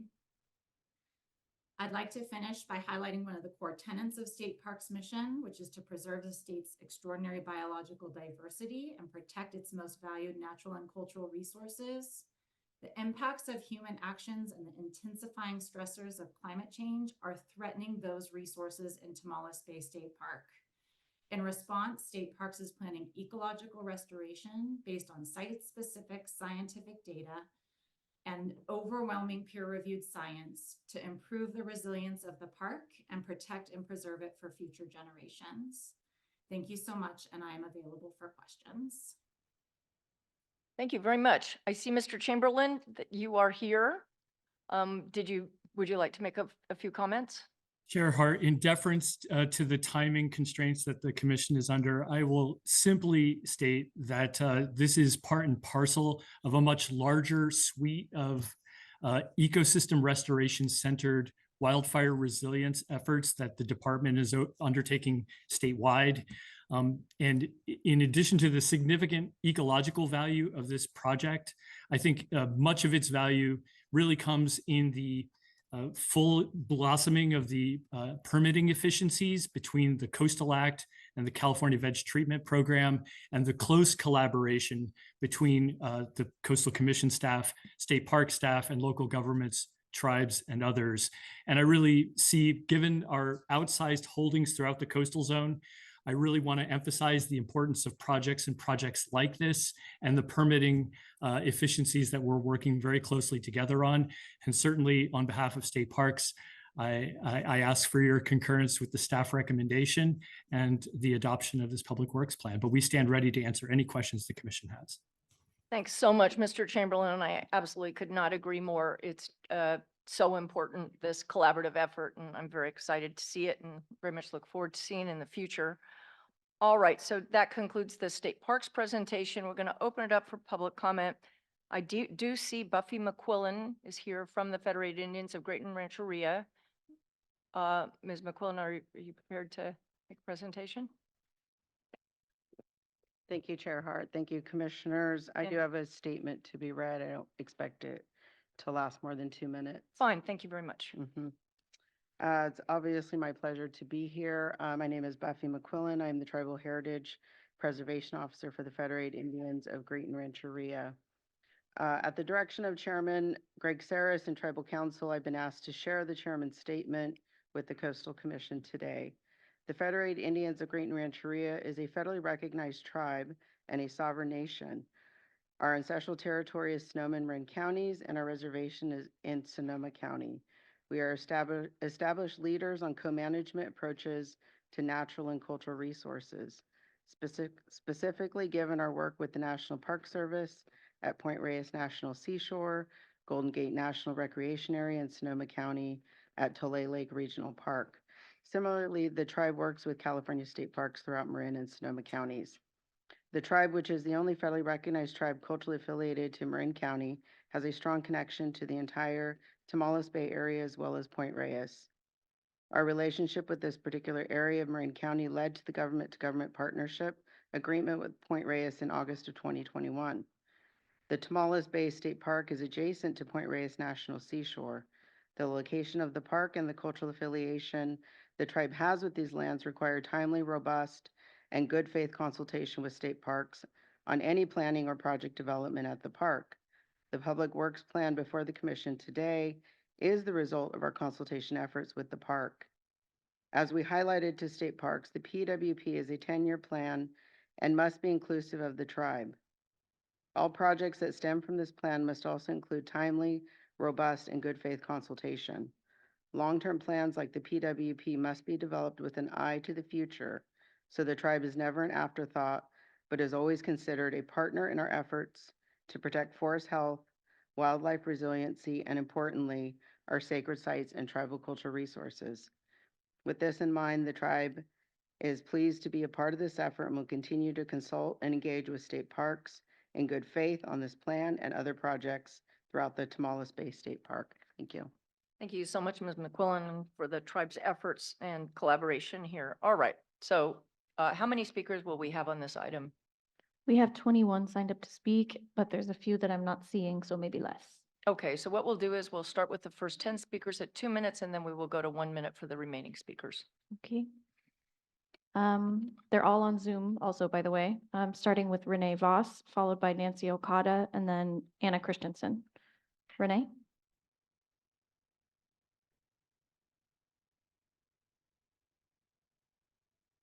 Hello, can my see name you. is Renee Voss. I'm the Executive Director of the Western Alliance for Nature, or WAN Conservancy, which was co-founded by one of the Commission's former members and chair, Sarah Wan. Due to omissions in the staff report, we urged Coastal Commission to deny certification of the PWP for at least 3 reasons. First, despite the staff's suggestion, the PWP does not conform with the Marin LCP.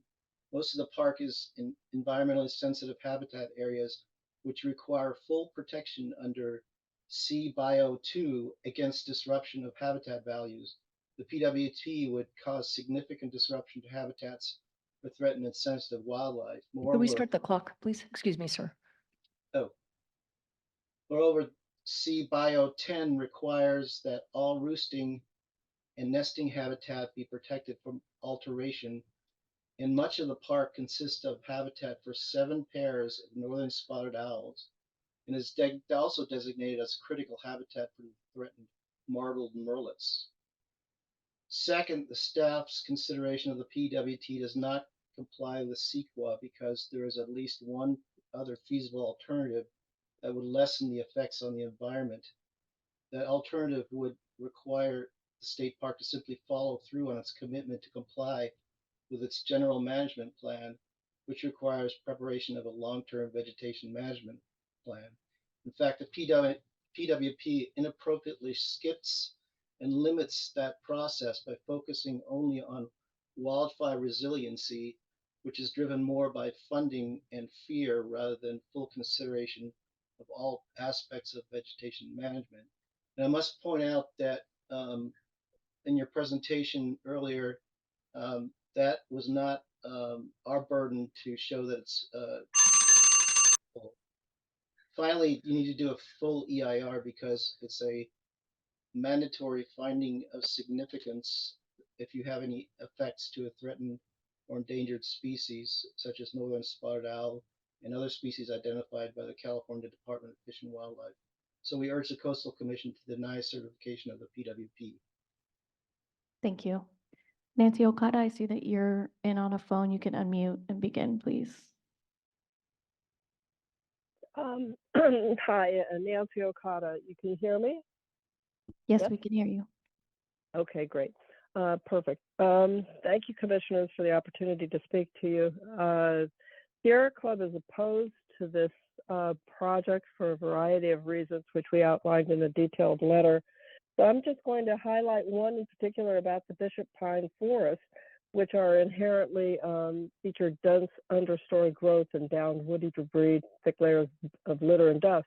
These are elements that provide perfect habitats for various species, including spotted owls, the Point Reyes mountain beavers, dusky-footed wood rat, jumping mice, numerous salamanders, species, and fungi. And this assessment does not really appear to be relevant to that natural ecology of the Bishop Pine Forest. For one thing, the snags serve as an exceptional denning and nesting habitat for wildlife, and they create housing complexes and food sources within the park. It seems that, you know, going in and stripping this forest of these important environmental aspects is not in the forest's best interest, as well as these snags contribute to the diverse wildlife ecosystem. I would agree with Renee that really you need to do a full EIR on this project and really get a baseline point of what's currently in there.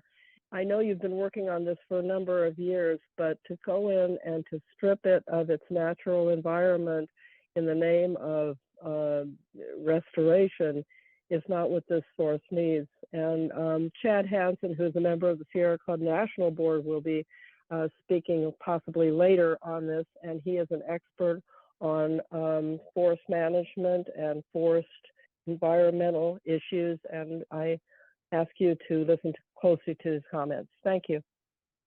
Thank you. Next is Anna Christensen, followed by Nona Dennis, and then Adrian Tosaris.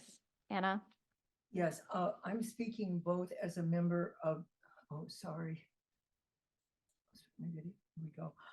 both as a member of the the Sierra Club California's Coastal Subcommittee, also the Los Rios Wetlands Task Force. We did send you a detailed letter with a lot of comments about tribal rights and responsibilities to tribal people. I also want to note that there are a certain number of speakers here, but you literally got, as you are probably aware of, so many letters and emails opposing this plan, and that really needs to be publicly noted. There were very few members of the public that support this at all, so that should be foremost in your mind.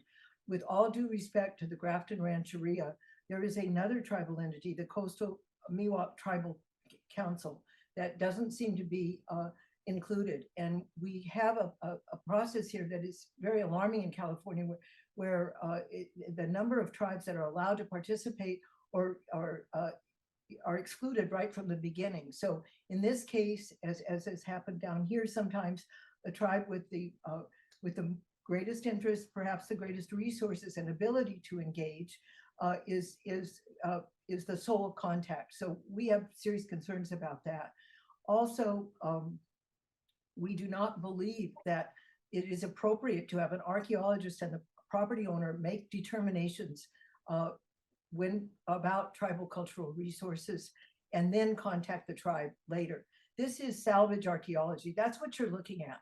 This is not true, even true archaeology, much less regardless of conversations with the Grafton Rancheria. There is no power to, there's consultation without free, prior, and informed consent is simply not legal internationally.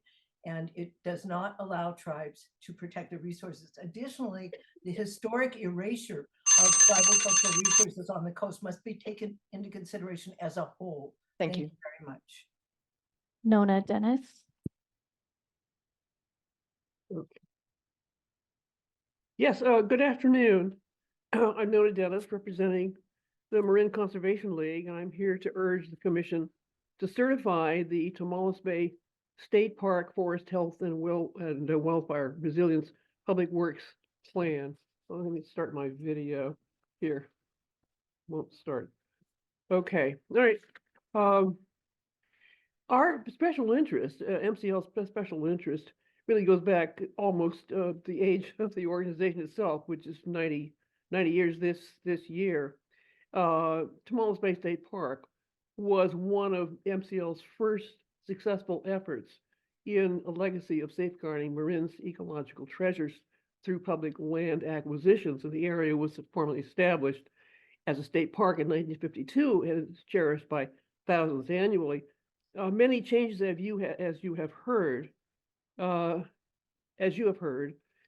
taken place over the decades. The degradation of the iconic Bishop Pine Forest, decline of the rare manzanita, encroachment of coastal scrub into grassland ecosystems, and so forth. It's a cascade of effects, such as dead and dying trees, buildup of duff and debris, a dense understory, disease, and so on, due primarily to the deliberate absence of natural or human-initiated fire. MCL is also on the forefront of monitoring throughout Marin County the many projects that are going on to remove vegetation, to reduce vegetation as fuel. And we believe that this can be done in a way that preserves or enhances biodiversity and ecological functions. You should be aware also, of course, that there's some 1,000 residences along the Inverness Ridge that are subject to possible fire. So we support the plan. We feel that the staff has done really an excellent of giving you all the details that you need to make a finding that this is going to be a successful and important, very important project. Thank you. Adrian Tessaris. Hello, can everyone hear me? Yes. Hi, well, I'm Adrian Tessaris. I'm representing the Environmental Action Committee of West Marin as a legal and policy intern. We support the PW plan, but we stress the need for robust monitoring, further environmental review, and protection of ESHA and endangered species. The threat of wildfire starting in Tomales Bay State Park and spreading to Inverness neighborhoods is particularly concerning. In response there, Inverness homeowners have voluntarily funded fuel breaks and other initiatives to reduce forest risks and enhance forest health. We support community efforts like this and are advocating for further science-based approaches to fire danger. The PWP treatments, if carefully implemented, can enhance biodiversity, recreational opportunities, and decrease fossil fuels. That being said, we strongly advocate for the minimal use of herbicides in this project, urging their deployment only in cases where invasive species pose an insurmountable challenge through other treatment means.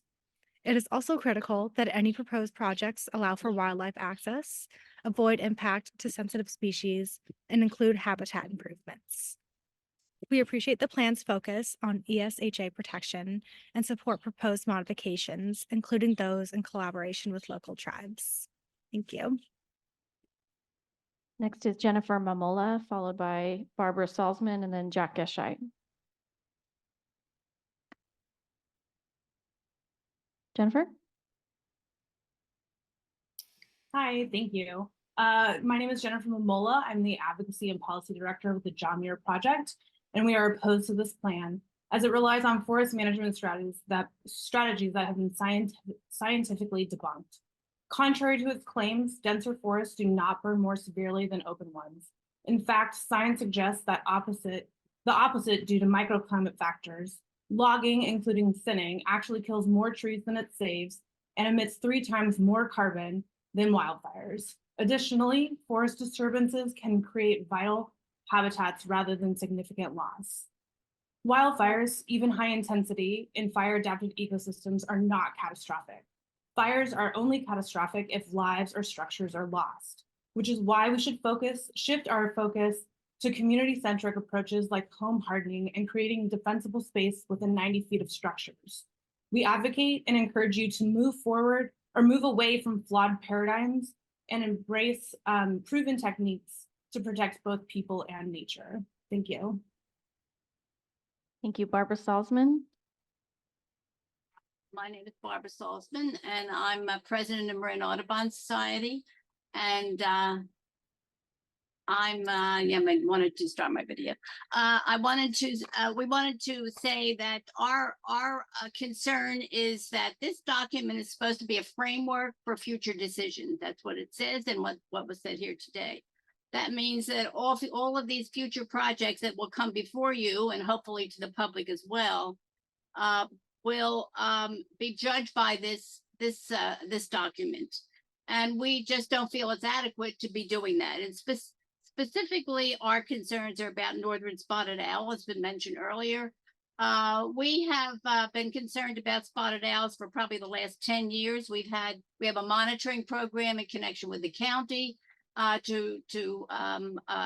docent program to protect some particularly vulnerable nest sites in Marin, and we just don't see in this document the kind of protections that would be needed. Now, I know Bree said, and I think Bree's a great person, great biologist, promised some qualifications that would comply with Fish and Wildlife Service's requirements.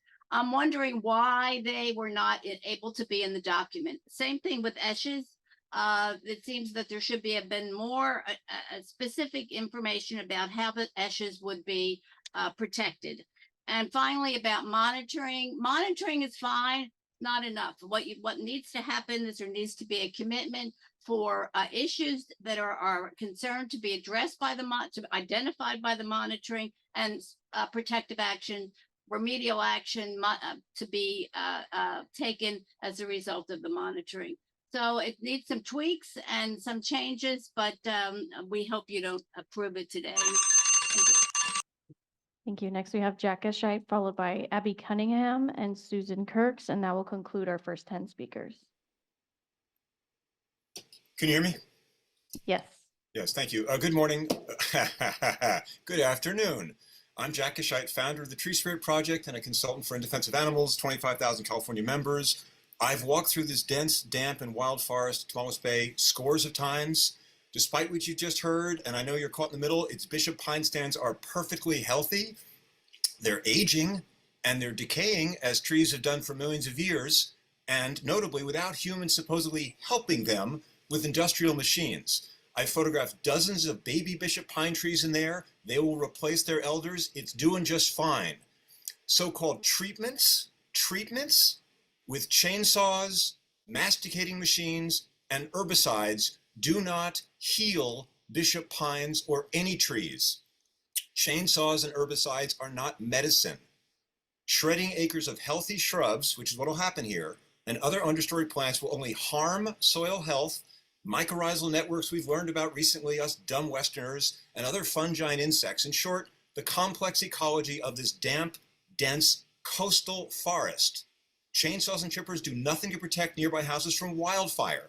The science of wildfire teaches us, my God, to treat houses, not the forests. You create defensible space, as Jen said, I think, mostly within 30 feet of houses and never more than 100 feet away. The whole notion that this is wildfire resilience, it's just not scientific, let alone defies common sense. You don't cut down a forest to protect your house. This may, in fact, increase wildfire danger by felling hundreds of trees, destroying and desiccating thousands of plants. With Dow-Garland formulations, the forest will be drier, sunnier, and hotter, and thus more prone to wildfire ignition.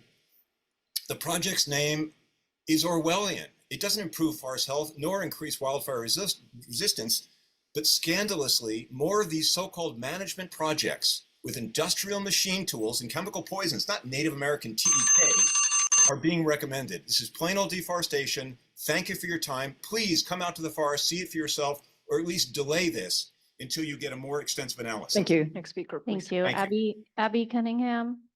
I see that you're calling in. You can unmute.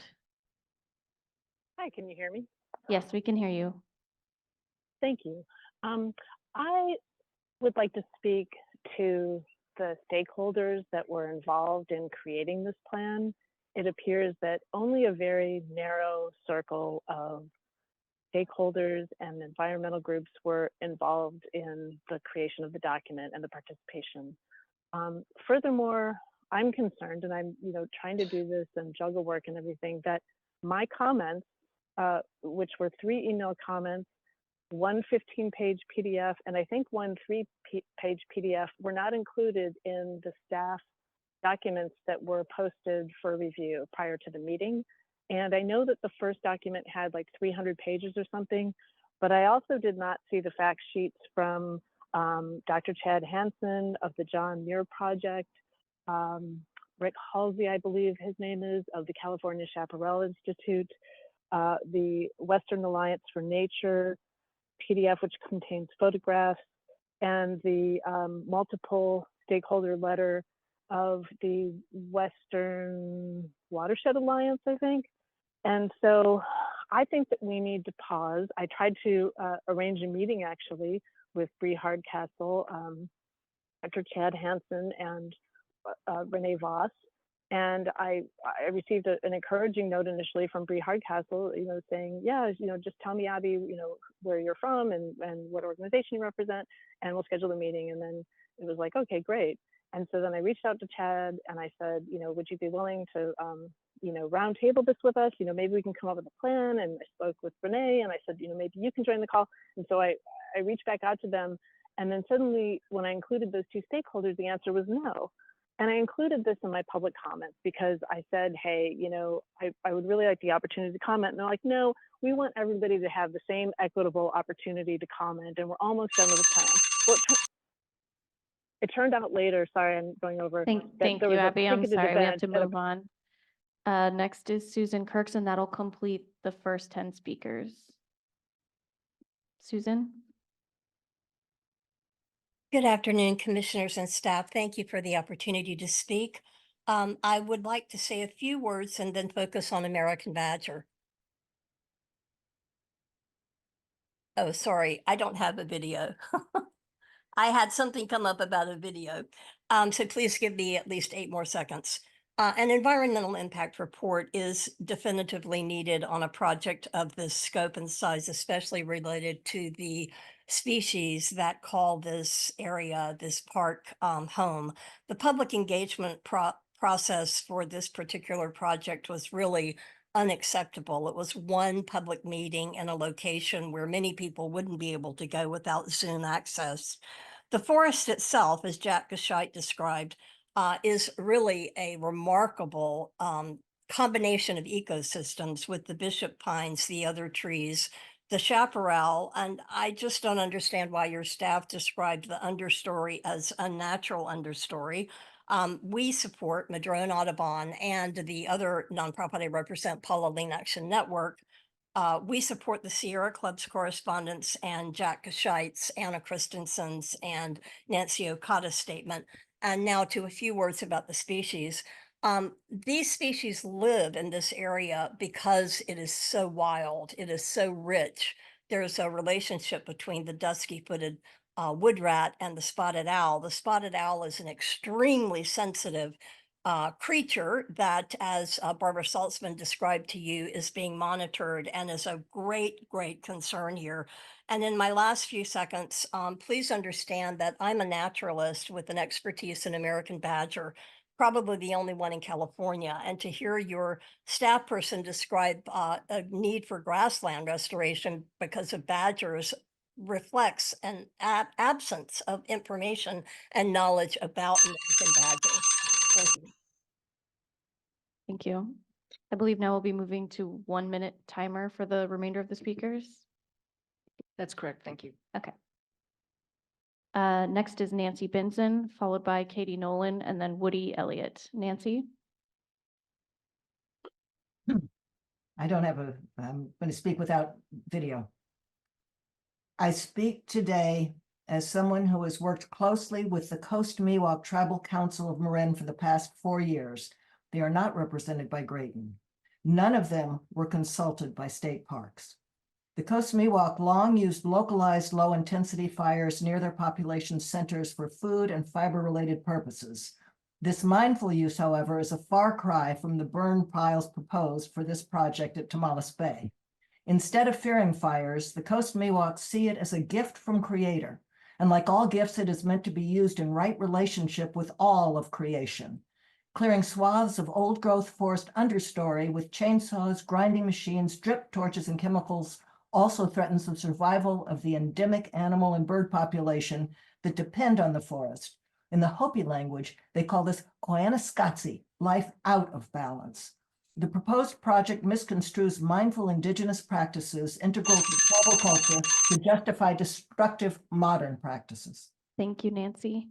Next is Katie Nolan.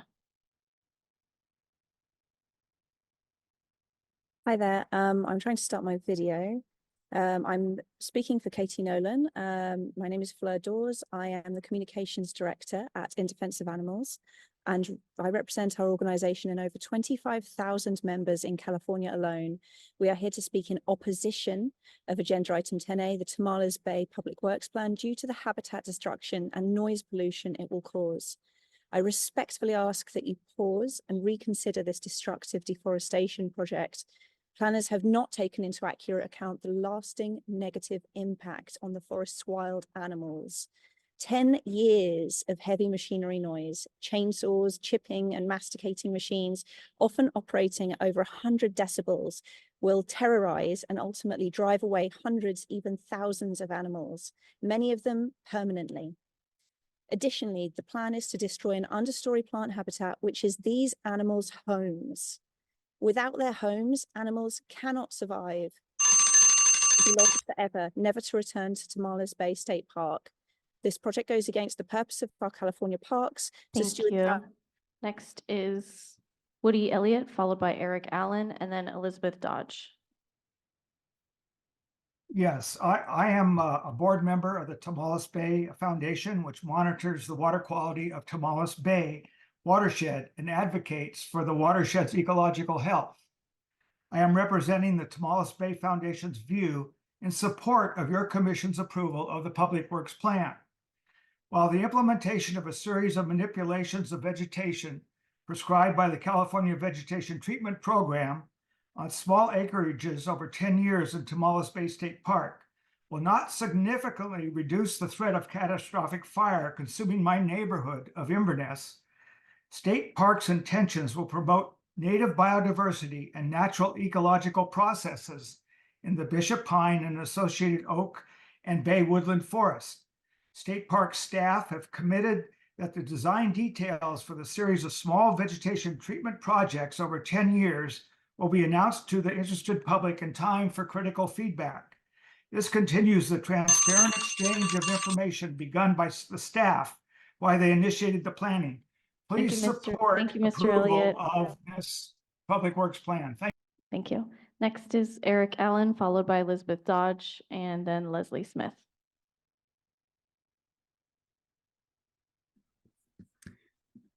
Hello, my name is Eric Allen, a resident of Marin County. Thank you for allowing me to express my opposition to this proposal, for it will negatively impact the ecosystem, biodiversity, and significantly heighten the park's vulnerability to wildfires. Allow me to remind everyone of some fundamental scientific principles. A forest canopy provides shade, which shields the Earth's surface from UV light, preventing dry, brittle land. Trees mitigate wind speeds by deflecting, reducing gusts. Additionally, trees absorb atmospheric carbon dioxide that traps heat and reflects it back to the Earth's surface, what we know as a greenhouse effect. Thinning Bishop pine would dry the forest floor, cause winds to become stronger, raise area temps, creating an ideal condition for fires. It's important to note that Tomales Bay State Park maintains an average humidity of 75%, making it a consistently damp area with monthly average temperatures hardly ever exceeding 70 degrees. Thinning the forest would essentially turn it into a massive fuel load. Thank you. Thank you. Elizabeth Dodge.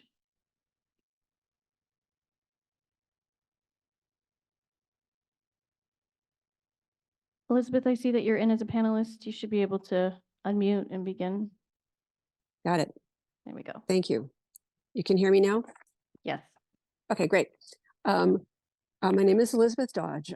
We all know that forest fires are an intrinsic feature of the natural environment, as long as PG&E is not involved. But rather than meddle with the forest and the wildlife that lives there, we should instead be turning our focus on preventing wildfires from encroaching into urban areas and destroying the homes and businesses of the humans that live here. This has been promoted quite a bit by the Marin Wildfire Prevention Agency, which just gets passing mention in the Public Works Plan, but they have an outstanding program that is being adopted by many urban local governments around the state. I know that because we're doing it here where I live in Berkeley across the bay. By focusing on preventing wildfires from... Okay, we're done. Thank you. Thank you. Leslie Smith is our final speaker, and then I'm going to call a number of names that I'm not able to locate in the Zoom. My name is Leslie Smith, and I'm an enrolled and voting member of the Choctaw Nation and an eco artist. And in my art, I focus on the relationship between humans and animals, and the focus is by looking in their eyes. All my paintings have equity between all life forms, looking you straight in the eye and asking for accountability. You can check my website if you want to look. Anyway, my point is this.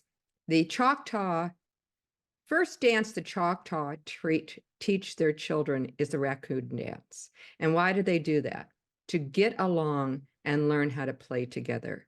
So it's all animals, not just endangered species. As to the pre-Columbian Mesoamericans, their goddess is the opossum. Why? Because the opossum can kill things that are venomous and protect all people. Now, it's a relationship between everyone. You can't use herbicides. You will kill life that is valuable, even though it's not on the endangered species list. Stop it. Thank you. I'm going to call a few names that I wasn't able to initially locate. If you hear your name and you're in the room or in the Zoom, please raise your hand. Teresa Harlan, Pam Youngquist, Mary Jane Schramm, Janess Reynolds, Ann Cantrell. Okay, I'm not seeing anything in the Zoom. Okay, thanks so much, Vale, and thank you very much to all the speakers. And I'm sorry about having to reduce the time, but for those folks that are on Zoom and don't see the room, we have a room completely full with folks that are waiting to participate in our next item. So I'm sorry about that, and thank you very much. I'd like to bring it back to State Parks and ask if you have any response, and would very much appreciate if you could limit the use of the time. Thank you. This is Bree Hardcastle. I can provide a brief response to some of the items. I would just like to emphasize that we have a significant amount of site-specific data that clearly shows the current conditions in the parks. We have a 2019 forest inventory where a registered professional forester went out into the park to gather significant data and to understand the current conditions. And that data clearly showed that there's really high levels of disease in the park, specifically non-native pathogens that humans have introduced, causing significant changes in the forest structure. And that lack of fire also from human activities has resulted in those altered conditions. There is additionally significant data in the Marin fine scale vegetation map, which is publicly available and downloadable, and the Marin Forest Health Strategy that clearly shows changes in the forest. And some of those maps show the change in canopy cover just in the years between 2009 and 2019. And it shows the massive amount of canopy that have been lost in the forest because of these human-driven impacts. I'd also just like to highlight that there are extensive protective measures that are included in the Public Works Plan, the standard project requirements from the Cal VTP. And when we prepare a project-specific analysis, the details, the site-specific details for protective measures are included in those SPRs. And I'd like to highlight that there's protective measures for many sensitive species, the ones mentioned here today, including American badger, which rely on grasslands, ringtails, and as previously stated, northern spotted owls, and many, many more. I'd also just like to comment on the duration of the Public Works Plan. The Public Works Plan, that having it be an overarching document, really ensures that the protective measures are consistent across projects and activities that are done in the park over that 10 years. And that 10 years of treatment period really allows us to implement restoration within work windows to avoid impacts to those sensitive species, to rare plants when they're in bloom, to spotted owls and all other birds when they're nesting, and also so that we can conduct discrete treatments and create a diversity of age classes and vegetation densities across the park that's really representative of healthy conditions, and also allows there to be a large amount of untreated habitat so that there's a diversity of habitat for both the vegetation and the wildlife. I'd also like to briefly just address the comment about outreach. State Parks has engaged and communicated with community members, stakeholders, interested parties starting in November of 2022. Our outreach has included many email communications and updates to community members and stakeholders. We've had multiple public meetings. We hosted a community meeting on December 22nd, 2022, sharing details of the Public Works Plan and the project planning and overall process. We posted that information to our park website, including a recording of that meeting, which is still there. There have been multiple news articles for which State Parks was interviewed and provided information in both the Point Reyes Light and the Marin Independent Journal, sharing project information. We have a project website and that was also shared in those news articles, and also our direct contact information was shared. So we've had many dialogues with interested parties about the Public Works Plan. State Parks has given many presentations to environmental groups and met with local agencies to share information and discuss the project. We presented at the State of Tomales conference and did an interview on the radio station KWMR, again providing information. In addition, we noticed the 6-week public review for the draft Public Works Plan on December 18th, 2023, and at the same time gave early notice of the State Parks public hearing on January 10th. We also recorded that presentation and had that shared out with our full communications list, and we can continue to provide updates as we move forward. Thank you. And I think Maria will adjust some comments as well. Thank you, Bert. Because, yeah, Ms. Marin, or are you Ranger Maori? I'm sorry, I'm not sure. I'm Superintendent Maori. Superintendent Maori, there we go. I wanted to address the consultation. California State Parks recognizes its special responsibility as the steward of sites of cultural and spiritual significance to living Native peoples of California. California State Parks has followed the tribal notification and consultation procedures that are a requirement of the California Vegetation Treatment Program, EIR, as well as California State Parks departmental consultation policy to ensure that we have consulted with culturally affiliated California Native American tribes. And that concludes my statement. Thank you. Appreciate it very much. Thank you, Superintendent. All right, Mr. Chamberlain, you're good? He's good. Great. I'll bring it back to staff then. Ms. Brawler? Thank you, Chair. So I think I'd just follow up with a couple of points.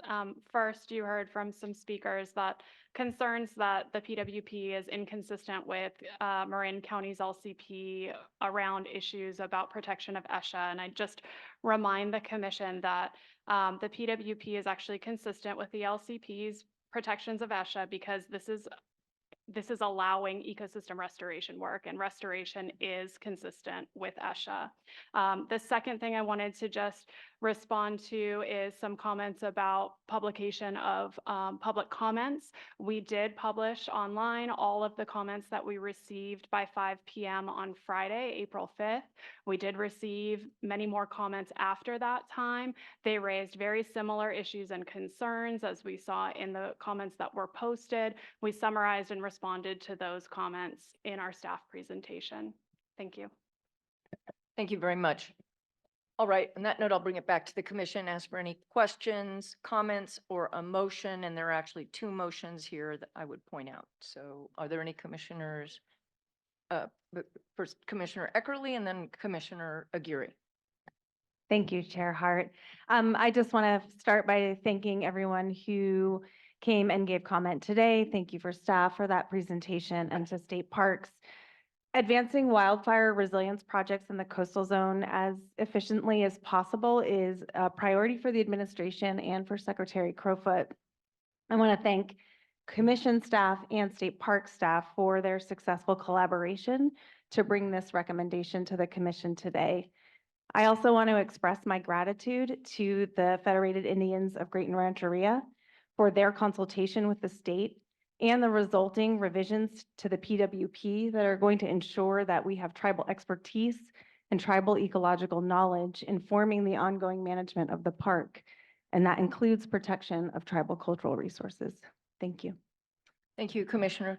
Commissioner Aguirre. Thank you, Madam Chair. I also want to associate myself with Commissioner Eckerly's comments about resiliency, the importance, especially in the context of climate change. And I also want to thank Ms. Buffy McQuilla. Thank you for being here today. I really appreciate that everyone included, the Federated Indians of Greton Rancheria, and I would strongly encourage that continued and meaningful engagement with them as well. Thank you. Thank you, Commissioner. All right, Commissioner Rice. Yeah, thank you. Just a quick comment. I'm completely 100% supportive of moving forward with adoption of this PWP. I just want to comment that, I really appreciate Ms. Prowler's comment that restoration is protection of ESHA. And these forests that we're talking about, they are not healthy right now. This is really important work. This PWP provides the umbrella, the guidelines, the rules to move forward with consistent best practices towards restoring this ESHA, and the work can't happen too soon. And I just want to also comment that this work out in our parks and open space is happening in other areas of the County of Marin in different forms, but also within the urban landscape. The county's adopted and created the Wildfire Prevention Agency, which is working on that built environment, home hardening and defensible space in concert with the work that's happening to restore our open space and public lands to a healthier, more resilient state. So wholly supportive. Thank you. Thank you, Commissioner Cummings. Thank you, Chair. I share the comments that have been made by my colleagues on this item. I just want to thank staff, state park staff, and the Federated Indians of Greater Rancheria for their collaboration on this. And I just really want to, point out that the reason why we're having such intense fires across the state of California is because we have taken a very Western European centric approach over the past 100 years or more on how we treat our ecosystems. We took indigenous knowledge around prescribed berms that helped keep fires at lower intensities, and we excluded that knowledge and took an approach of don't burn anything, and that by keeping people out, we're going to have healthy ecosystems. And what we found was that was not the appropriate approach.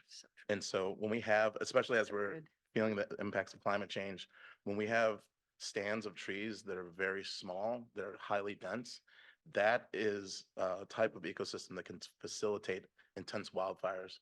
And I get there's some concern about removing trees because we've been taught in the past, don't remove any trees. But what removal can help with, and this is kind of introducing some of these restoration qualities of these forests, is that you have fewer trees that can better compete for resources. And so therefore you'll have bigger trees in these stands of forest. And it's kind of like when you have a garden, if you plant too many plants in, you'll get smaller returns. If you have enough spacing between the plants, you get bigger return on your garden. And that's how we need to start thinking about forestry in the sense of creating ecosystems that where fires can exist, but at lower intensities.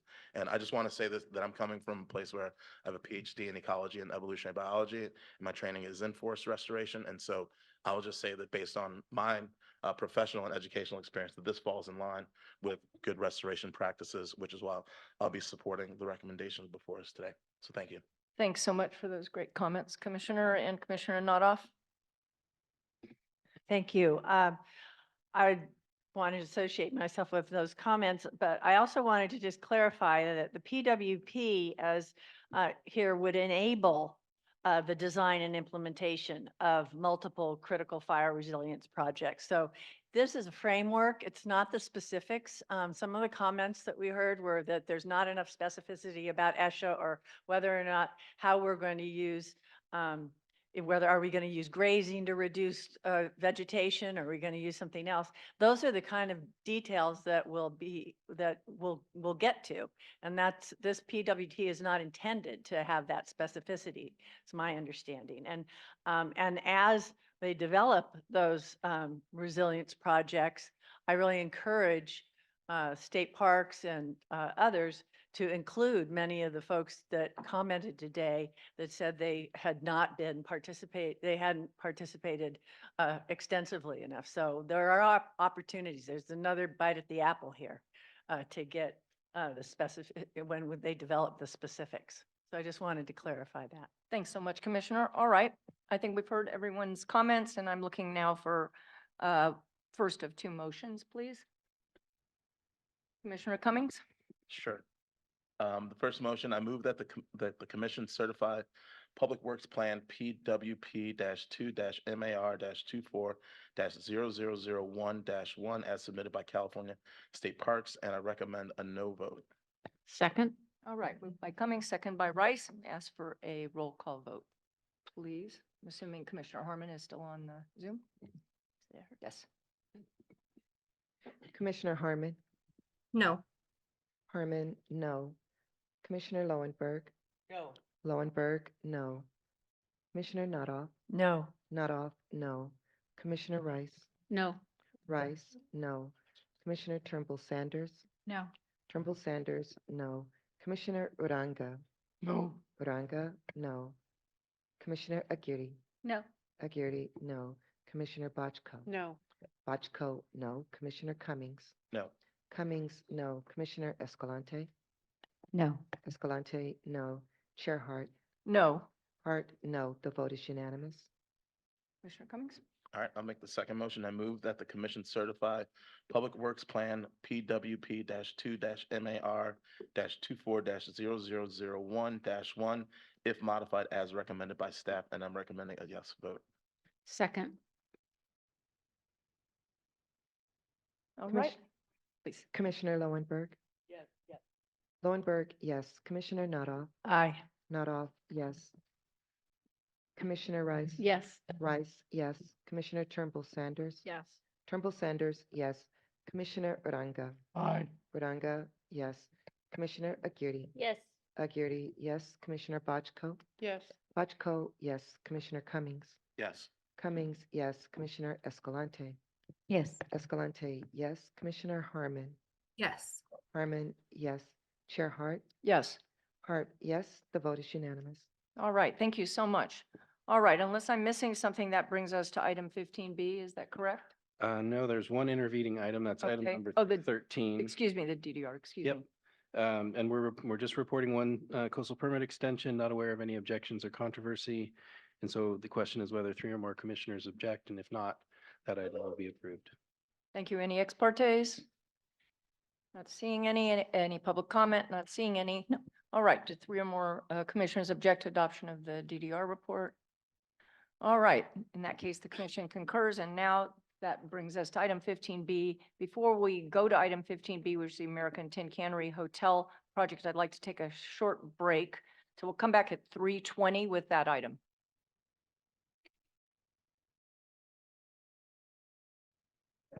All right, folks.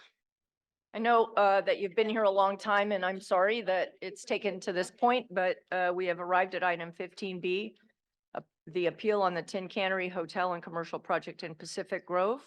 Turn to staff for presentation. Yes, thank you, Chair Hart. We do have a PowerPoint for this item, and Kevin Kahn, who's our district manager in the Central Coast District, is going to give our staff presentation. All right, thank you, Dan. And good afternoon, Chair Hart and Commissioners. Agenda item 15B is the American Tin Cannery Hotel Resort.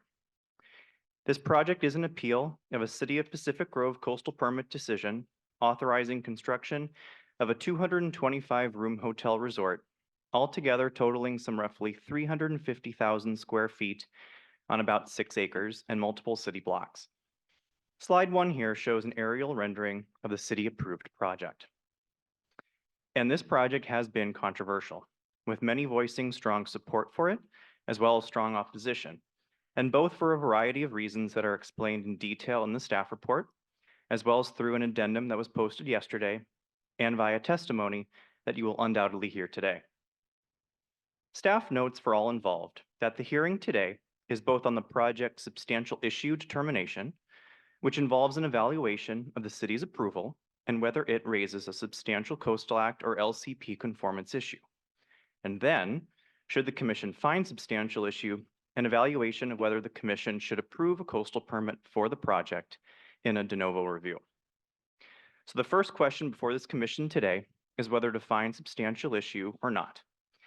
In this case, staff is convinced that the city's approval raises a myriad of important coastal resource issues, including with respect to water supply and lower cost accommodations, all as more thoroughly detailed in the staff report. And staff is recommending that these Coastal Act and LCP issues are substantial enough to warrant the commission take jurisdiction over the CDP application for the proposed project. So at this point, the question is whether 3 or more commissioners would like to debate the substantial issue question through a full hearing on SI. If not, then substantial issue will be found and we'll move immediately into the de novo portion of the hearing. Okay, thank you very much, Mr. Khan. I'll turn it back to the commission right now and ask whether 3 or more commissioners wish to have a hearing on substantial issue. Point of clarification. Yes. No, I have an Exparte, and it's to decline the novo. Mm-hmm. I mean, to accept the novo, then whatever. But are we going to be having a hearing anyway, whether we won't run the no or not? What's the point? I would recommend that you disclose your ex parte if the commission finds substantial issue, then after the staff report on the de novo phase of the hearing. So after the next round of the staff report. Well, the clarification on is on the de novo certification period. There's gonna be one anyway, is what I'm saying. Well, the commission could find no substantial issue it could vote to hold a hearing on the question of substantial issue. So the question now is whether 3 or more commissioners would like to have a hearing on the question of substantial issue. If 3 or more do not want to, then substantial issue will be found and it will move on to the de novo phase of the appeal.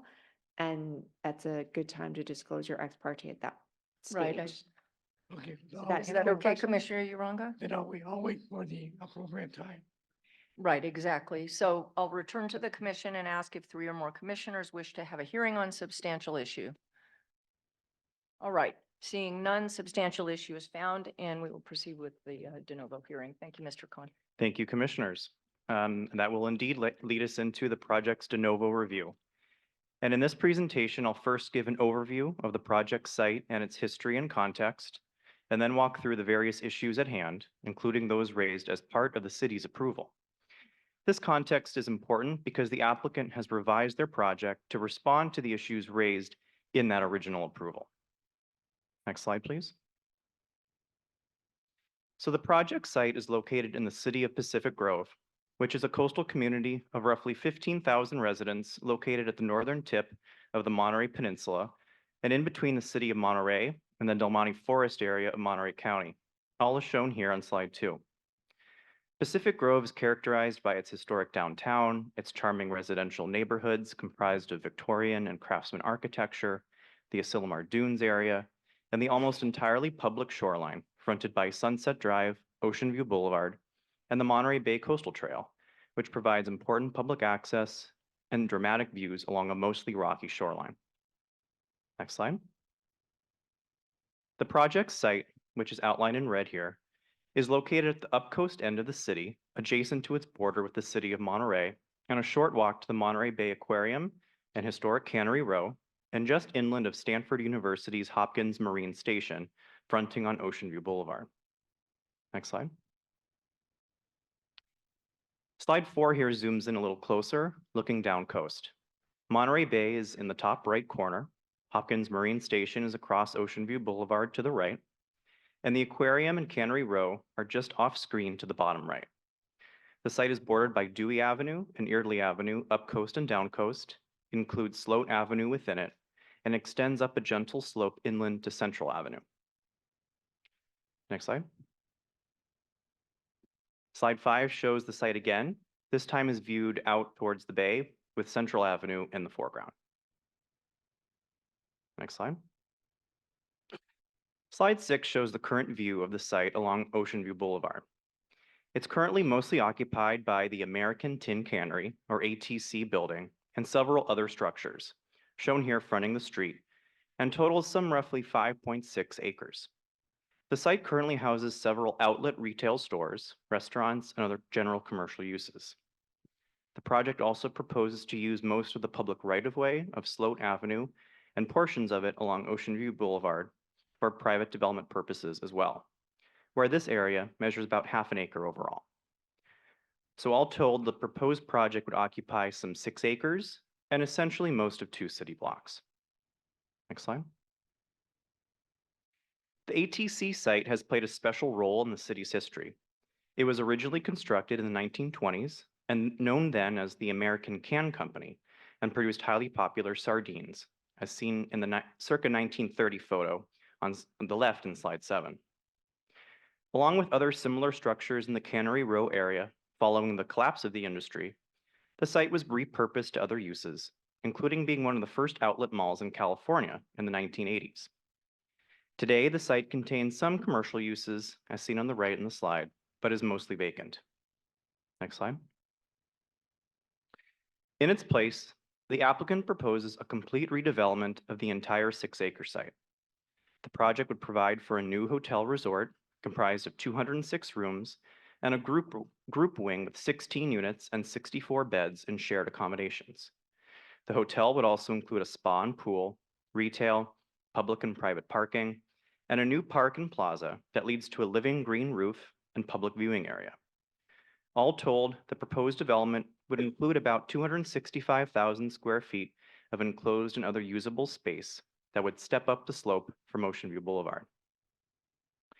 This project before you today is the culmination of almost a decade of visioning and planning, and this particular applicant team began working in earnest around the time the Commission certified the city's LCP for the first time in 2020. And while the project as approved by the city raised several key Coastal Act and LCP consistency issues, staff has worked with the applicant, appellants, and various other members of the public to create a modified project that addresses such concerns. Next slide. So first, with respect to water, as this commission is well aware, water in the Monterey Peninsula is exceptionally complex, with a melange of agencies that either provide or regulate the amount of water to be used, the uses that water is allowed to serve, and the resource impacts associated with doing so. This includes the Coastal Commission under the Coastal Act and LCP, where the Commission has an independent authority to ensure that new development is served by an adequate and sustainable water supply. The Commission has generally understood this requirement to mean water that's used in a manner that will not impair sensitive coastal resources. As explained in detail in the staff report, at this current time, and while much progress has been made to address the region's chronic water supply challenges, there remains too much uncertainty to affirmatively conclude that this standard is met.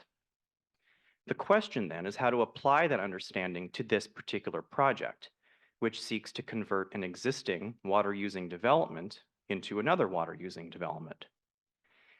While there are multiple ways to approach this issue, staff is comfortable tying the amount of allowed water use to what the ATC site is currently physically equipped to handle. This amount is about 18.5 acre-feet of water per year, as determined by the Monterey Peninsula Water Management District. Both the applicant and Water District staff have given preliminary approval that the proposed project as a whole, inclusive of all water-using features, falls within this water use cap. And special conditions are included to ensure that the project at full occupancy remains at or below this cap over time. As conditioned, staff believes the project can be found LCP consistent with respect to water supply. Next slide.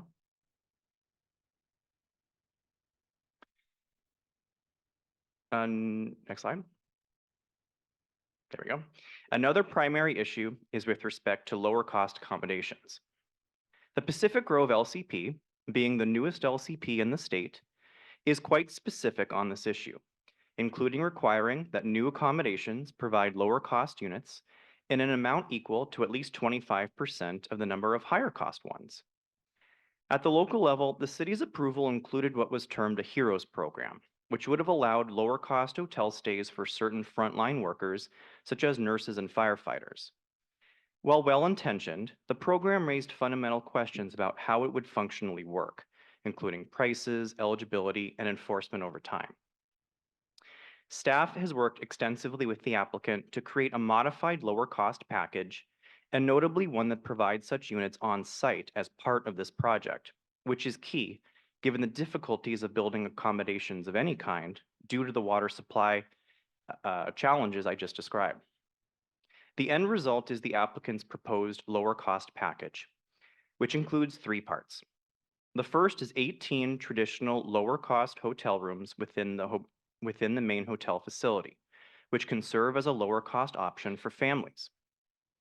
The second is a proposed group wing that would provide groups and shared accommodations of 64 beds within 16 units.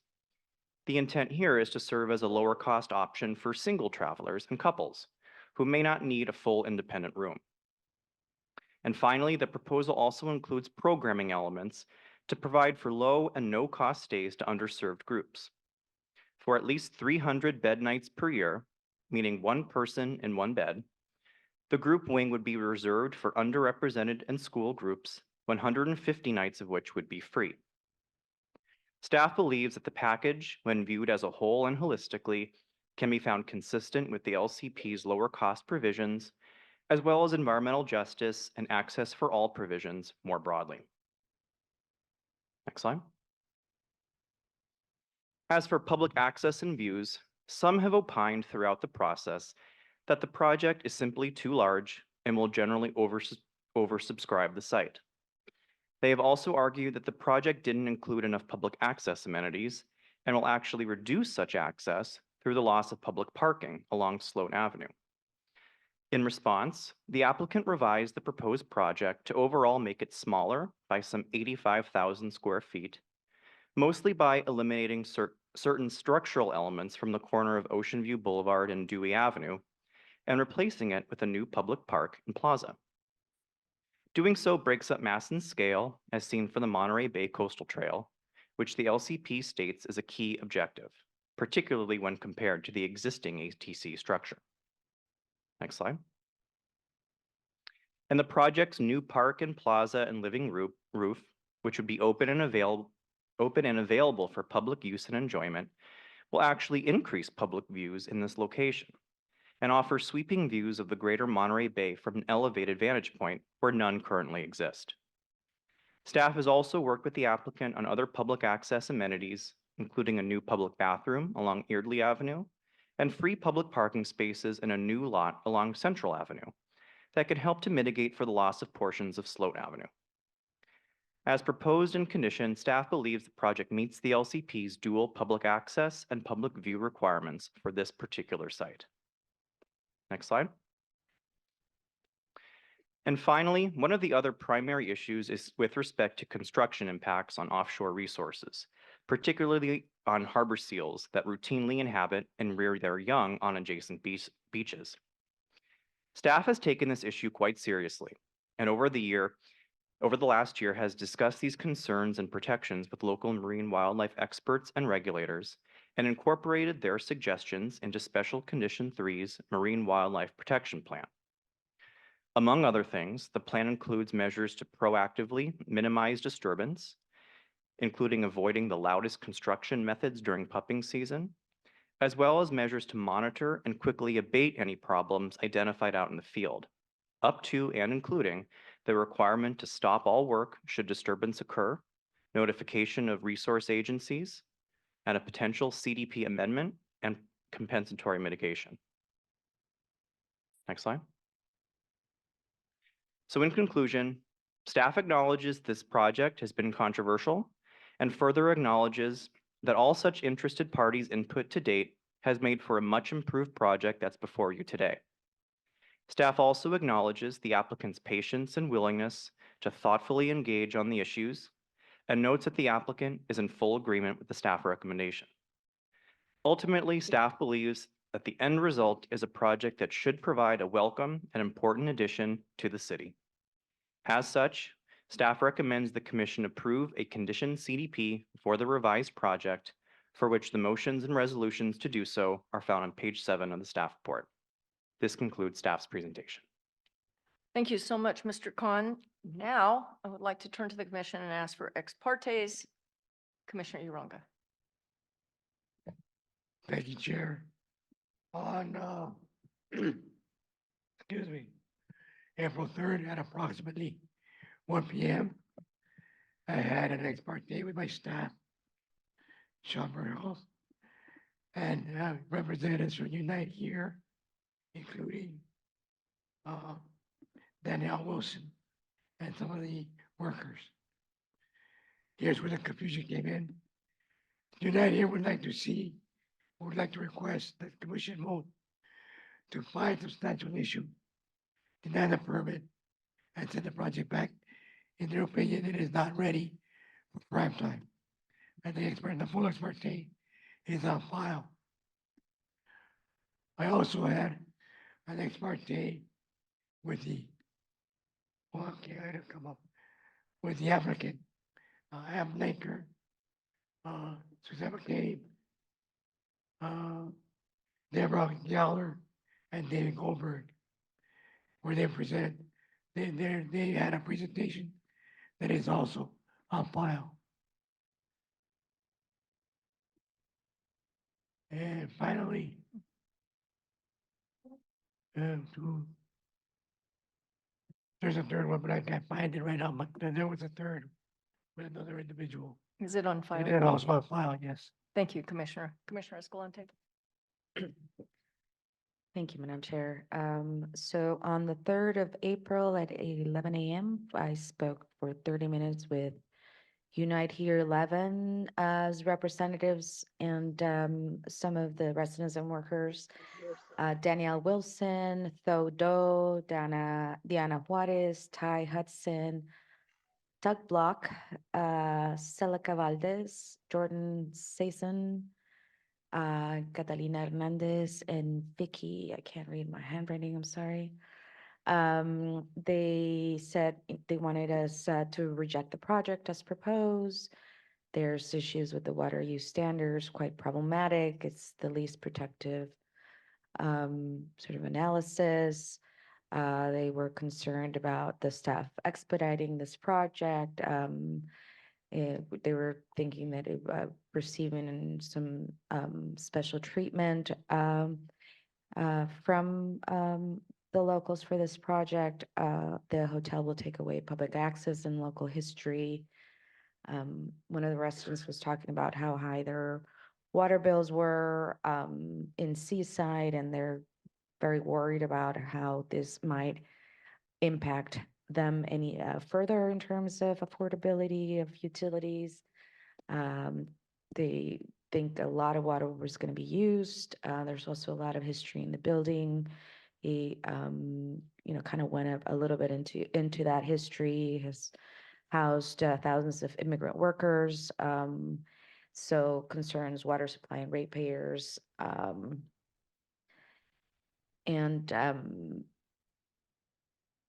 Let's see if there's anything new, some different. The number of rooms is the biggest issues. They do think that the number of rooms should be decreased, and therefore that would lessen impacts on water. The hotel has to be smaller, and there's also health and safety concerns over offset laundry because it creates hazardous conditions for workers. They think, the housekeepers in particular, they can't control what chemicals are used for the laundry offsite. They think this is an acceptable solution for water use, and it's extra work for the housekeepers when the linen is cleaned offsite. They have to get injured by carrying extra linen around. And the delivery sometimes creates delay, and delay creates difficulties for the workers. And this is just something that it's a problem for the housekeepers, and the supervisor sees how this is stressing workers out that have this kind of arrangement in their hotel. And American Tin on the 3rd, 11:30, Susan McCabe and Deborah Gaylor, David Goldberg. They just went through over the project, same details as Commissioner Uranga, urban infill site, industrial commercial zone, currently underutilized. It's indoor mall, not economically viable. Talked about the voter initiative that, sort of got us on this path and where we're at now. Went over sort of the modifications, so, trying to work with the expectations of our staff and the commission. Very high priority to get the low-cost visitor accommodations right, and sort of to set up a new template and precedent of how to do it, and which is why they talk about sort of the family area and the more kind of hostel, like lower cost accommodation template. And on the 3rd, also, I spoke at 12 p.m. Pacific Grove Coast Watch. This were the appellants, some of the other appellants of this issue: Beverly Palmer, Lisa Gianni and Tony Ciani, Tom and Kim Aikman, Michelle Rain, Inga Loinson, and Janet Cohen. They're fairly disappointed in a staff recommendation. Many of the concerns that they had were not addressed, in particular because there was not sufficient reduction in size and scale.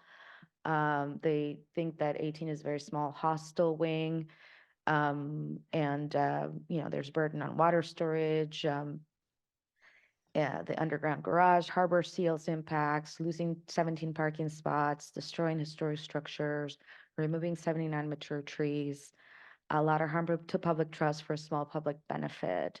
And again, offsite laundry, they said it was offensive to get some sort of credit For that, it's, eh, they're also sort of questioning the efficacy of how we're measuring the water use. And lastly, the harbor seals, enormous concern, Pupping Beach, 218 feet away.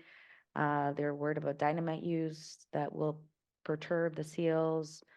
More than perturb.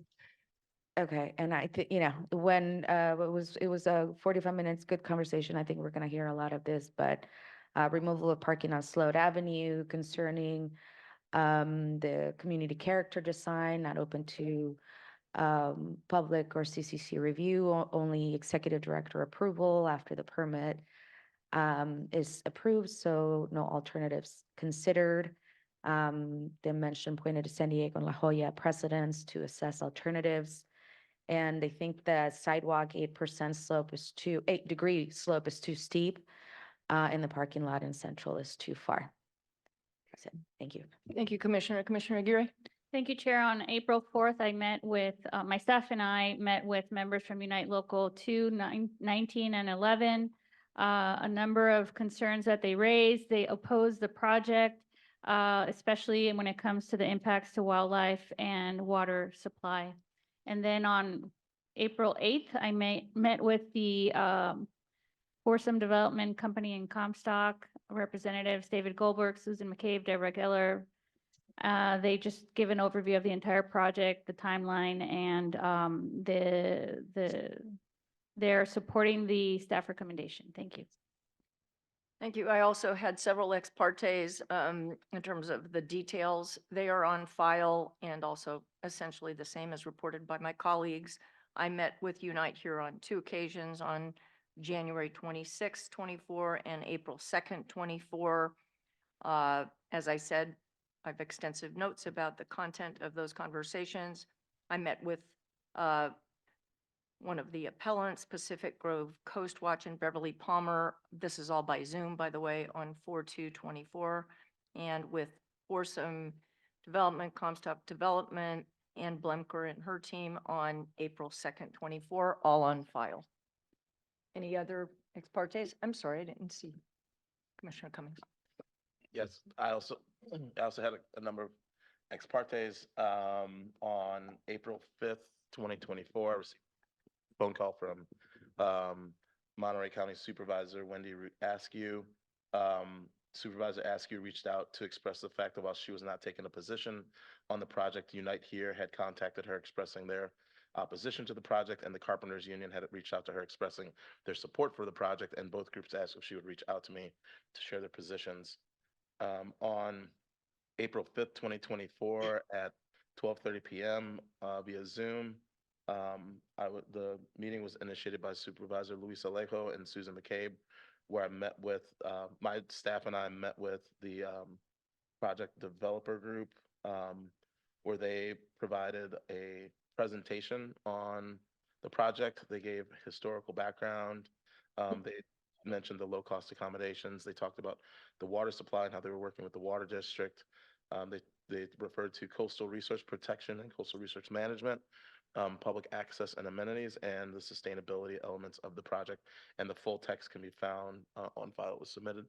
And then finally, on April 2nd, 2024 at 4:00 p.m. via Zoom, in a meeting that was initiated by Doug Block, I met with representatives from Unite Here, Hector Azpilicueta, Maria Santos, Alva Gonzalez, Diana Juarez, John Aliotti, Catalina Hernandez, Cecilia Valdez, Martha Hernandez, Theodore, Danielle Wilson, Ty Hudson, Doug Block, along with my staff, and the representatives of Unite Here discussed their concerns about the project and encouraged a no vote. They generally expressed that the project is too big for the location given the constraints. Some of the specific concerns included wildlife, coastal resource and access, water availability, and then hotel work, the offsite laundry that has already been mentioned. And the full text for that can be found online. And that's all the ex partes had. Thanks, Commissioner. Anyone else? All right, so that concludes the ex parte. So I'd like to open the public hearing and ask the appellants group Here we go. Oops, not quite yet. Sorry. What's happening there? I'm not sure what's happening. We have Beverly Grossman Palmer. All right. In person representing a group of appellants. All right. So Ms. Palmer, my understanding is that you've requested 20 minutes and I'm going to give that as. Chair Hart, if I might interrupt, the applicant typically goes first at the de novo stage. Oh, is that correct? Okay. All right. In that case, we'll move forward with the applicant. And who will be presenting on behalf of the applicant? I have Deborah Geiler. All right, Ms. Geiler, I'm going to give you, you're requesting 20 minutes? 20 minutes. All right, Thank you. please go ahead. Thank you. Good afternoon, Chair Hart and Commissioners. My name is Deborah Geiler. I'm the Vice President of Entitlements for Comstock Development Company. Our company, as the applicant, together with Foursome Development Company, who is the owner of the property. Ms. Geiler, I think you should pull the mic up a little bit. Closer. Okay.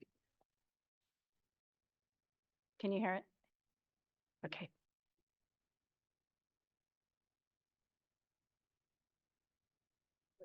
Okay. We appreciate the opportunity to present the ATC Hotel and Commercial Project today. And first, I want to express my sincere appreciation to staff for the really diligent work you guys have done with us over the last 27 months. We really appreciate it. We're very pleased about how the project has evolved and staff's positive recommendation, which we fully support. The project is a better project that provides so many coastal resource benefits. Excuse me. With that, I'd like to walk you through a brief presentation of the project. Next slide. The AT site is an urban infill site located within a built urban environment that is bordered on 3 sides by commercial and institutional uses, including a supermarket, tourist center, fast food restaurant, and the Monterey Bay Aquarium just northeast of the property. The site fronts on Ocean View Boulevard and serves as an important gateway transitioning from Monterey's historic Cannery Row to the city of Pacific Grove. The site is within walking distance to the Monterey Bay Aquarium, the Monterey Bay Coastal Recreational Trail, and other Cannery Row destinations. Next slide. Originally built as a factory for manufacturing processed fish cans, the site has had numerous commercial uses since then, including a car upholstery manufacturing plant and an outlet mall in the 1980s. Next slide. Despite ongoing maintenance efforts, the building continues to deteriorate, and you can see from these photos, the site has been struggling over the last several years, along with a nationwide decline in brick and mortar retail. Next slide. But at the same time, the city's vision for the site evolved, and in 2016, the voters overwhelmingly approved a ballot measure to rezone the site to accommodate a hotel development. This was later codified into the city's LCP, which is certified in 2020. We formally began our process in 2019 when we filed our applications with the city. In January 2022, the Pacific Grove City Council approved our project. Following the filing of an appeal, we have been working diligently and collaboratively with staff to address questions raised in the appeals, and we're really excited to be here finally today. Slide. We feel we have answered those questions and exceeded expectations with the project that introduces increased connections to the coast, greater protection for natural resources, and provides a wide range of contributions to diverse communities throughout the area.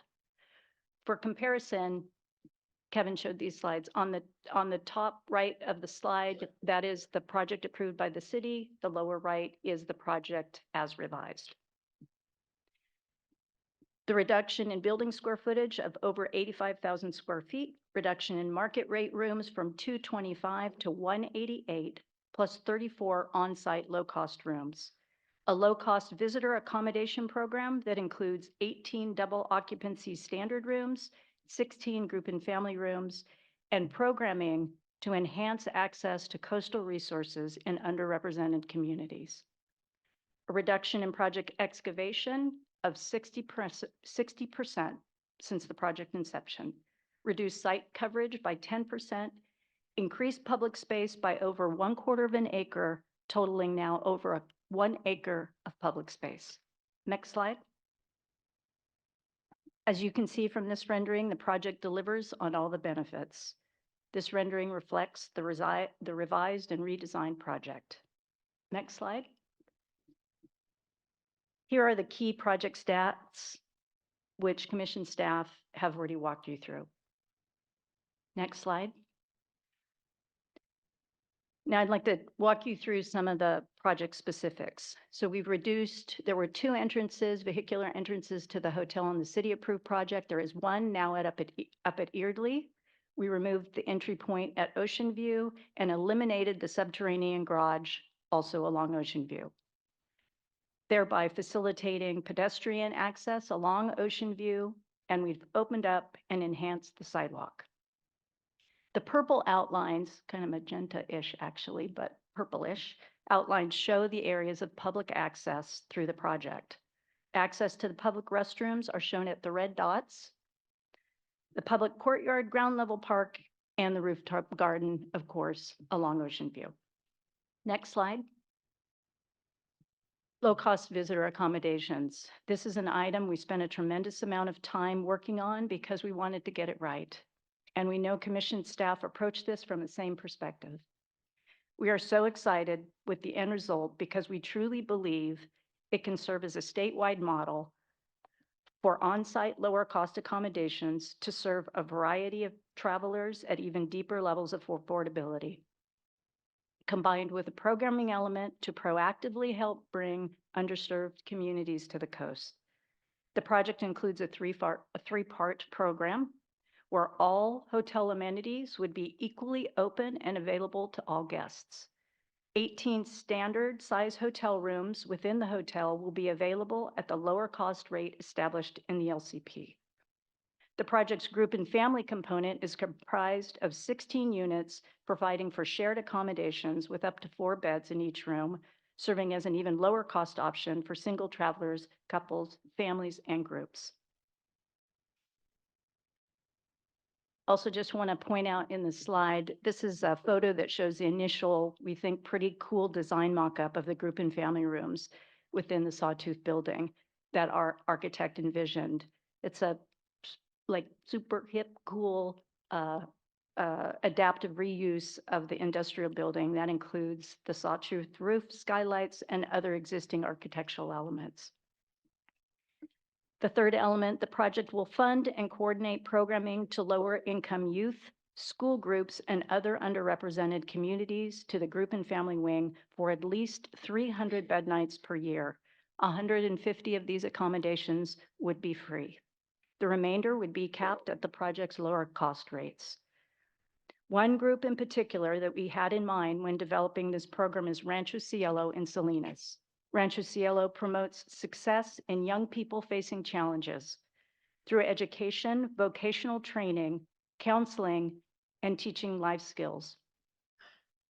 Every Rancho Cielo student has faced barriers to success, either in the traditional learning environment or from the challenges they've faced in life. We would be honored to provide a program that would positively impact these kids and expose them to the wonders of the coast that they are all too often finding inaccessible. The funding and programming would be provided for the life of the project. Next slide. While 18 standard rooms are provided throughout the hotel within the hotel inventory, the group and family room area is situated directly adjacent to the entrance of the hotel on Eardley. This is within a portion of the Sawtooth Roof building for ease of access and proximity to many of the property's public amenities. Next slide. As I'm sure you've heard, water is a complicated issue in the Monterey Peninsula. The Monterey Peninsula Water Management District has always maintained that the site's existing water allocation was sufficient to serve the project. As you have heard, while Commission staff appreciated that perspective, it has been rigorous in testing that assumption and analyzing the water supply issue from a variety of perspectives as set forth in the staff report. Ultimately, Commission staff concurred with the Water District that the project will be served by a sustainable long-term supply and is designed to fit within the site's water allocation. Simply put, the water allocation that would permit this site, as it exists today, to use up to its historic 18.53 acre-foot allocation by releasing various spaces at the mall is now alternatively available for this project. Staff has recommended a robust set of monitoring and reporting conditions to ensure we stay within the 18.53 acre-foot allocation. We're proud of our commitment to natural resources, and one of the most exciting sustainability features of the project is our innovative gray water recycling and rainwater catchment systems, which are shown in the illustration. Next slide. As part of our commitment to coastal resource protection, we have a robust plan and have implemented revisions which not only protect but enhance natural space on site. One of the key issues for the project is that it will be protective of marine resources, particularly the harbor seal, during construction. And while the city's EIR did include a comprehensive suite of mitigations requiring noise levels to be abated at or below the 90 decibel level recommended by National Marine Fisheries Service, Commission staff has recommended an even stricter set of conditions. The project will implement a marine wildlife protection plan, which imposes the most stringent protections, monitoring, and reporting requirements for the harbor seal, black oyster catcher, and other marine life during construction. This plan, developed by the Coastal Commission staff through consultations with local marine mammal and avian experts and experience from neighboring projects, including the Monterey Bay Aquarium's new sea otter research and rescue facility, significantly limits the windows for construction and requires construction pauses should there be signs of potential harm. Special Condition 3C specifically provides demolition and all major site grading and excavation, as well as the use of drones seaward of Sloat Avenue, shall be prohibited between November 1st and July 31st. This covers pre-pupping, pupping, and the weaning season for the harbor seals and black oyster catcher breeding season. The project redesign also further minimizes the potential for noise and vibration impacts from grading and excavation by removing additional portions of the project's subterranean parking. Cumulatively, 60% of the anticipated excavation volume has been reduced. Next slide. Public access. The project now includes a 1/4 acre at-grade landscaped village green at the corner of Ocean View Boulevard and Dewey Avenue with seating areas, which was made possible through the removal of a hotel wing, and a public courtyard on Ocean View, which was achieved by removing a portion of the building to open up public accessible gathering spaces along Ocean View. The project features a 1/2 acre rooftop garden directly accessible from Dewey Avenue, which will be planted with dune habitat and other native landscaping, including walkways, educational kiosks, and coastal viewing and seating areas, and also the environmental benefits of substantially lowering the project's energy consumption and helping to reduce carbon emissions. Restrooms are directly accessible from either Eardley Avenue or the public courtyard on Ocean View. Additional public amenities include a publicly accessible gallery and interpretive gardens that will feature art and photography by local artists and interpretive displays regarding the area's natural history and heritage, the coastal marine environment, and the history of Cannery Row. Bicycle racks, enhanced sidewalks, and increase in public parking, a new crosswalk that will enhance pedestrian and cyclist connections to the Monterey Bay Recreational Trail. Next slide. Green spaces are especially important in the built environment. One of the project components we are very proud of is the inclusion of significant green space. The project as it exists is an entirely urban built environment. A 1/2 acre rooftop garden, 1/4 acre village green, ground level park, among other gathering areas. Next slide.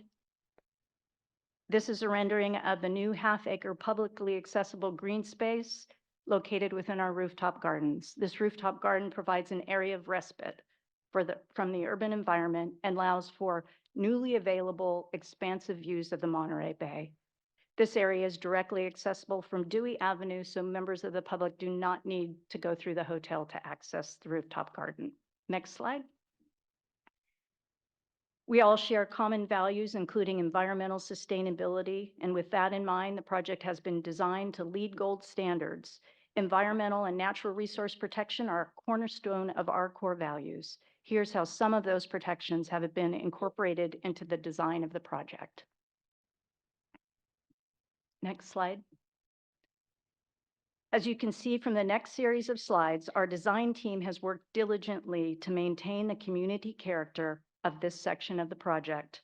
The original office and factory building, including the familiar sawtooth roof, are included and repurposed within the design of the project. Next slide. These comparative pictures show how the design of the project includes open areas that provide relief from the unrelenting mass of the current building along Ocean View. It is designed as an interactive space, better connecting people to the coast. Next slide. The next slides show the before and after images from the public vantage points. The project's potential to impact public view corridors was extensively analyzed during the city process through elevations, streetscape perspectives, on-site and near-site photos, and renderings to provide a specific site visual analysis. In approving the project, the city found it was lower profile, had more articulation and setbacks than the existing buildings on site, and was shorter and less massive than neighboring hotels, and would not substantially alter public views. Next slide.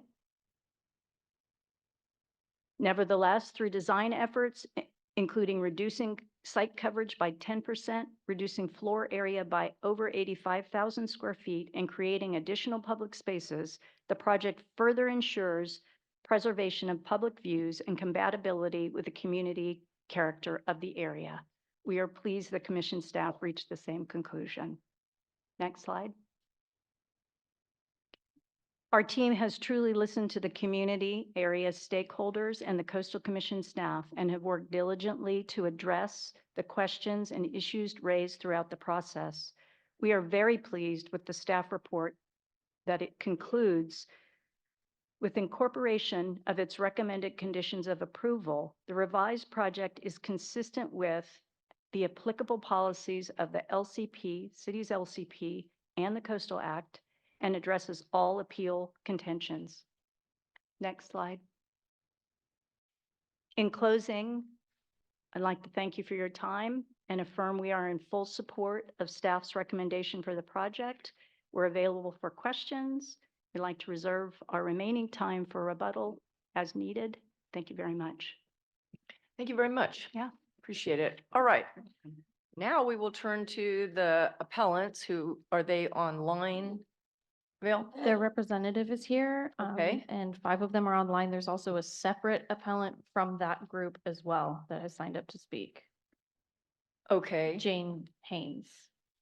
All right. So I'm going to give this group 20 minutes.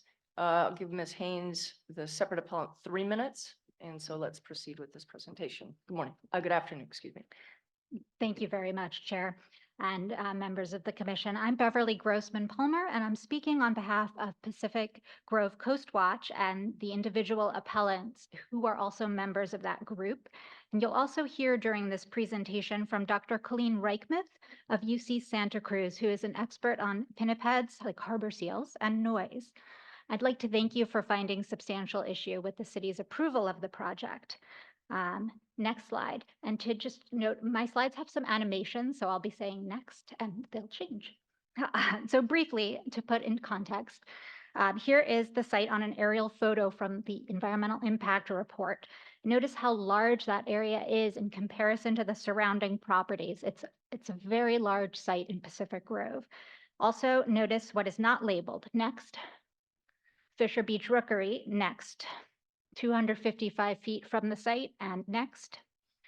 West Beach Rookery, next, which is 400 feet away. Now, this site is right near the Monterey Bay Aquarium that's off on the lower right. But to clear up a misunderstanding that we've seen repeated throughout the approval process, the SEALs did not begin to use those rookeries at West Beach and Fisher Beach until after the aquarium's construction was completed in 1997, 1998. And so this is a really important site for the city. It's the gateway to Pacific Grove, and there is from Monterey, and there's really one chance to get it right. The majority of the project plans that you saw today were not made available to the public until yesterday afternoon. That alone should be reason to continue this item and hold it on a hearing in the Central Coast so the community can really evaluate that proposal and fully participate in person after they've been able to do so. Next. This is really the Commission's chance to make an important project in a very special spot better and more protective of coastal resources. These are the major issues that you'll be hearing from the appellant group on today. Next, please.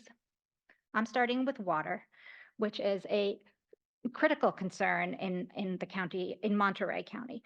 There is only local water available. It's a serious constraint, and that constraint applies to everybody. So keep in mind the statement on page 70 of the staff report regarding the potential for this item to be precedential. Such a decision could have ripple effects on nearby communities, particularly in the area of water supply that could be used in relation to other projects in the Monterey Peninsula. That's staff saying that, not me, but keep in mind that precedent as you think about this project. So the focus here is the LCP requirement for a long-term sustainable source of water. The staff report departs from years of precedent in Monterey and other similarly water-constrained environments like Cambria because it allows an approach that is not based on actual evidence regarding water use. Next. Right now, we have an outlet mall. Next. A street. Next. And a parking lot. Next, to be fully replaced by a 222-room hotel. And yesterday's modifications also indicated a double the bathroom count in the hostel wing, which is an additional water-consuming use. So the staff report says you could deny the project on the basis of this project using additional water, full stop. Under the LCP, you would be justified in denying it for that reason. Now, that's not necessarily the position we're saying that you have to take, but staff's position in the staff report, staff comes to the conclusion that because the MPWMD has said this site is equipped to handle 18.53 acre feet of water, that the site can sustainably use that water now, in spite of not using that much water for years. We have evidence in the record showing that as far back as 2002, the owner of this property was told by the MPWMD that they had nearly 3 acre feet per year that they weren't using. So this finding that staff makes does not tether to any analysis of whether that water use is sustainable and how the actual admitted increased consumption is supportable in light of current water supply. Future water improvements like desal are just that, future. No one has a crystal ball and can say whether that hotly disputed desal project will actually come to fruition. Staff report says this approach creates market certainty. The Commission's mission is not to give coastal development market certainty. The Commission's mission is to protect coastal resources. Next. And moreover, this approach is a rewarding non-disclosure. Staff report makes very clear the applicant refused to provide its actual water use data to staff despite repeated requests. An approach based on actual usage would lead to a downscaled project. Next. And that data was not provided in spite of the fact that there is a recorded deed restriction requiring the owner of that property to make water consumption data public. Do not reward obfuscation and do not cast aside precedent requiring, steering away from the use of paper water. Do not, and worst of all, special condition 5 allows the applicant to defer until prior to occupancy, providing proof that it will not exceed the 18.53 acre feet of water. At that point, the cake is baked. The project cannot be scaled back. The public should have a right on an issue as important as water to review that analysis and not rely simply on the say-so that they will be able to demonstrate it in the future. Next. I'm going to turn to the issue of environmentally sensitive habitat, which will be discussed more thoroughly by some of our future speakers. The LCP has several provisions that specifically require the protection of character-defining flora and fauna. Next. Which include the harbor seal and the black oyster catcher. Next. And you'll hear from next Tom and Kim Aikman about visitors to the coast to see the harbor seals right across the street from this hotel. And next, the disastrous consequences that road work in Pacific Grove in 2022 had on the seals of Pacific Grove. Next, the reason these were this road work were so consequential, next, is that harbor seals haul out and rest in the day, next, are very easily disturbed by noise, next, and when they are scared and disturbed by noise, they flush from the beach. And Dr. Reichmuth will explain why why this is a very harmful experience it actually causes harm to the harbor seals. And I want to note that although staff said that their conditions, special condition 3 requires work to be stopped with disturbance, that is not what the language of the condition says, and that's very concerning to us. The language says that the subcondition H has the biological monitor shall have the authority to stop construction activity, but that's not a requirement that they stop it. So I want to be clear that that condition is not as tight as it was represented to be. Next. I'll add that any approval by the commission must comply with CEQA, the improper water baseline, the deferral of so much mitigation, and analysis of water use and shifting project. All of these things violate CEQA. Next. And so next we'll turn to Tom Aikman. He's presenting by Zoom. I'll stay up here in case there are any issues as the other appellants. Am I unmuted? Okay, thank you. Hi, no. The message says start the video, but I don't have a video. So but I'm concerned about the harbor seals that live across the street from the American Tin Cannery. I believe that the loud noises from the excavation and the construction as it's proposed would drive them away from this area forever. I believe that because I've been monitoring and reporting on this colony of harbor seals for more than 20 years and see how sensitive they've become and how quickly they sometimes flush and how long they stay away if they ever return. I also believe it because we had a real-life demonstration 2 years ago. The city authorized routine road work nearby. It was simply replacing a water line. And the noises from that drove 20% of the seals from the area, and they've never returned. It also stressed the pregnant seals on the beaches so much that a third of them had miscarriages and lost their pups. Federal officials stepped into that carnage and stopped it. Then they rounded up the data and published a special report in July 2023 to show how construction noise can impact nearby seals.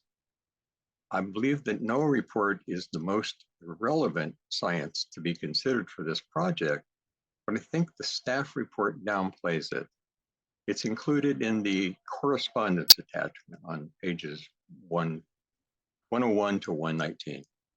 One of the major findings in that report is that the stress of construction noise nearby can cause 6 times as many miscarriages as normal, and that's very deadly. If routine road work for 2 months caused that much destruction, imagine what more than 2 years of ripping out 2,000 truckloads of granite bedrock for an underground parking, leveling a natural hillside, demolishing acres of concrete buildings, shredding 79 mature trees, and continuous streams of construction trucks will do.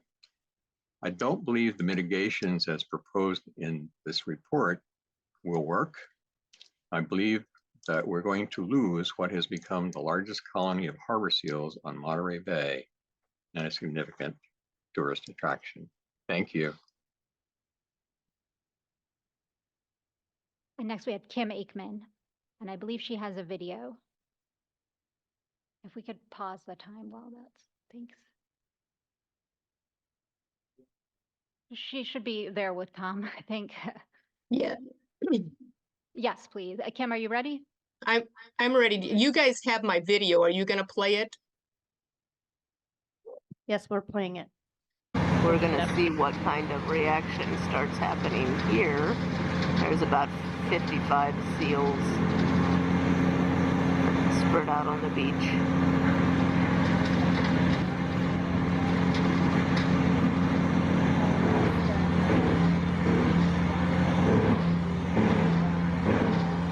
There they go.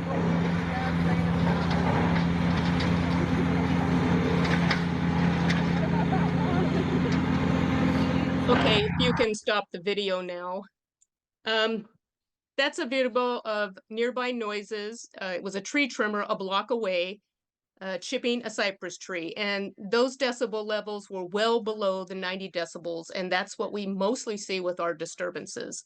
In the staff report, they said they cannot be sure how the construction would affect the seals, but we already know how it'll affect this colony based on that road work 2 years ago. The staff is using a smaller project at the aquarium to test the mitigations, but the intermittent noises coming from that project are causing problems. You cannot ask the monitors who do not know the behavior of this colony to notice what they are seeing is not normal. But we are seeing altered site usage and an increase in premature pups and deaths. Think about that video and remember the seals live here year-round and will be disturbed. One mitigation is to do no loud work from November 1st to July 31st, and that really needs to be made firm. It is also stated that if no seals are there, that the executive director could allow work. But if no seals are there, they've been disturbed from that area because, again, the seals live there year-round and sleep during the day. Mom seals will try their best to stay with their pups and continue to come back until they die, just like they did 2 years ago. You may not even notice that they're being disturbed until you look and see only an empty beach. Please put stronger mitigations on this or deny the permit. Thank you. Thank you, Kim and Tom. Now we'll hear from Dr. Colleen Reichmuth. I wasn't able to bring Colleen as a panelist, so I'm just unmuting Thank Colleen. you. Colleen, can you hear me? Yes, can you hear me? Yes. Okay, my name is Colleen Reichmuth, and I'm a research scientist at the University of California, Santa Cruz. And I've studied marine mammals, including harbor seals now for more than 30 years and published extensively on the topics of acoustic communication, hearing, and noise disturbance. So given my expertise in the current situation, I feel compelled to provide comment here and have previously submitted several letters describing my concerns. It's often difficult to anticipate the harmful environmental effects of human disturbance on protected species. Here we have a construction project taking place near a breeding colony of a protected marine mammal that is recognized by NOAA as very sensitive to acoustic disturbance. This is an extremely well-studied coastal rookery with known individuals with long-term reproductive records, thanks to some outstanding long-term research by citizen scientists. I want to state for the record today that I have reviewed the mitigation plans proposed for the ATC hotel project and found them to be inadequate to counter the expected harm that will be caused to these seals by adjacent hotel construction during the pupping season. In most environmental assessments, direct data are limited and we're forced to have to estimate the potential harm that may occur. But for the present case at this specific site, we have unprecedented direct data that convincingly shows significant reproductive failure and long-term site abandonment following nearby road construction during the spring pupping season. Such clear evidence of direct harm from a known similar activity to the one proposed here, which included unauthorized mortality of animals, is extremely rare, should not be minimized by the Coastal Commission or other interested parties. The described use of observers in the 90 dB decibel broadband noise level guidance for possible work stoppage will certainly be helpful to implement year-round, but the proposed measures will not mitigate expected harm during the breeding season. Planning construction activity around this critical period or using a lower disturbance threshold and a mandatory noise curtailment immediately upon exceeding that threshold would be more meaningful than waiting for the disturbance or harm to occur in order to justify a work stoppage. So I've provided more information in my previous letters, and in appearing today, I want to call your attention to those statements, which I think suggests a better path for responsible development, most notably including avoiding disturbance from construction during the breeding season. The real draw of the ATC hotel project on this site is going to be the beautiful coastline and the local harbor seals themselves. I think we can all agree to that, but protecting these seals and including the hotel project meaningfully in their stewardship will benefit everyone in the long term. Thank you. Thank you, Colleen. Next, we have Tony Ciani. And Tony, I'm hoping we can do a 2-minute version of your comments. And then we have Michelle Rain as the final speaker.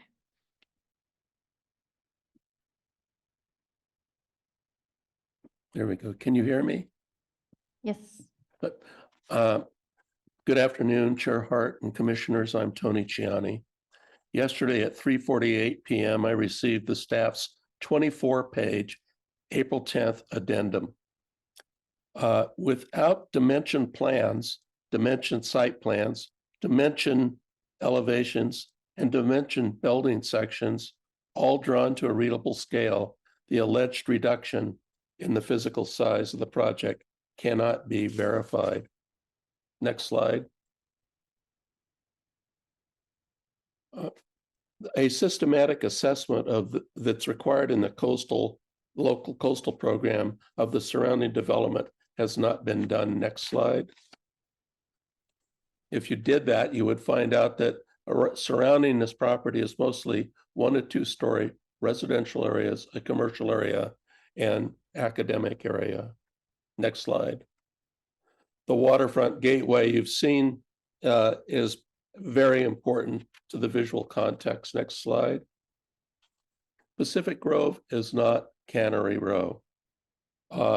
It's a humble seaside community as compared to the unique promenade at Cannery Row. It needs to be treated that way. Next slide. The applicant failed to provide story poles, and the visual simulations on the side of the road were wholly inadequate to depict the project's magnitude. Next slide. As a result, the project is too large relative to the context of the surrounding areas. Next slide. When you enter Pacific Grove, on Central Avenue, it's a gateway to Pacific Grove. There are public views of the trees and the sea. Next slide. Unlike the applicant in the city, the appellants were able to launch story balloons. The balloons showed or demonstrated that public views will be blocked, the Monterey cypress trees will be destroyed. The cables to those balloons were inspected by 2 architects and 1 engineer. Next slide. The Bluffs Hotel Wing appears to be a 1-story, 40-foot high, 450-foot wide building with no see-through openings. An alternative to that would be to require 2 or 3 buildings up there that would allow people to see through to the sea from the public vantage points. The applicant's photograph, by the way, from up the street looking down Eardley did not depict the views that are really there from the corner of Central and Eardley. Next slide. Tony, can we get Michelle to for a minute, please? Right. I'm sorry. Thank you. Thank you very much. And can we bring Michelle Rain, please? You can leave it up. It's fine. Michelle's in and should be able to start. Michelle? Unmute. Thank you. Entering Pacific Grove from Monterey, you immediately feel the reduced density and height of the buildings and see all the majestic trees and blue water views. Small shops along Central Avenue lead to Pacific Grove's historic retreat neighborhood, which is protected by LCP policies. The ATC hotel will butt up to and overwhelm that neighborhood and will also block the blue water views on Central Avenue. The project conflicts with 47 LCP policies, including removing all mature trees, destruction of historically significant landmark buildings, excessive noise causing harm to our harbor seal colony, eliminating access and parking on public streets, and the loss of scenic and blue water views. A smaller hotel using the historic buildings, retaining Sloat Avenue and glass walkways between would be a welcome green alternative. If we can't protect the harbor seals and their rookeries from harm in a national marine sanctuary, then there is really no sanctuary. Thank you, Ms. Rain. Thank you, Ms. Palmer. Thank you very much. Very much appreciate it. So we have one other appellant Yes, who have Jane agreed to Haynes. give 3 minutes. Okay. Jane is in as a panelist and should be able to start. 3 minutes. And what is this individual's name? Jane Haynes.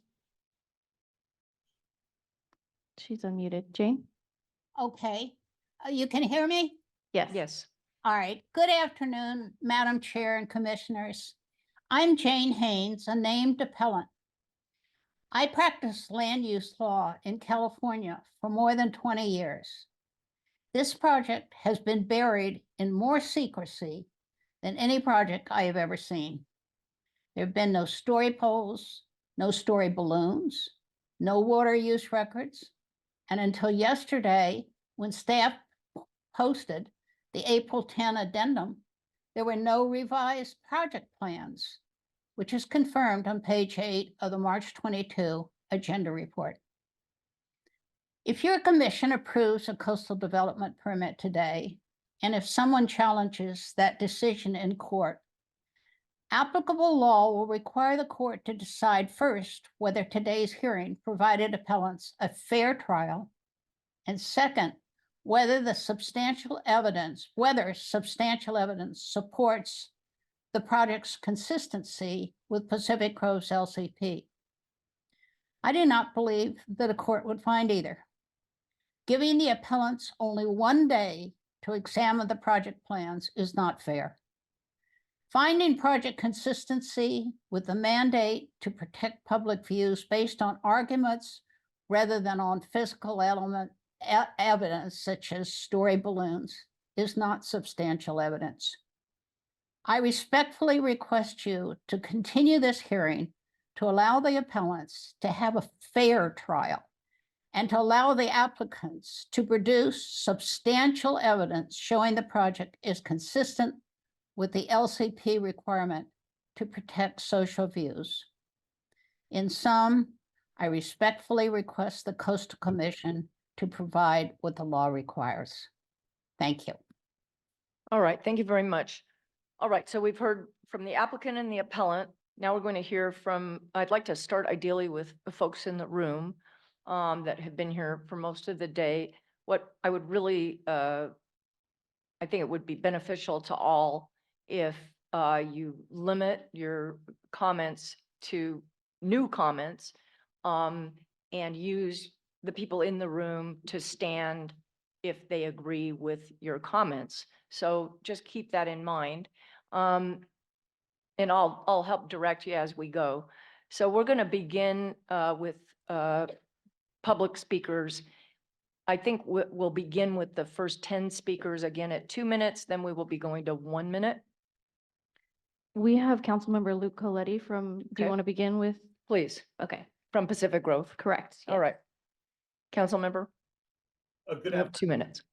Thank you. Thank you very much, Chair. Good afternoon. My name is Luke Coletti. I'm a Pacific Grove City Council member. 2 years ago, I cast the no vote on this project.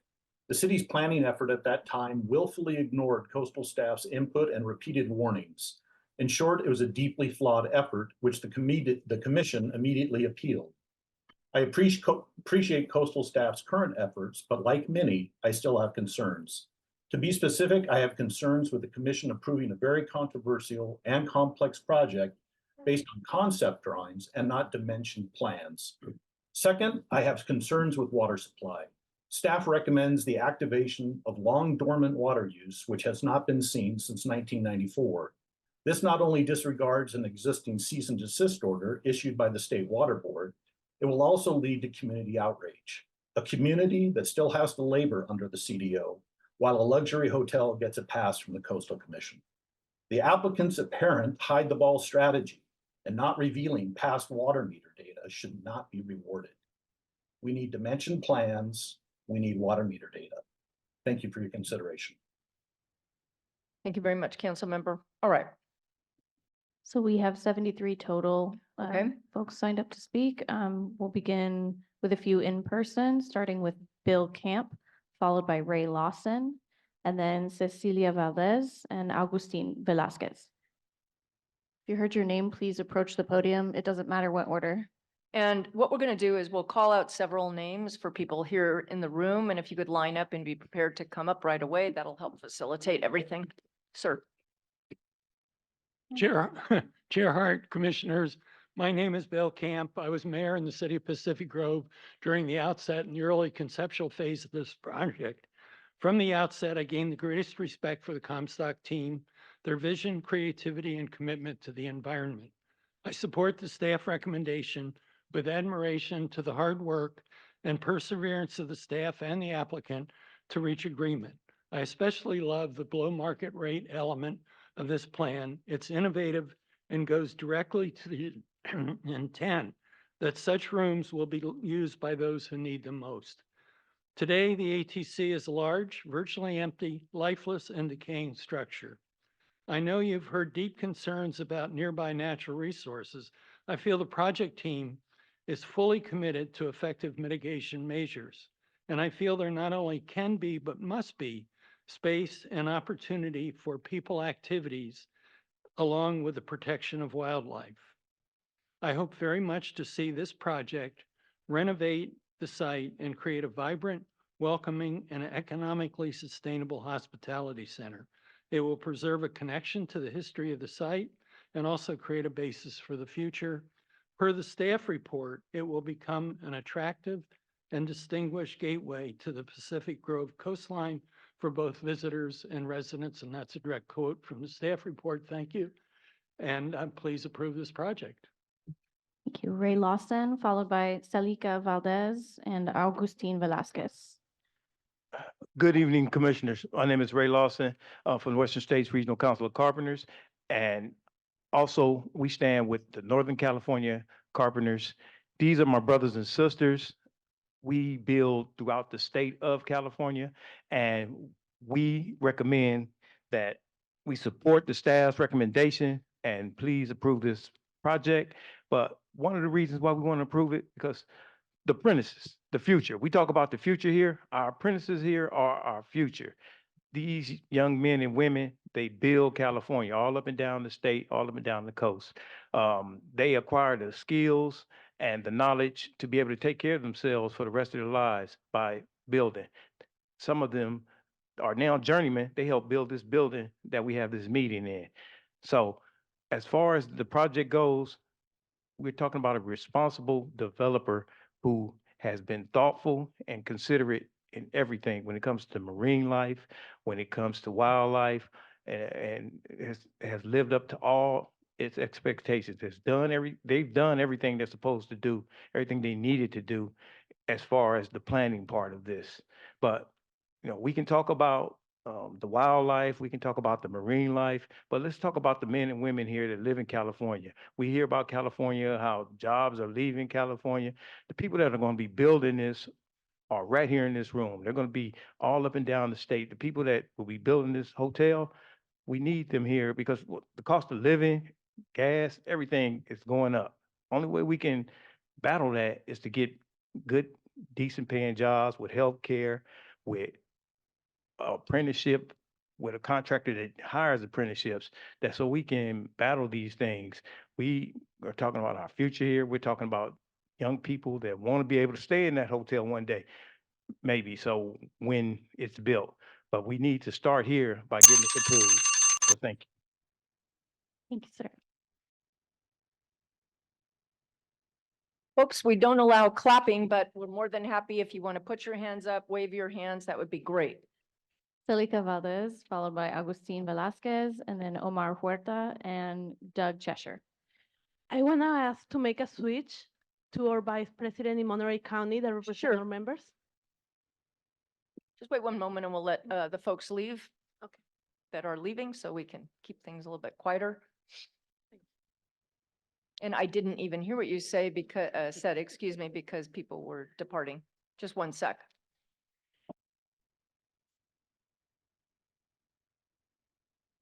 All right, could you repeat what you said? Yes, I want to ask to switch my place to our vice president representing Monterey County or in our membership.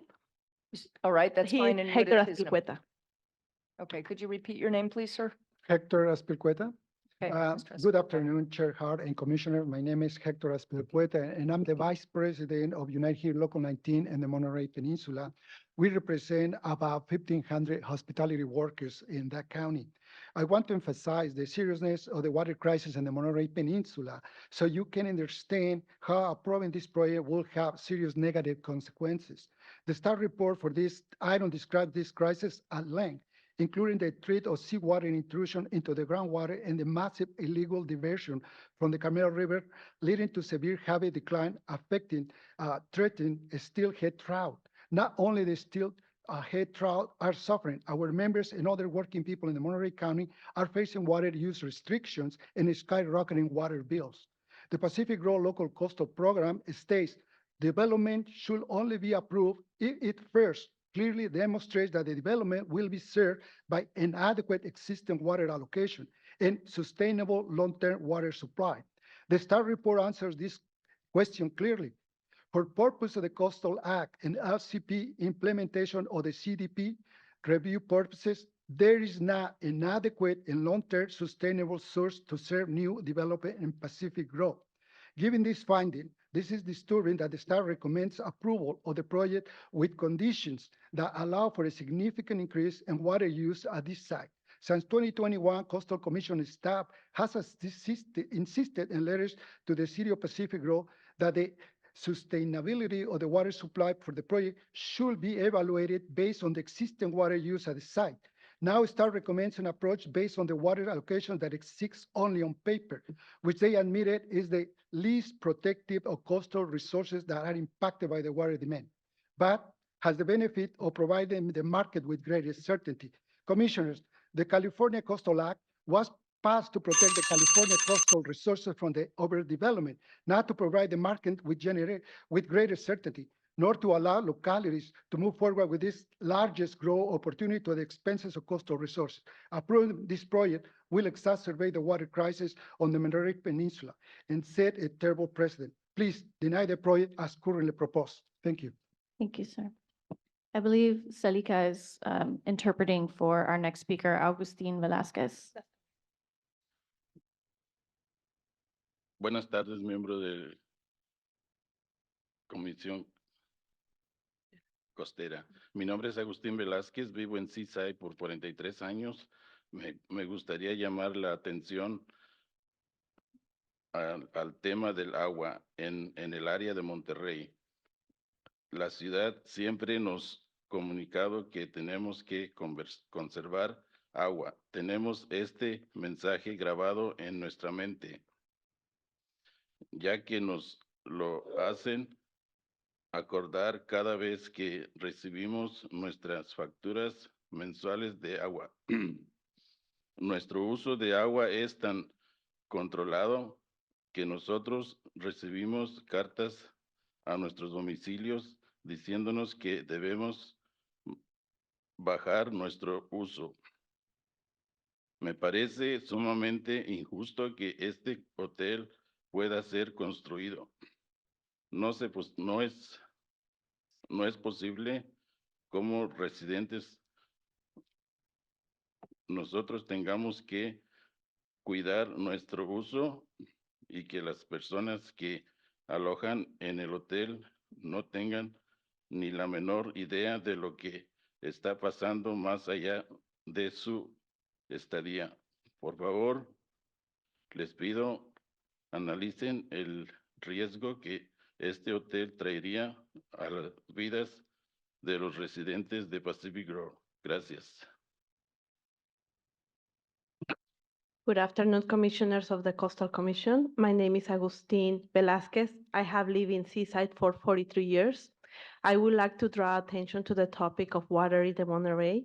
Monterey, just like other residents can attest to, the city has always communicated to us that we need to conserve water. We have this message engraved in our minds since we are reminded about it every time we get our monthly water bills. Our water usage is better controlled by the point that we receive letters letting us know that we should lower our use. It is extremely unfair to let this hotel be built. It is not possible as residents, we have to conserve water while the people who stay at the hotel have no idea of what happened in their surroundings beyond their stay. I want you to analyze the great risk this hotel will bring to the lives of Pacific Grove residents. Thank you. Thank you. Next is Omar Huerta, followed by Doug Cheshire, and then we'll go back to Zoom with Jennifer McMurdo. Good afternoon, Commissioners. My name is Omar Huerta, and I am speaking in support of this project as a representative of the Western States Regional Council of Carpenters. Not only will this project create opportunity for our members to earn wages that help their families and their communities, but it will also create an array of job opportunities for our fellow local residents. These jobs are critical to help all construction and trade workers provide for themselves and their families. The positive impact of this venture extends beyond just employment. By investing in this project, we are contributing to the overall wealth and the development of our community. This project will provide work for our local residents, and they will be able to work and spend money where they live. It is all about community wealth. This project will require local hire. It would also provide area standard wages that are livable, provide medical benefits for workers and their families, skilled and trained workforce with California State approved apprenticeship. In conclusion, it will provide jobs, wages, and benefits. I urge you to please support this project. Thank you for your time, Commissioners. Doug Cheshire. Cheshire, sorry. So good evening, Chair Hart and Commissioners and staff. My name is Doug Cheshire. I am a Pacific Grove resident myself. I'm a field representative for Carpenters Local 605 in Monterey County. First off, I want to thank my brothers and sisters from the Western District Regional Council of Carpenters to be here with us today to be able to show support for this development. They know what this project brings. Okay, and so in representing over 1,200 members in the Tri-County region and over 36,000 throughout Northern California, today we are here standing in strong support of staff's recommendation. The ATC Hotel project proposed by Comstock holds immense potential for our community, offering not only economic growth, but also invaluable opportunities for local workers. Through the use of a responsible signatory general contractor on this project, Comstock is making a commitment to this community and to the future of our workforce, ensuring livable wages with benefits and apprenticeship opportunities for women, minorities, and at-risk youth, helping them develop the skills necessary to be successful in the construction industry and leaving lasting impacts on working families in Pacific Grove and throughout Monterey County. Let's make a conscious decision to invest in our community's future by denying the appeal and moving forward with the ATC Hotel project. And just in closing, as a 46-year resident of the Monterey Peninsula, the American Tin Cannery has been blighted. I mean, it's gone out of use. And it would be nice to see that this blighted piece of property be turned into something that can be utilized not only by local residents, but people coming to our community, because the driver of industry in the Monterey County is two things, right? Is tourism and agriculture. So thank you very much. Thank you. Jennifer McMurdo, we have on Zoom. Good afternoon, Chair Hart and Commissioners. My name is Jennifer McMurdo. I'm the President and CEO of the Pacific Grove Chamber of Commerce. The PG Chamber supports the staff's recommendation to approve the project and urges the Commission to do it as well. Today's approval is paramount to our community for a number of reasons that you've already heard today, including strengthening our local economy, increasing visitor and public access to the coast, and providing key redevelopment of a deteriorating property seated at the literal front door of Pacific Grove, which at the current moment is not putting our best foot forward. Comstock has been a steadfast, responsible partner throughout this extensive multi-year process, and we trust their commitment to the protection of PG's natural and cultural assets. Thank you for considering approval of this project tonight as proposed and for your public service. Thank you. Next is Nancy Okada, followed by Jessica Von Bork.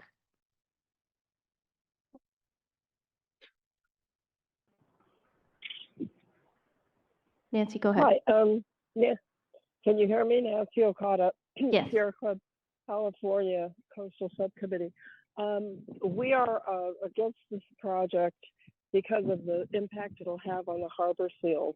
And a letter was put in by our Ventana chapter detailing the various aspects we're particularly concerned about. It's troubling that there was a big study that was done that showed that the miscarriages among the females were caused by noise, and that information seems to have been buried in the excitement of 80 new jobs, only 80 new jobs. That is kind of shocking. So we would appreciate if the commissioners would consider denying this project. Thank you. Thank you. Jessica Von Bork is joining as a panelist. Jessica, if you can hear me. Yes, I can. I'm sorry. It had to log me back in. Good afternoon, commissioners and staff. My name is Jessica Von Bork, and I'm the Executive Director of Land Use at Stanford University. I'll be speaking today on behalf of the university and Hopkins Marine Station. We're here to express our support of staff's recommendation and the project as presented. We recognize that the project will advance the overall goals of the city and the Coastal Commission. We appreciate that the project applicant, Comstock, has thoughtfully addressed our concerns. Stanford is a unique stakeholder in the health of the marine ecosystem along this stretch of coastline based on over a century of firsthand research. With this deep knowledge of our land, the university and its researchers are uniquely positioned to provide expertise specifically pertaining to the beaches where seals currently pup and the timelines associated with pupping seasons. Because of this, we want to offer our expertise now and into the future in developing monitoring protocols and timelines, and would be open to such an opportunity and would greatly value a seat at the table when determined as appropriate by the commission and staff. Thank you so much for your time. Thank you. Chair Hart, that covers 10 folks. All right, great. So let's return to the room. Okay. Sir, generally we like people to sit down until they're called. Could we call the next person who is signed up? And then, sir, if you wouldn't mind just being seated till we call your name, that would be great. Yes, we have Alba Rodriguez, followed by Catalina Hernandez and Rigo Gallardo.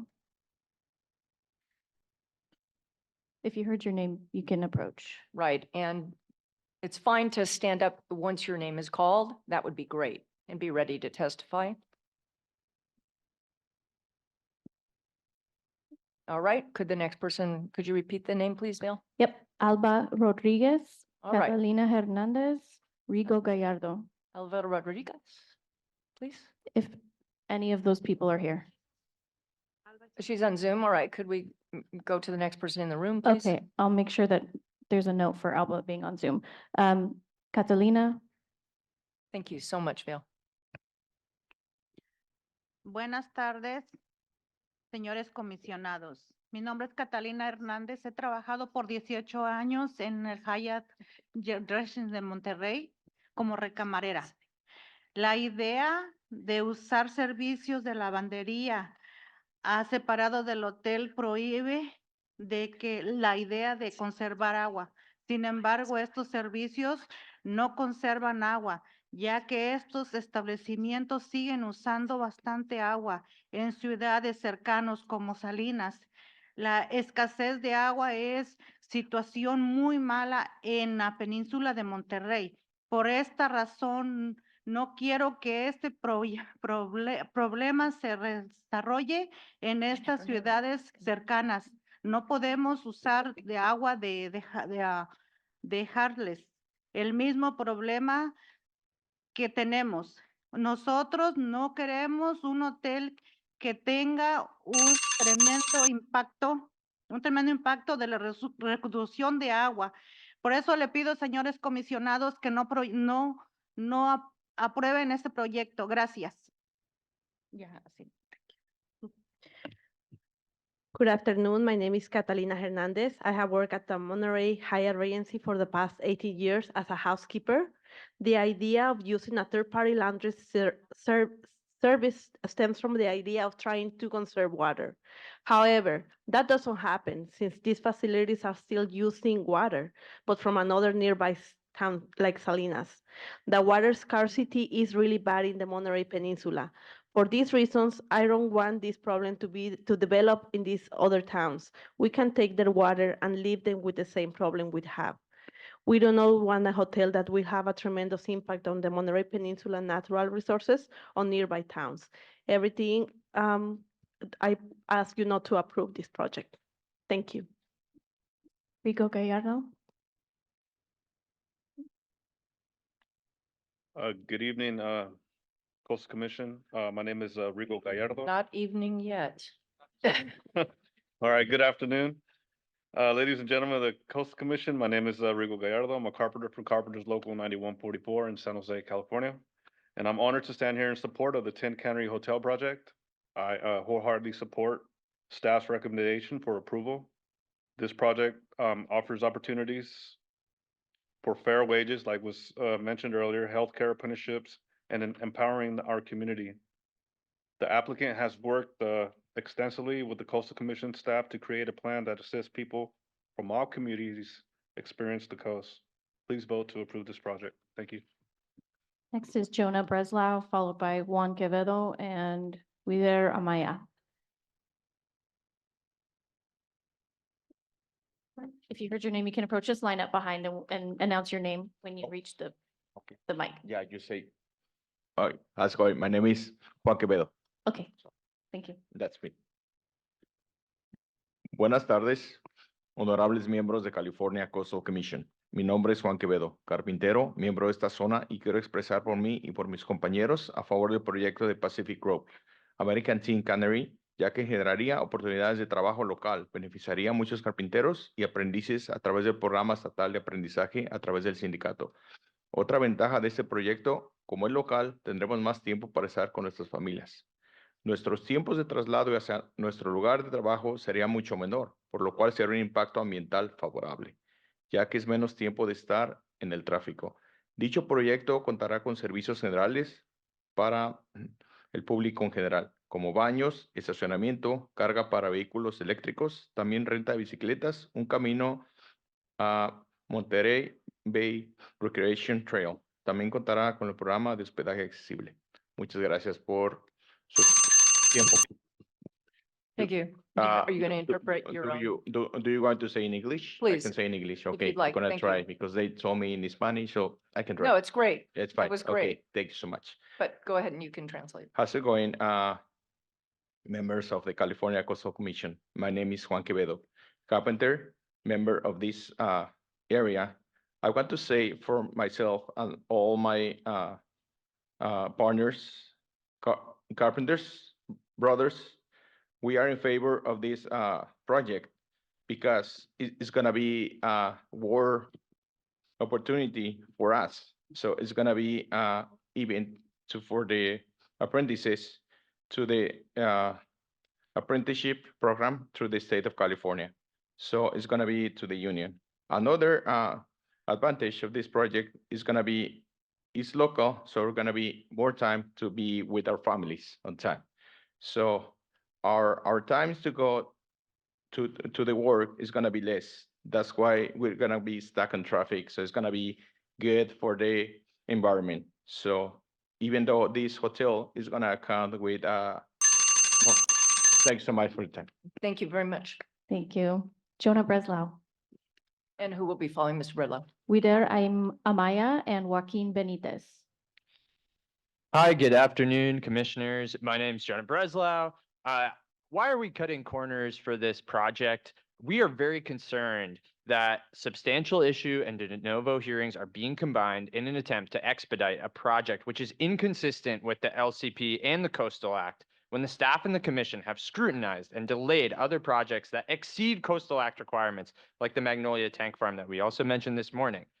Even though that's a project that provides public green space, LCOAs on site, affordable housing for hotel workers. In contrast, this is a project that will negatively impact coastal resources by the staff's own analysis, whether that's water, whether that's native Monterey cypresses that are protected trees that are recognized as vulnerable by the IUCN that are going to be destroyed, whether that's LCOAs. The staff admits this project needs to provide 47 rooms. They're only providing 34, but they provide 300 bed nights. That is less than 1 bed year. The math doesn't math. This project does not meet the requirements of the LCP, and it should be rejected. Thank you. Next speaker. Amaya, Joaquin Benitez, Jerry Hall. Good afternoon, members of the Coastal Commission. My name is Wilder Amaya. I have worked at the Lodge Pebble Beach for 3 years. Living in Monterey County for 24 years. I'm here to express my concerns about the proposed American Team Cannery project in Pacific Grove. I strongly believe that this project will not serve the needs of our communities, working families. While I understand the city's need for economic growth, this project will only exacerbate the issue of lack of affordability in our area, starting with our water.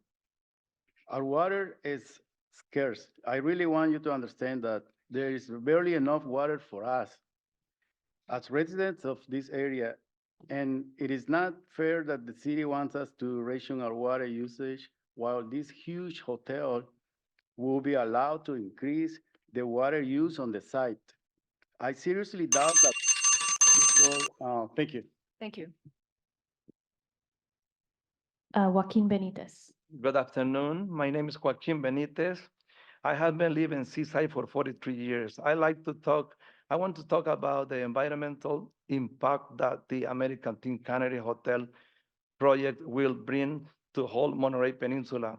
The project plans to remove 79 mature trees. Some of these are cypress trees. In the past, it was very difficult to get permits to remove a tree.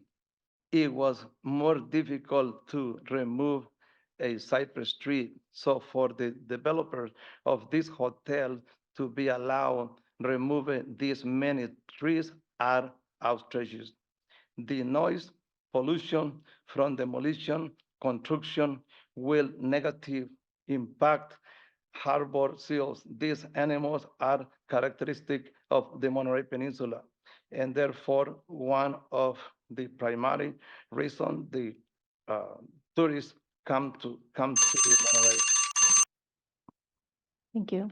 Jerry Hall, Dan Reed, Enrique Fernandez. Good afternoon, commissioners, staff, and interested parties. My name is Jerry Hall. I'm a small business owner in Pacific Grove, operating out of the American Tin Cannery. I would like to thank the commission for having staff investigate and review proposed plans for the development of a hotel to be constructed at the site of the American Tin Cannery in Pacific Grove. I would also like to thank Comstock Development of Comstock Homes and the Foursome Development Company for working with commission staff to move forward on this project. I speak in favor of the commission adopting the proposal by staff to approve the development of the hotel, which will greatly enhance the usefulness of this property and provide a development that will enhance visitors and residents' enjoyment of the area. Thank you for your consideration and for allowing me to speak in favor of the development of this project. And one little side note, part of my business for the last 10 years is to do tours there on the recreation trail. And one of the interesting sites is the beach there. the seals. And only in 10 years, probably less than 30 times have I been there and no seals been on the beach. Thank you so very much. sir. Dan Reed, Enrique Fernandez, Juana Melara. Hi, Dan Reed here. I'm a diver, a volunteer at the aquarium, private events and tours, and a very, very seaworthy person. Love the sea, lived in Pacific Grove for a long time. Comstock has created an outstanding plan, fully considering the mission of the Coastal Commission to protect and enhance the California coastline for present and future generations. How does it do that? It provides an ecological example of excellence through careful planning. It is based on rigorous use of science. It has its strong public participation, contrary to all the things you've heard.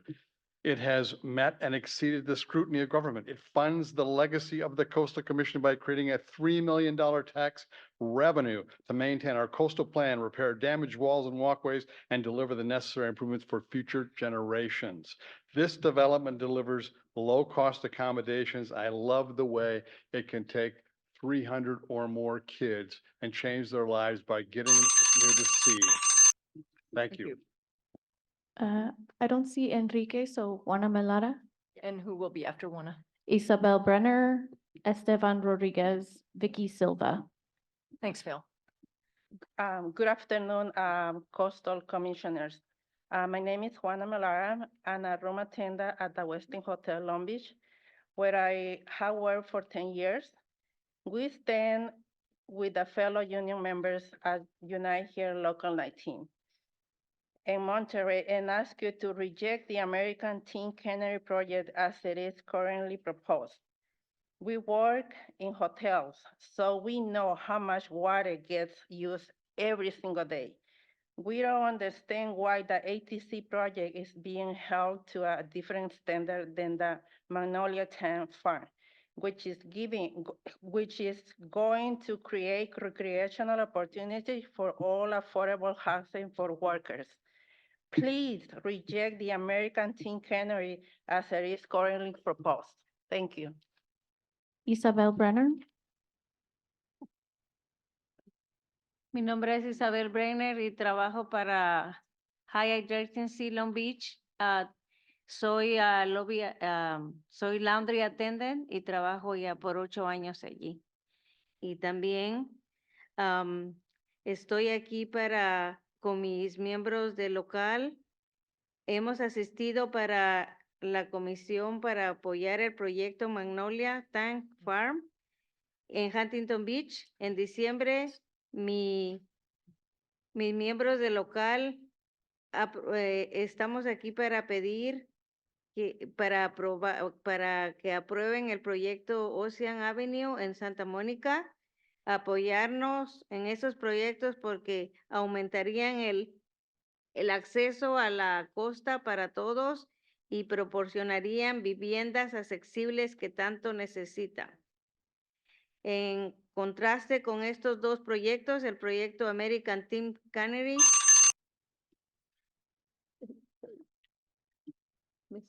Yeah. Wait, did she finish her comment? No, could you interpret, please? Thank you. Sure. So, good afternoon. My name is Isabel Brenner. I'm a laundry attendant at the Hyatt Regency Long Beach, where I've worked for 8 years. Last July, we attended the commission to support the Magnolia Tank Farm project in Huntington Beach. In December, we returned to support the approval of the Ocean Avenue project in Santa Monica. We supported those projects because they would increase access to the coast for everybody and provide affordable housing that's badly needed. So in contrast with those two projects, the American Teen Cannery project will reduce public access by privatizing a public street. It will negatively impact the availability of local water and more. So yeah, we feel that you all are holding the American Teen Cannery project to a different standard than projects like the Magnolia Tank Farm. So please reject American Teen Cannery project as it's currently proposed. Thank you so much. I would just advise folks as they come up and testify, first of all, if someone has already said what you would like to say, and is it possible to have this interpreted, what I'm saying right now? Is there an interpreter that could do that? I can say for you if you want. I can say. I'm going to ask Commissioner Escalante is going to repeat. We are so lucky to have a number of commissioners that speak far better Spanish than I do. So what I'd like to say is that please do not repeat what someone else has already said. If you'd like to, I can ask and you could stand up and indicate your approval. In particular, if you could focus on this project. We've heard about your support for Magnolia Tank Farm. That's not before us today. Let's focus on this project and try to get through your testimony. We have a lot of people on Zoom that are waiting. So if you could let folks know, that'd be great.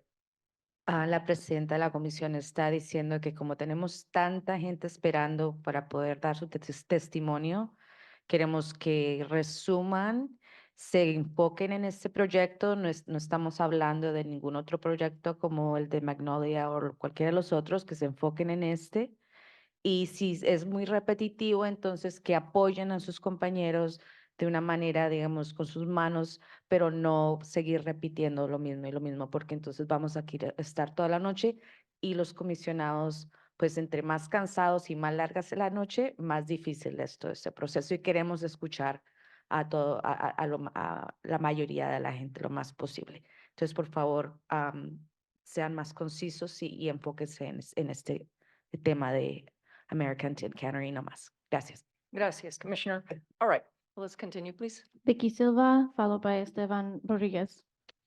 Hello, my name is Vicky Silva. I am a supervisor at the Higher Regency of Monterey, and speaking. Could you speak into the mic? And speaking today regarding the tin cannery that's being in progress. As a resident of Monterey County, it is devastating that the city of Pacific Grove is prioritizing luxury tourism instead of their concerned residents. Monterey County has, I'll skip that, has a severe case of low water. I understand and don't take the account when they bring the hotel to proposal. I just got a bill for $750 and I'm being told that I have to monitor how I use my water. I don't know how I'm gonna pay my rent, buy groceries, put gas, anything. And I just don't think that it's fair that a 220 hotel. Thank you. I appreciate. I think that was a powerful statement. And you don't need to get upset because it was great. Thank you. Thank you, Esteban Rodriguez. And that, according to my list, that concludes our in-person speakers. Okay, great. Thank you. All right, thank you. Good afternoon, members of the commission. My name is Esteban Rodriguez. I live in the beautiful city of Seaside, California, which is about 5 miles away from Pacific Grove. I came here to urge you all to not pass this project because it's the kind of project that is making my hometown and surrounding areas unaffordable. I recently have to move back in with my parents because of how expensive the cost of living is. On water alone, you have to pay up to like 200, as you heard, 700, or if not more, right? I cannot believe this is a reality for us. Working 2 jobs as a single parent, I cannot afford that. And I know many friends and family who cannot either, and I had to move out. They also had to move out as well. Members of the Coastal Commission, please do not allow this developer to remove our trees, find the harbor seals, not consider a sustainable water supply, and force the locals to leave. I urge you to deny this project proposal. Thank you. My All next, right, thank you. My next speaker is on Zoom is also a member of Unite Here, Alba Rodriguez, who indicated that they need a translator as well. Okay, and I believe we have will you be translating? No, when it was my turn, I switched with Hector. So Okay. I also want to speak. Okay, what is your name? My name is Elica Valdez. Okay, could you make your statement? Yes. Yes, thank you. My name is Elica Valdez. I am an organizer with Unite Here Local 19 in Monterey County and Santa Cruz. The project is so big that it will use far more water than can be considered sustainable, given the water crisis in the Monterey Peninsula. The project may fit within the existing water allocation on paper, but staff's analysis clearly indicates that it cannot demonstrate it is served by a long-term sustainable water supply. Even if the paper allocation were to be adopted as a standard sustainability, the proposed conditions do not meet the LCP's requirement that is first be clearly demonstrated that the project will be served by an adequate existing water allocation and a long-term sustainable water supply. The recommended condition of approval required the applicant to demonstrate it will stay under 18.53 AFY after the fact, subject only to approval by the executive director. The public and commissions should have the opportunity to review whether or not the applicant's plan clearly demonstrate that it will be served by a sustainable long-term water supply. Thank you very much. Please And I do think not that approve point- the project. I think your group has made that point a number of times. Thank you very much. All right. So do we have others in the room that are here to testify? Vale? No, ma'am. All right, so let's go to Zoom and it'll be 1 minute per speaker. Is there someone to translate for Alba Rodriguez? Okay. Can that person Could the come up? translator come up and we'll be giving a total of 2 minutes? I'm sorry. And the- Alba is on Zoom. Alba, Could someone come and translate? Is the translator's on Zoom? who is the Fantastic. translator? We have a translator. Yes, my understanding is someone is with her. I'm hearing. Oh, Thank you, someone's with that's her. so much. Okay, Thank you, great. sir. All right, here we go. Alba?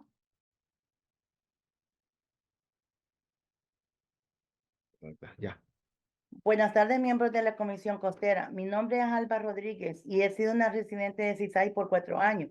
El proyecto hotelero de American Team Cannery tiene planes de utilizar servicios externos de lavandería. Trabajo como camarera en el Hyatt Regency por 2 años. No puedo creer que otro hotel de la península de Monterrey va a justificar su gran consumo de agua con estos servicios externos. Ninguno de estos hoteles están ahorrando agua, esa es la verdad. Adicionalmente, nosotros no tenemos manera de comprobar qué químicos se usan cuando estos hoteles utilizan servicios externos de lavandería. Como recamareras, nosotros ya estamos directamente expuestos a fuertes químicos de limpieza y nuestra piel sufre tremendamente. Por favor, consideren nuestra salud y también la escasez de suministros de agua en el área de Monterrey y desaprueben esta proposición de hotel. Gracias. Okay, good afternoon. Good afternoon, members of the Coastal Commission. My name is Alba Rodriguez, and I've been a Seaside resident for 4 years. The American Team Cannery Hotel project plans to utilize a separate laundry facility in Salinas to do their laundry. As a housekeeper in Hyatt Regency, Monterrey, I worked there for 2 years, and I cannot believe that another hotel in Monterrey Peninsula will justify their water usage with this practice. None of these hotels are saving water. They using someone else's water. That's the truth. Additional, when the hotels separate laundry facilities, we have no way of knowledge what kind of chemicals they use. As a housekeeper, we are often directly exposed to harsh cleaning chemicals, and our skin suffers tremendously. Please consider our health and Monterrey and Thank you. deny this hotel proposal. Thank you. Thank you. Do you want to call out the next several speakers on Zoom? Yes, it appears we actually do have one more in person, Michelle Knight, and then that's going to be followed by Gary Curcio, David Stolt, Inga Dahmer, and Jordan Sisson. Ms. Knight. Thank you. Sorry about that. My name is Michelle Knight, and I'm a longtime resident of Pacific Grove and former elected official in the city. And I'm here to ask you to approve this project per your staff's report. As a former director of the Monterey Peninsula Water Management District Board, I'd like to assure this commission that the water calculations made for this project are appropriate. We can all recognize that there's a cycle of development that goes up and down. A methodology is needed to allow for future use, even though present uses may have lapsed. Basing water allocation on current use only would lead to serious consequences for landowners. In order to retain their water rights, it would encourage them to water empty lots, run water in empty storefronts, and other actions to keep usage artificially high. This would simply waste water and further exacerbate our water shortage issues. For these reasons, basing allocations on historical use is appropriate. And it should be noted. Thank you. Gary Curcio, followed by David Stolt, and then Inga Dahmer, Jordan Sisson. Gary's in on Zoom.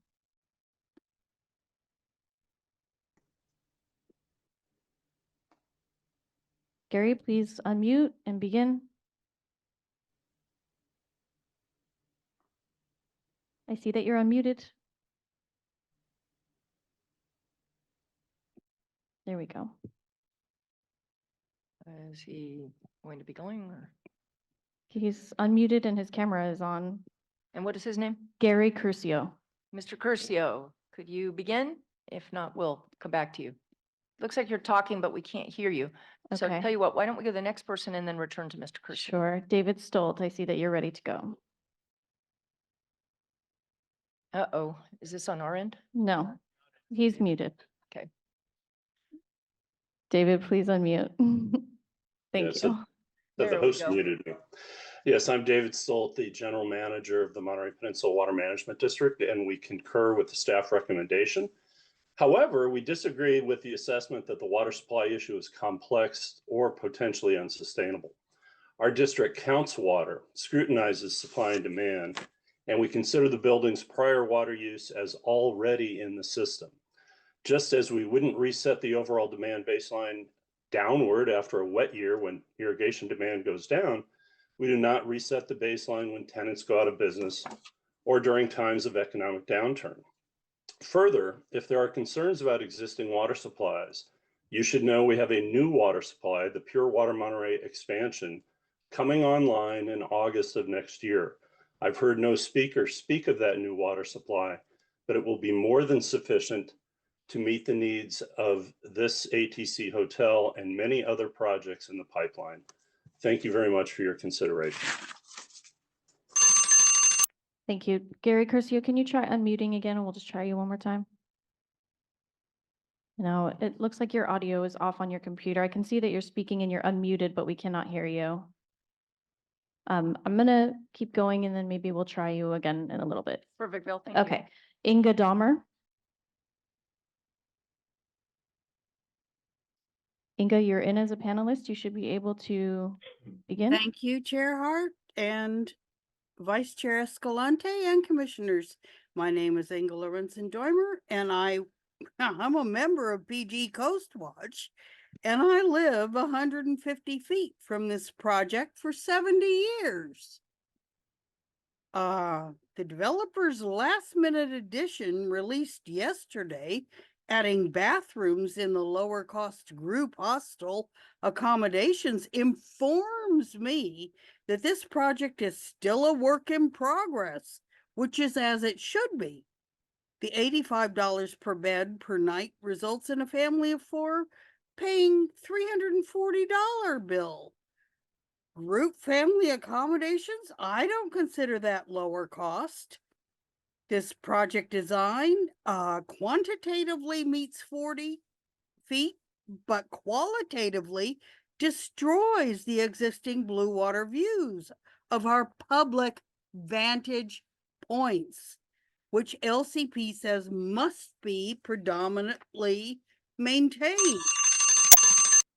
Okay, I think what I want to do here, Vale, is I'm going to take a break. We'll take a brief break of just about 5 minutes for the commissioners. We'll come back at 5:30 and we'll resume.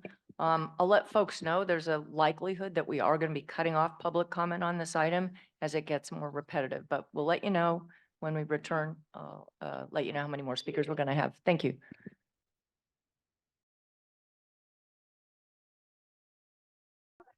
All right, folks, we're back. We're going to resume. We're going to continue with public comment until 6, and then we'll see where we are. All right, who is the next person? Folks in the audience, if you could have a seat, that'd be great. Next, we have Jordan Sisson, followed by Chris Devers, and then Janet Cohen. All right, Mr. Sisson. All right, everybody.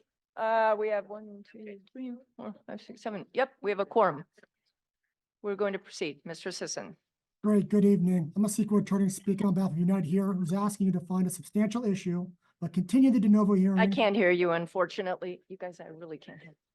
Could you begin again? Good evening. Can you hear me okay, Chair? Yes. Yes, sort of.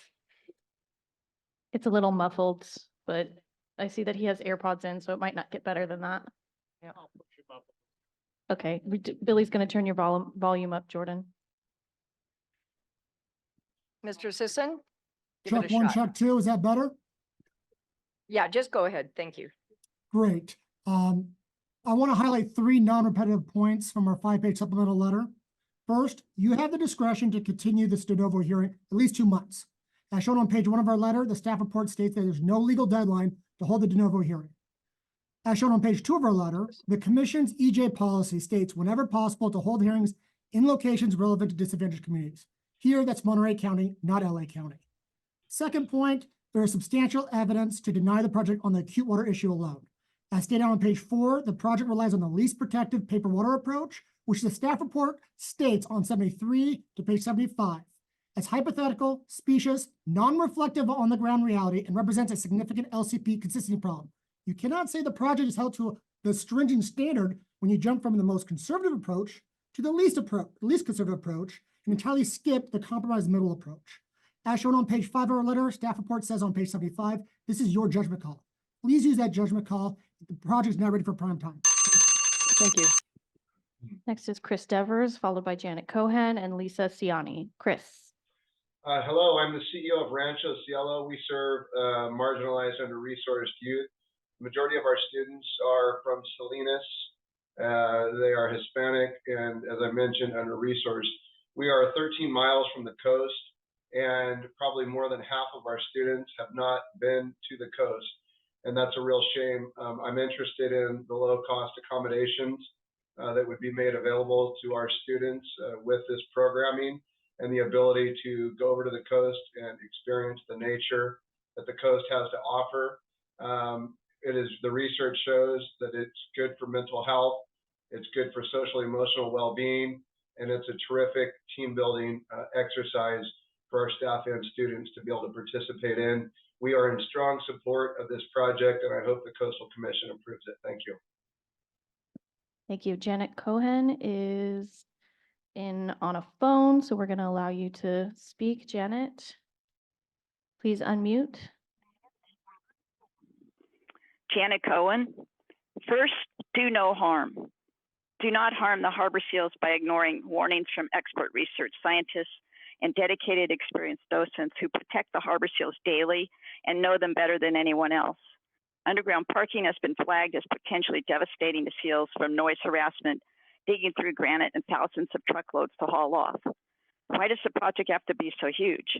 No one is saying no hotel.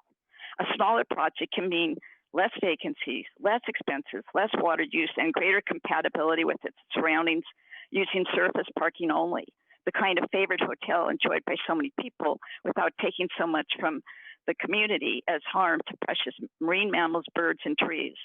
Forced to abandon their seal colony from unrelenting construction noise harassment may lead to great harm, even death for many seals, as there is nowhere for them to go, swimming until exhausted and dying. How many takings are you really okay with? Hundreds? Thank you. Lisa Ciani, Elena Tillman, Manuel Pinero.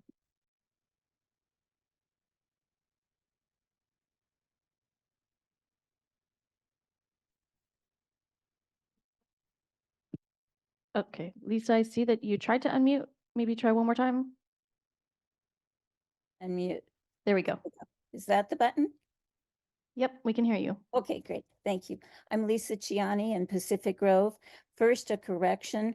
The California Central Coast Black Oyster Catcher Project wrote recommending that condition number 3 should be amended to prohibit drone usage from November 1st through September 15th, the end of Black Oyster Catcher breeding season.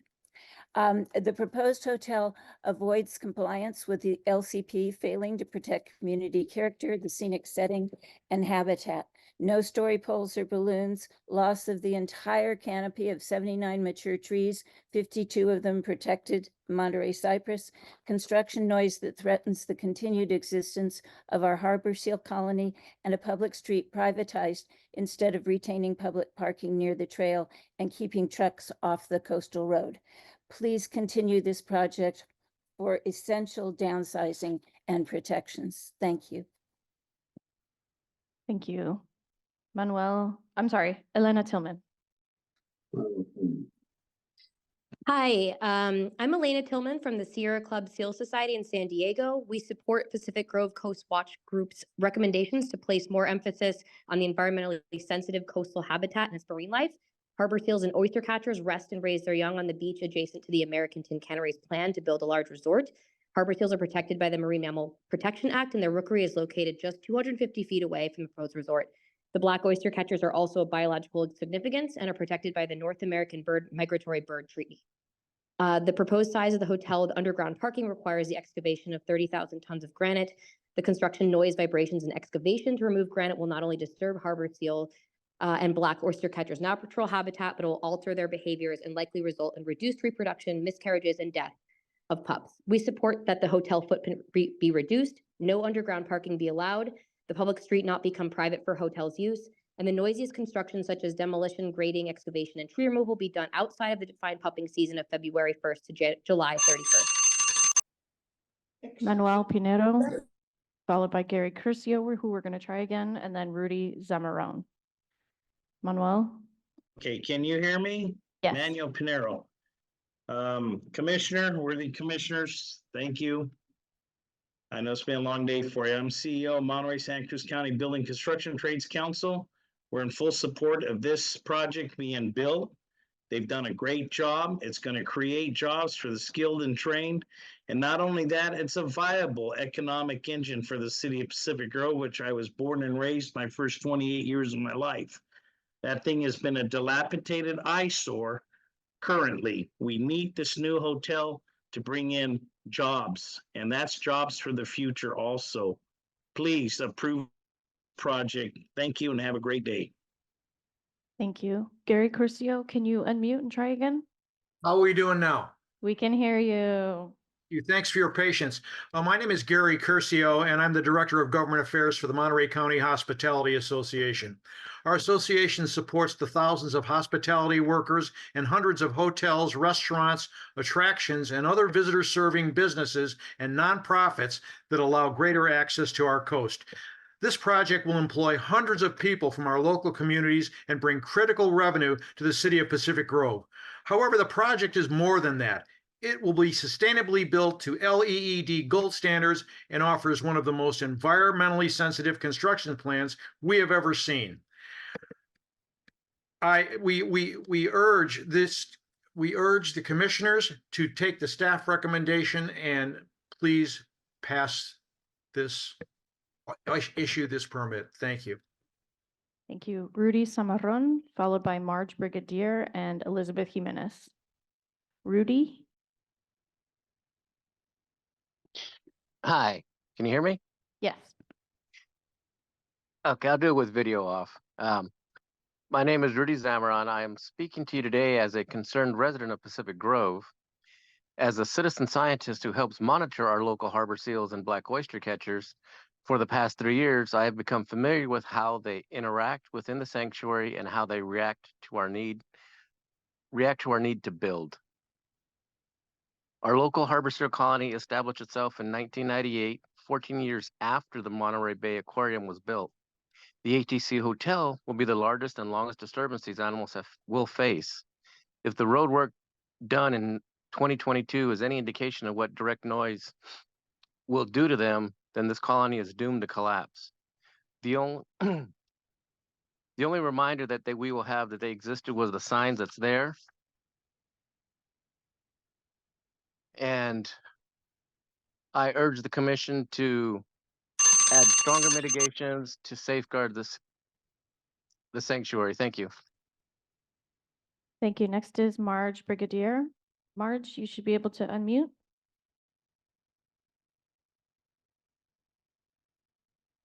For some reason, I'm not seeing audio abilities for Marge, so we can come back to Marge.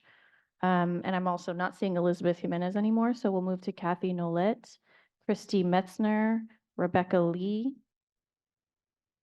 Kathy, you should be able to unmute. There we go. Kathy Nolette, Coastal Volunteer. I read addendum late last night and all the reasons for this size construction not to happen because of the seals remain the same. Oh, by the way, I have a picture. Nolette. We're bringing it up, but you can continue. I need to talk about it. Thank you. As you can see in this picture, the large construction site is too close to the seals hauled out on the beach, and this is not the closest site. Okay, the monitor program, not accurate, because the seals to monitor for the aquarium were not there, and they should have been. This is unusual behavior because they didn't feel safe where they should be. Topic, no loud noises during puppying season. What about the pregnant females who can be pregnant as early as June? If they're distressed, they will miscarry. Topic, decibel limit. Winds, currents, tides, etc. help hide noise. So noise made on a rough sea day may not be heard, but that same noise will flush the beach on calm days. Thank you. Christy Metzner, followed by Rebecca Lee, and then Lori Adams. Christy? Good evening, commissioners and staff. Can you hear me? Yes. Okay, as a resident of Pacific Grove, I'd like to express my strong support for the approval of the ATC Pacific Grove Hotel project. This project holds significant benefits for our community, and I believe its approval is crucial for the continued growth and prosperity of Pacific Grove. I am eager to see the project move forward and fully support the staff's recommendation for approval and respectfully encourage the commission to favorably vote for approval of the ATC Pacific Grove Hotel project as presented. Thank you for your time. Excuse me. Rebecca Lee, Lori Adams, Dave Blaskovich. Rebecca. Thank you. Hello. How can the project developer say they are pleased with their environmental stewardship in the face of axing 79 native trees? Cypress trees represent and are part of the identity of our community. This particular stand of cypress delineates New Monterey from Pacific Grove, and they announce the serenity and beauty of Pacific Grove. Not preserving these 100-year-old Monterey cypresses is unmitigatable. Climate conditions that forged these iconic trees no longer exist due to climate change. So any replant trees cannot be expected to attain the same growth or stature. This project shows no regard for future generations in this component. These 100-year-old trees are unique habitat due to their height. They fight climate change for us. They are irreplaceable. Please, please deny any development that does not preserve them. And FYI, we have a Monterey Youth Hostel 2 blocks away. We don't need any more hostel rooms. We need affordable family rooms. Thank you. Thank you. Lori Adams. Hello, thank you. I am a proud member of the Monterey Bay National Marine Sanctuary's Bay Naturalist Program. And as such, I have had the privilege to position myself right down there at a Hopkins Marine Station for countless hours on end. And I have seen these harbor seals daily and have watched them as they are disturbed in their natural habitat. And it disrupts their ability for them to sleep because they're nocturnal, to rebuild their energy supplies, to molt, digest food, to grow their pups, to give birth and to nurse their young. So I'm writing, or I'm actually speaking to you to implore you to reconsider your approval, because I'm concerned that the drilling, demolition, excavation, hammering, tree removal, and God forbid explosives to this site will cause these sensitive seals to flush, flee, and never to return to this colony again. So they are such a wonderful resource down there, and I hope that you will protect them. Thank you so much. Dave Blaskovich, Anna Morlam, and then Kevin McIntosh. Okay, please verify you can hear me. Yes, we can. My name is David Blaskovich. I've been a resident of Pacific Grove since 1972. I support the American Tin Cannery redevelopment project, and am asking the Coastal Commission to approve it as recommended by staff. I was a member of the Pacific Grove Planning Commission for several years. Whenever we would see a project that complied 100% with city ordinance and did not ask for a single variance, we'd usually put the project on the consent agenda. The ATC project complies 100% with ordinance. In addition, this project has gone to great lengths to enhance its design to mitigate issues raised over the last several years.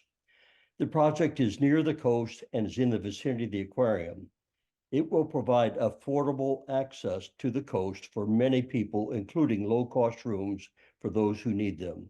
This is clearly aligned with the goals of the California Coast Commission to connect the public to our beautiful California coast. Thank you. Thank you. Anna Morlam? Hi, can you hear me all right? Yes, we can hear you. Oh, great. Hi. So as you know, my name is Anna Morlam. I support the staff recommendation and I urge the commission to approve the project. I'm one of many young families in Pacific Grove who are really excited about the opportunity this project provides. This site was a blight on our coast when my parents moved here in 1996. Now I'm raising my own family down the street, and ATC is a model of how we restore and enhance our state's coastal resources. We have the opportunity to turn this derelict outlet mall into a beautiful public space that champions sustainability. Please trust your staff's expertise and support a project that is doing things right. Thank you. Thank you, Kevin McIntosh, and then Dr. Paige Byron, and we have Kyle Wareham and Frank Knight together. Good afternoon. My name is Kevin McIntosh, and I'm Vice President with Block Construction Company, and more importantly, a lifelong resident of Monterey Bay. I'm happy to speak this afternoon in support of the American Tin Cannery Hotel project and urge the commission to proceed with approvals as recommended by staff. My company has completed many marquee projects throughout the Monterey Bay with partners such as Stanford at the Hopkins Marine Station, the Monterey Bay Aquarium, many of our local school districts, and restored some of our most cherished architectural gems. We're proud to be a union contractor and to employ highly skilled union trade workers. We've worked with the applicant since inception of this project and are thrilled to be a part of a project that will practice such unprecedented mitigation measures to protect our important sensitive species and to responsible coastal development. Again, I urge you to approve this project and create these much needed jobs that will allow our tradeswomen and tradesmen to work in the community they call home. Thank you. Excuse me. Thank you, Dr. Paige Byron, Kyle Wareham, Frank Knight, and then Melanie Moreno. Great, thank you. I'm a member of the local community and the executive director of the Sustainable Hospitality Management Program at Cal State Monterey Bay, which happens to be a Hispanic serving institution. And I'm really thrilled to emphasize the diverse opportunities that the ATC Hotel project holds for our students. The project really symbolizes more than just a new hotel. It really serves as a gateway for our students to pursue meaningful and impactful careers in hospitality and tourism industry. And I actually believe tourism has the potential to contribute to conservation efforts. There was a recent report by the World Travel and Tourism Commission that noted that when properly managed, travel and tourism can achieve several key objectives, including reconnecting people with nature, investing in species protection through community-led partnerships, and leading the way toward a nature-positive future. The Sustainable Hospitality Management Program empowers our students to become agents of change to make a positive impact. Please support this. Thank you. Kyle Wareham, Frank Knight, Melanie Moreno.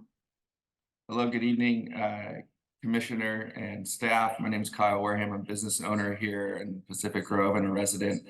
The items that I was going to discuss would kind of reiterate what everybody else has discussed, but I wanted to talk about the seals. Our business takes place outside and on the recreational trails, and I spend a lot of time in that area of Hopkins Point.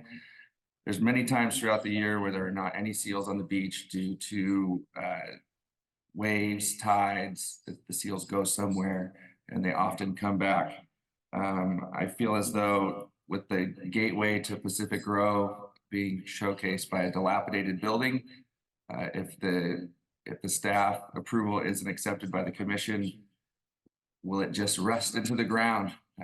Comstock Company has put together a phenomenal plan that the staff has approved, and I would recommend moving forward with it. Thank you. Thank you. Frank Knight. Hi, can you hear me? Yes. Hi, thank you for your time. I've been a resident here. My name is Frank Knight. I've been a resident in Pacific Grove for over 60 years. Not sure what's up. I think he was bumped when Kyle Wareham was bumped because they were sharing a device. We'll go back to him and a few more folks. Thanks. Melanie Moreno. Hi, thank you. I'm asking you to deny approval for this version of the resort. I am not opposed to a hotel being built at this site, but this current iteration does not spell out mitigations that will effectively protect the Harbor Seal Rookery. The impact of granite bedrock removal and construction noise on the seals will be profound, and it's well documented in that NOAA report. For 2 months in 2022, Pacific Grove carried out loud roadwork that clearly violated their own coastal plan and the Marine Protection Act, resulting in many seal deaths. Can we trust Pacific Grove to follow this new construction plan if approved today? In this new plan, you ask developers to hire a monitor for seal disturbances. Will a monitor hired by the developer risk their job to report all disturbances? Please fix this plan before you approve it. Lance Kohler, Jackie Schaefer, and then we'll try Frank Knight again. I believe he's back in. Can you hear me? Yes. All right, Lance Kohler, I'm the chair of the Cannery Business Association, and we support the staff's recommendation for approval of the ATC Pacific Grove Hotel and Commercial Project revisions that is underutilized and deteriorating the property that will benefit Pacific Grove and Cannery Row in a number of ways. Excuse me, the project increases public connection to the coast through a wide range of public access and amenities, creates a range of new employment opportunities for local residents, and the project provides increased public amenities and opportunities for the public to interact with the coast, including public restrooms, ADA compliant on-site public parking spaces, EV charging stations, and bike rentals, and also connection to the Monterey Bay Rec Trail.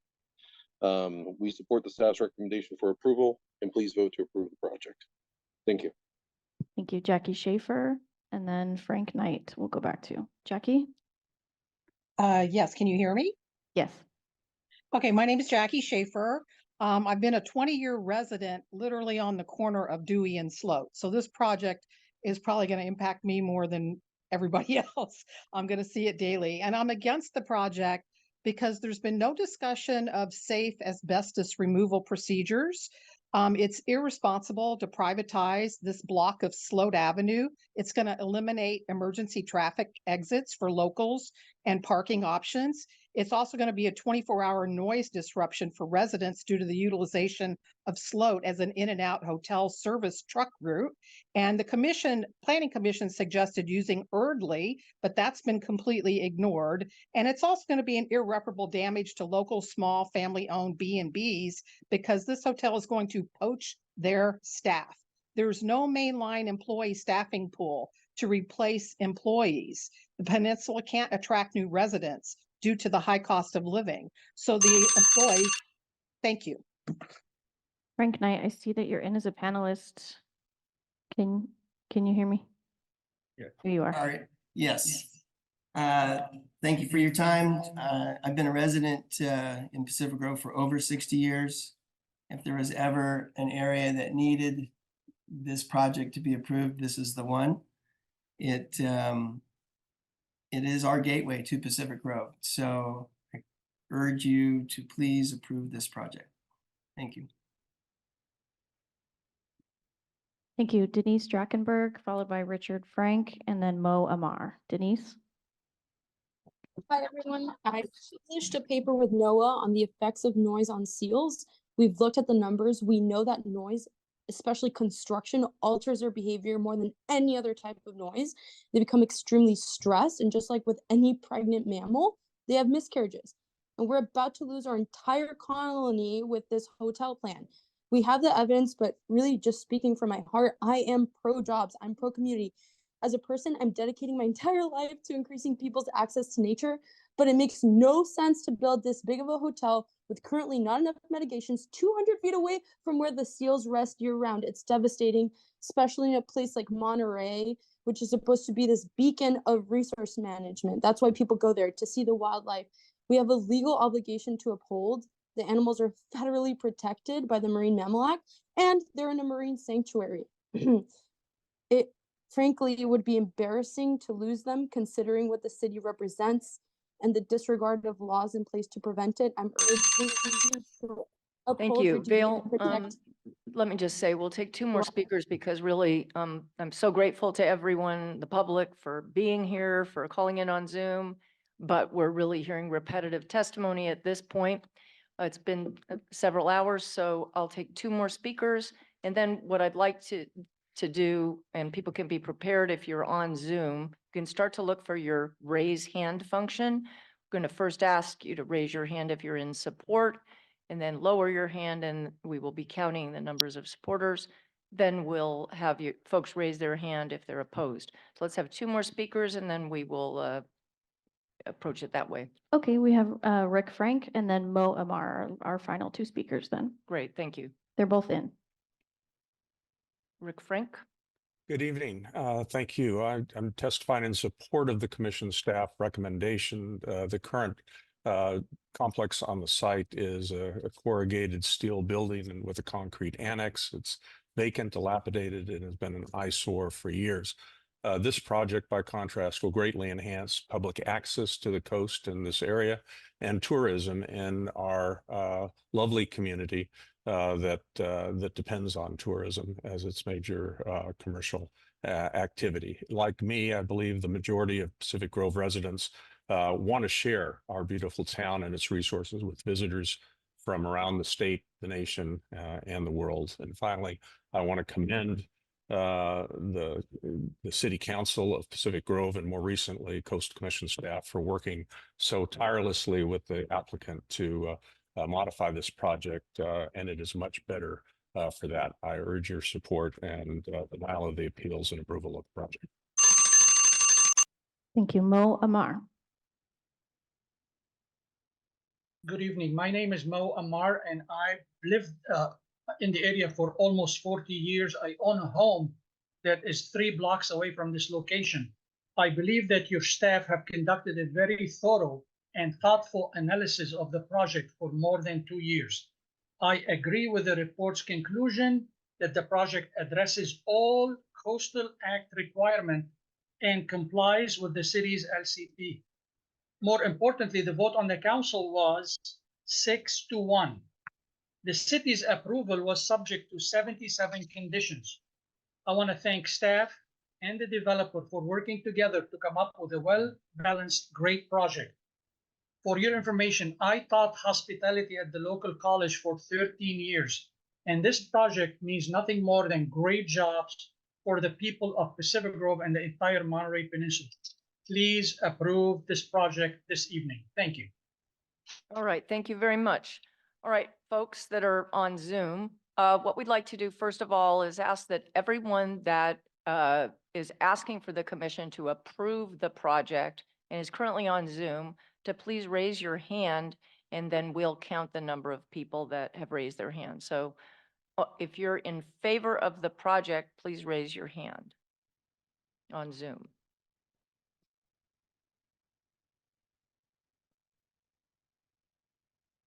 And Vale, you're going to be counting that? Yep, it's at 13. 13, thank you. All right, so now lower your hand if you have just raised it. Now we'll ask the people that are opposed to the project to raise your hand, and we'll count those folks.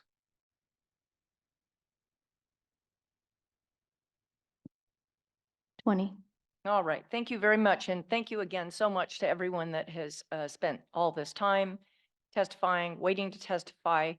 I'm going to bring it back now. The applicant has 3 minutes that's reserved to respond to the comments as they'd like. Chair Hart, I think we had requested 5. I will try to squeeze it into 3. Well, you used a little more than you thought, so Okay. why don't you just try to I'll do my complete best. as much as possible? Of Thank course. Chair Hart, Commissioners, I am David Goldberg of Armbruster Goldsmith and Delvac on behalf of the applicant Comstack Development. We appreciate the opportunity to address comments. First, with respect to process, you heard comments that the item has been rushed. It has been nothing but rushed. It has been in the pipeline for 27 months since the appeals were filed. Your staff has thoroughly vetted this project with a comprehensive analysis. There was an assertion that the project's revised plans were not available until the addendum was posted yesterday. That is not true. The revised plans were made available as part of the exhibits with the staff report posted on March 22nd. You heard comments that have misconstrued staff's comprehensive water analysis as equivocation or uncertainty. That is certainly not the case. While staff addressed the various complex issues facing the Monterey Peninsula, water issues, including noting that the situation is in fact improving, it clearly recommends that you find that for this property, given its specific set of facts, the evidence in the record, and the project being a priority use for water under the LCP, that its independent evaluation, there's an adequate and sustainable long-term water supply to serve this project at this site. And as you heard from staff, what sets this project apart is that it has a historic water allocation that could be used in its entirety at this site if the project were not to move forward. This is not new water. One clarification with respect to the additional bathrooms that we are now going to provide in the group and family wing. Before it was 8 shared bathrooms. Now each one will have its own. That's not an increase in water because when it was 8 shared bathrooms, they were being assessed as 2 each because they were shared. Now it's 16, each one the same amount of water. Harbor seals. We appreciate, respect, and agree with the points that have been made that this project should be carried out in a protective manner of harbor seals and other marine wildlife, and we believe that standard is met here. Over the last 2 years, Commission staff has analyzed this issue, studied literature and reports by technical experts, NOAA, and the citizen scientists you've heard from, consulted with local marine mammal experts, and looked to protocols developed for the Monterey Bay Aquarium's sea lion enclosure construction project that is now ongoing, which is adjacent to a rookery on Fisher Beach. And based on that, they developed a comprehensive condition that reflects the most stringent and protective construction measures for harbor seals to date, and indeed incorporates many of the recommendations from the experts cited by the appellants, which is again in addition to the comprehensive mitigation package from the EIR. Principally, the most impactful site work will occur entirely outside of the seal pupping season, the pre-pupping season, the weaning season, and there will be daily monitoring. A couple comments on lower cost accommodations. To be clear, the LCP requires that the project provide an equivalent of 25% of the rooms at lower cost. And this is taken to mean the value of the overall package should be equivalent. And staff is recommending that you find the package meets that standard. Thank you. Some have minimized the value of that programming component, but we believe providing free or low cost day and night along the coast for at least 300 people who would otherwise not have this opportunity each and every year the project operates is not insignificant. It's a substantial and meaningful program. We thank you again for your consideration and respectfully request that you approve the project. Thank you very much. And it's possible commissioners might have questions for you or other folks in the applicant group. So thank you. We'd be happy we'll to answer. definitely let you know. Let me take it back to staff. Mr. Khan, Mr. Carl. Yes, thank you, Chair Hart. We'll try to be quick. We do have a full team available for questions, but for now, Mr. Khan has a few things he's going to observe, and then Dr. Rachel Pausch, who's our ecologist, is on Zoom, and she has a few observations, and then we should be able to hand it right back to you. So Kevin, take it away. That's great. Thank you. Yes, thank you. And I'd first just like to reiterate what we said from the onset, that we've met with all the applicants, appellants, and all interested parties over the course of many years as this project was going through locally. And we truly do believe that all that collaboration and coordination has resulted in a good project here. We've taken all these issues seriously. And what I found as we were writing the staff report is using the word reasonable a lot, that reasonable people can disagree on some of these issues. They're not necessarily wrong. There's just certain judgment calls here. So it's just some context on some of these issues that are pretty broad and vary the spectrum of coastal resource impacts and issues. First, I'll just say with respect to plans, as Mr. Goldberg said, we agree that Exhibit 4, the staff report, included the applicant's proposed plans. What we added as part of the addendum was just some additional context that the applicant had submitted in terms of renderings and just further site plans to just further show to the general public what the proposed project was. I would also note that both as proposed today and as approved by the city, the project does meet the LCP's quantitative standards with respect to height, building setback, and lot coverage. And then we also have Special condition 1, which is typical of commission coastal permit approvals, requires final plans that are in substantial conformance with that which is proposed, and then that incorporates some of the other special conditions that we've articulated. So just for everyone's benefit, we do feel very comfortable that, at least from the plan set perspective, there's adequate information here to move forward. For water, I would respectfully disagree with Mr. Stolt that we wrote in the addendum that water is very complex in the Monterey Peninsula, as this commission is well aware. And I think what makes it most complex, and the way to kind of summarize it, is again how we wrote in the addendum that the best way to apply this understanding to this project is that there is not an adequate sustainable water source for a large proposed development at a site that used to use more water than what it currently does. So that kind of complex understanding is what staff has been grappling with for some time, about how to apply the understanding of water issues to a site that currently has flowing water, unlike, say, a vacant lot, which this commission is pretty consistent with, and it's pretty more straightforward of how to approach that from a more water intensification perspective. So there's a couple ways of looking at it. One way is to look at it from the actual flowing water perspective that some of the opponents have suggested, and that makes sense. You turn on a faucet, you can count the water. Another way to look at it is the way the Water Management District does, which is the capacity for use concept.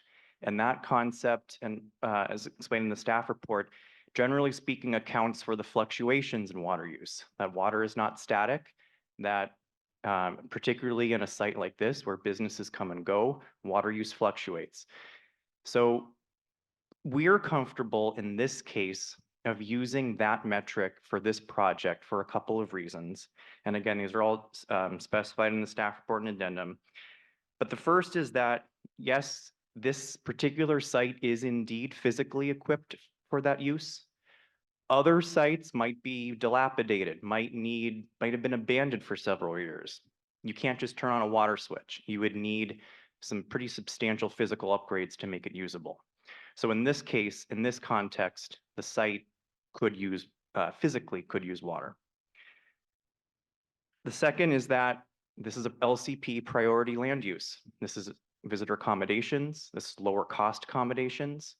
It's really hard to build either in the city of Pacific Grove for all the reasons we've discussed today: water supply, but also habitat, whole host of other reasons.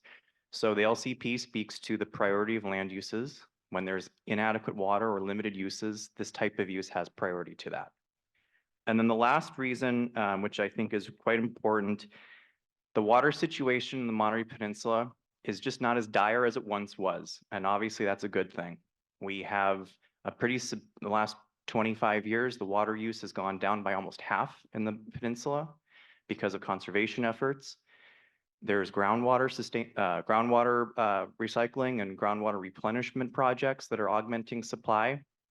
And there's the potential for desalination in the future to augment that supply. So there's a real light at the end of the tunnel. And all of that collectively can perhaps inform a more generous interpretation in this particular case with respect to water than what we may do in other communities where those same fact sets are not at hand. We're available for lots of questions on those issues, but I'll now pass it to Dr. Rachel Pausch, who's on Zoom, to walk through some of the habitat issues. Thanks. Good evening, commissioners. So I believe the harbor seal issues come down to the risk of disturbance to that population and on all three beaches near the project site. Disturbance could be defined as a deviation from normal behavior, and we use that 2022 NOAA report that was referenced by multiple people to define what those disturbance behaviors would look like, and something the monitor would be watching for in relation to construction impacts. So I reviewed that NOAA report, published literature. I met with our partner agencies, including Monterey Bay National Marine Sanctuary, experts at UCSC, Stanford, National Park Service, and the appellants which had some great community scientists that contributed to ideas and that led to some of the special conditions you see in the staff report now. The messaging was consistent across all parties that pupping season is incredibly sensitive. And so to address that, we put a moratorium on any of the loudest phases of construction during that time. We also extended that to the period of time where pregnant females may be present upon the suggestion of partner agencies and the community scientists. We're also requiring a final plan. So I want to be clear that the conditions within the staff report are not they do not represent the final plan in its entirety today. They represent a condition that a final plan must be submitted. And the reason it's not finalized now is because it's reliant on the final project plans. We want to get down into the nitty-gritty details of how, of exactly what proactive measures and mitigations will be present. Some of them were referenced in the EIR, as well as step-by-step protocols for work stoppages. So biological monitors will be able to stop work when there is a disturbance. We're requiring that they notify our partner agencies that we would be conferring with every step of the way. We had to write condition 3 to be adaptive to a variety of scenarios because there is a lot of uncertainty in the situation. We don't know exactly what the impacts will be. And so we wrote condition 3 to be adaptive and in the worst case scenario to be reactive if a disturbance did occur with an immediate work stoppage. And that would require the applicant to come back to us and NOAA to address those issues. So we wrote a monitoring plan that's adapted to a variety of conditions, and we feel that that's going to minimize impacts in the face of project uncertainty. I'm available for further questions. Thank you, Rachel. And I would just add that the condition and then the plan that we're going to sign off is intended to avoid the impacts in the first place. And so that's going to be first and foremost what it's structured to do.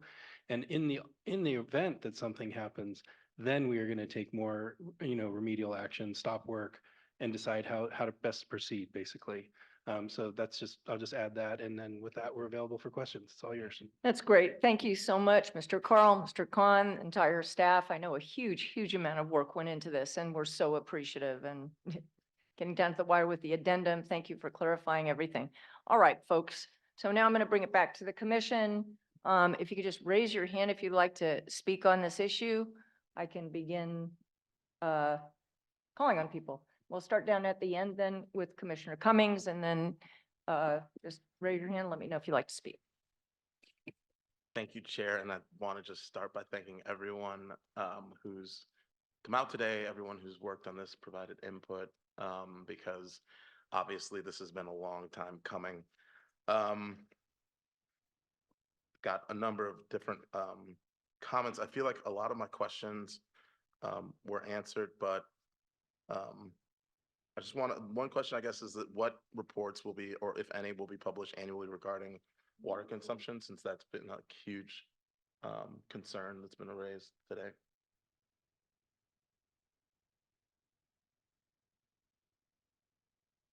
Just getting up the condition for a second here. So the condition, I think there was a comment about why are we waiting until prior to occupancy for when some of these monitoring reports would come in. The idea being then that would cover the actual project is fully built out, so the maximum amount of water usage. Prior to issuance, what is required is the water district to provide an assessment that the water use is within the 18.5 acre foot cap and usage. Again, we've gotten preliminary approval that it does, but this is to provide that final sign off. And then just can't seem to find the condition here. Page 18. There it is. Thank you. Yes, and so then for each year for the first 5 years after occupancy, and then once again after 10 years, the permittee would provide that actual evidence of the actual water usage. So making sure that it's over time consistent with that cap. And And we've imposed this condition on some similar projects in kind of water scarce areas just to make sure that what's there is within the budget. We feel pretty confident that if something is within that budget over time, then we don't need to continuously monitor forever. But that's the general gist of the monitoring program. Thank you. And then I guess I'll keep it short because I think a lot of my questions have been answered.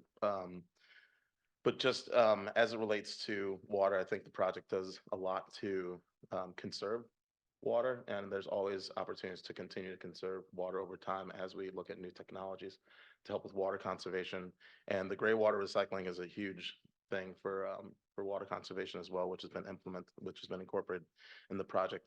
It's really great to see that the scale has been reduced by 85,000 square feet. I mean, that's a huge reduction in the size of this project, and the public amenities are a great addition to this project. I did also have some concerns around the harbor seal impacts. I wasn't aware of what had happened in, I guess it was 2022, but kind of looking into it a bit deeper, the city had actually gone back and redefined pumping season within their ordinance around kind of road use from February through May, which aligns with what we've seen from NOAA when they indicate pumping timeframe is from March to May. And with the Marine Mammal Center, they identify pumping season to be from February to April. And what's being recommended today goes way beyond that, which is saying that we're not going to have intense construction from November through July, which really takes into account the variability in pumping season and really trying to minimize the most amount of impacts possible on mothers and their pups. And so I think that the Coastal Commission, working with the developers, has really come to a recommendation that's really trying to have the minimal amount of impacts possible on the harbor seals. And then I think one of the things that I feel we've been really trying to strive for that is critical in terms of us moving forward just statewide is the fact that you all have been able to work with developers to get them to put low-cost accommodation on site. And far too many times have we met with developers or heard from developers and said, it's impossible, it can't be done, we can't do it. And as a result, they pay a fee, one-time fee that gets put into an account that may or may not actually result in the production of low-cost accommodation. But here we have developers who are actually producing low-cost accommodation. And I don't have time to bring it up, but if folks have an opportunity to look at one of the items that we didn't discuss today, staff had actually provided formulas for calculating low-cost accommodations. And I think that as we're considering more hotel projects, we really need to be, ensuring that low-cost accommodations get built. And I think that, looking back to that formula that was on another Pacific Grove project, looking at how the developers were able to put low-cost accommodation on site in this project is really critical so that we're building low-cost accommodation. And so I just want to overemphasize that because I think that moving forward, that's one of the things that I'm going to be expecting and hoping that we can make happen with these kinds of hotel projects in the coastal zone, because it's something that we've been neglecting to actually push forward over the years. And so for that reason, I think that, again, this is another project we're hearing today where not everybody is happy, but I think we've worked hard enough to try to get to a middle ground here. And I guess the last thing I'll say is that as it relates to the Coastal Act and our authority today, we're really focusing on coastal access and impacts to coastal resources so we can't take into account the financial benefits of Pacific Grove. We can't take into account whether you're using union or non-union labor. It's really focusing on what are the impacts to coastal access and impacts to coastal resources. That's our authority here. And so I'll leave my comments there, but I'll be supporting the project. Thanks, Commissioner. All right. So Commissioner Nodoff, you had some questions/comments? Yeah, I did want to, I wanted to talk about water a bit. I think and I would just say that I don't think I'd heard about the barbell curve before, but I feel like here's another barbell curve today. And I think that I have a more optimistic interpretation of what Pure Water Monterey is going to provide for the community and for the district. I think staff appropriately came down on the side of looking at things are trending in the direction of a more reliable water supply for the area. I just would say that even currently, Pure Water Monterey is now providing more water to the district than the Carmel River is. So Pure Water Monterey is already producing more, and the expansion will provide more. So I just wanted to note that for the record, and that also that the allocation by keeping within what's currently allocated, that allocation is already within the existing water supply without the expansion. So I just wanted to clarify that. And with all and the ability to conserve water has really changed California's water use. Effie probably, that how LA has expanded their population without expanding their water use. So the technology really does produce a lot of conservation there. So the wildlife impacts are of great concern, but I think that working with the community and with the monitoring that you've developed, maybe bringing, Stanford's offer to be part of that monitoring process, and Hopkins is an important safeguard that I'm seeing there. And I think the site, as many people have mentioned, is in disrepair now, and to bring these public benefits with the protections that staff is, I think it's a step forward. Thank you. Commissioner, thank you very much, Commissioner Nanoff. Commissioner Uranga? Thank you, Chair. I did have a lot of questions related to the water issues, but I think we've addressed that pretty much. I'm still concerned that water, the washing of the linen, the hotel is going to be outside, going to Salinas. That raises other issues in regards to, other environmental concerns, gas, pollution, that type of thing, transportation. But I'll leave that to the hotel ownership to take care of it and address those issues, maybe about electric cars or some other methods of transporting the linen and getting it back in a timely manner to the tenants of the hotel. The other issue that I had was, well, let me ask the question.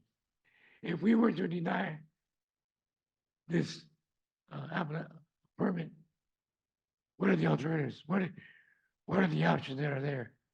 I think it's an obvious question.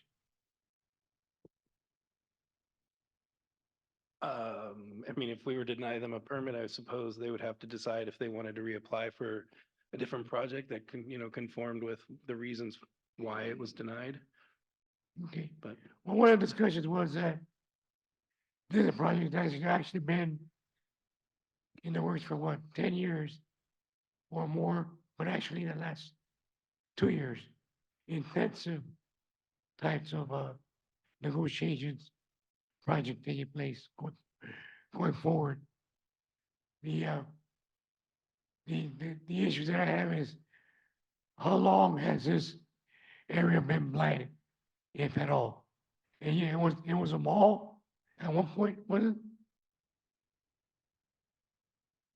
it? What was it before? oh, I mean, it's currently, yes, it's a Currently. retail mall sort of operation. Yeah, I think there's been plans for something else there for probably at least a decade. Kevin could correct me on when the local vote was about putting a hotel on this site, and then there's just been a lot of planning since then to do something, and which has culminated in this particular project. Okay, thank you very much. That's all I have. Thank you, Commissioner. Commissioner Aguirre? Thank you, Madam Chair. I first and foremost want to thank everybody who came out and gave so many comments, both for and against. I really appreciate everybody's time and perspectives. My questions come back to, I know a lot of the questions I had have been addressed regarding the water supply, but I still have a couple. Given that this commission's has the authority to ensure sustainable water supply, and it is within our mandate to protect coastal resources, I just want to make sure that I don't leave any stone unturned when it comes to water supply. You know, I did have concerns in the beginning when we were talking about the six AFY versus the 18.53. You know, having this be a vacant lot, you know, and in the past, having had at least half of that allocation already utilized, I kept thinking, well, how are we going to keep it within the cap with such a big project that has a lot of uses for water, you know, for water resources? But as we discussed, it's become clear to me that, you know, there's a plan.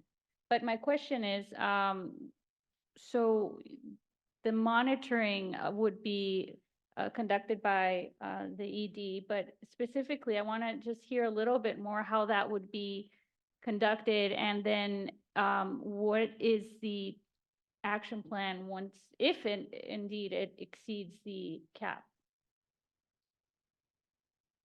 I think it would depend how much it exceeded the cap. And I mean, this would be something that we would have to have a discussion with the applicant if this were to occur.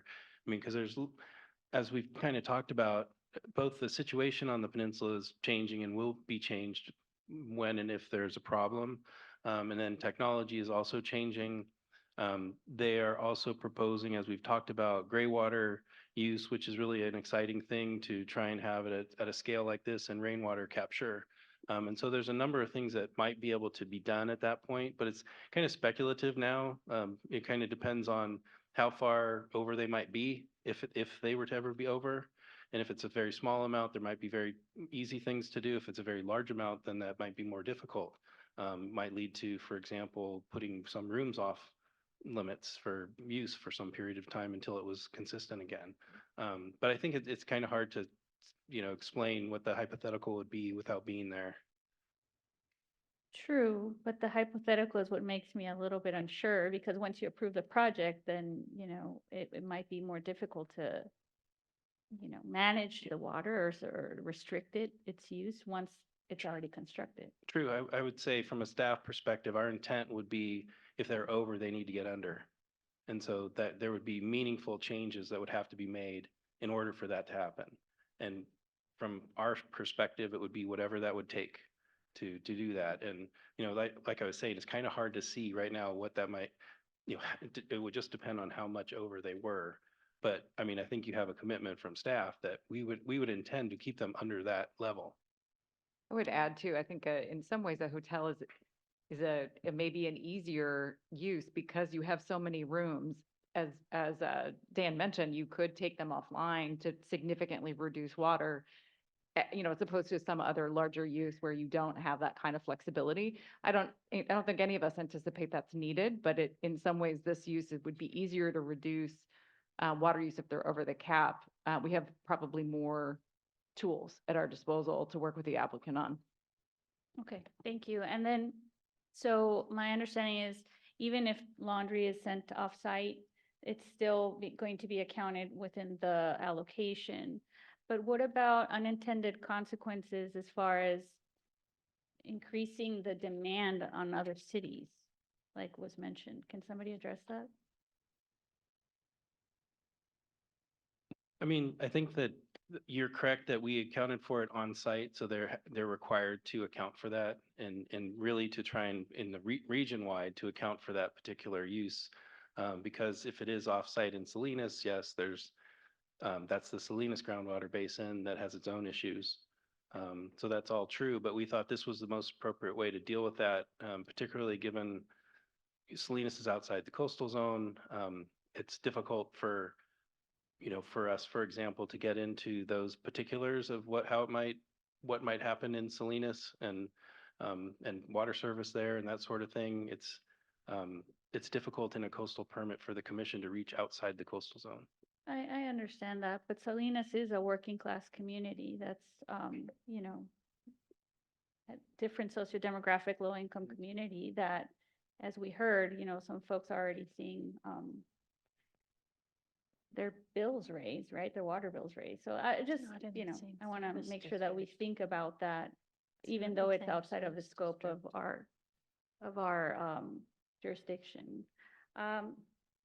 And then also I wanted to ask about low-cost accommodations. I know the LCP doesn't require it, but are any of the accommodations being offered, would the developer consider giving, you know, a first option to their workforce?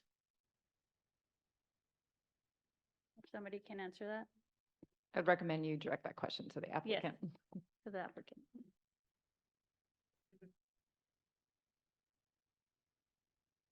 And if you could state your name again when you come up. Thank you. Deborah Geiler from Comstock Development Company, yes. The answer is yes, we would consider that. Okay, that's great.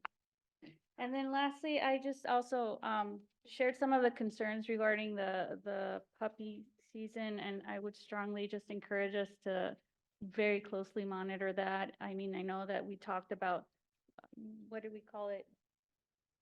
Loudest construction versus moderate. If need be, and we're seeing some impacts, then I would recommend a full moratorium during puppy season. Okay, and that concludes my remarks for now. Thank you. All right, everyone else made their comments? All right, I have a couple questions. Ms. Geiler, this is something that just keeps bothering me. If you could come up for a minute. The rooms that, you know, have the is it $85 beds, $85 per bed. I just can't wrap my head around how that is going to work. If a young woman, just in a scenario that I keep thinking about, a young woman comes and says, oh, this is great. I can stay here in this beautiful hotel for $85. I'm going to rent a bed. And then, you know, 3 guys come in and they're like, oh, great. Here's a room. We're going to rent 3. How is that going to work? Because in my mind, that just doesn't. I think there's a particular group of people that like that hostel experience that sort of expect that. And so I can't speak to the future and whether they'll designate rooms that might be just for women. I think just that's for a men. really good Yeah. plan. Yeah. I strongly encourage that. Yeah. So how many rooms exactly are there going to be that are these 4 beds?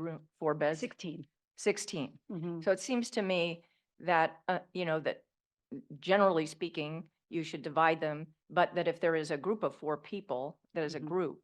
I mean, I think that you need to incorporate that approach into the plan. And are you in agreement with that, Yes, I am. generally speaking? Yes. Because otherwise I just don't think that it works. Yeah. I just keep, Understood.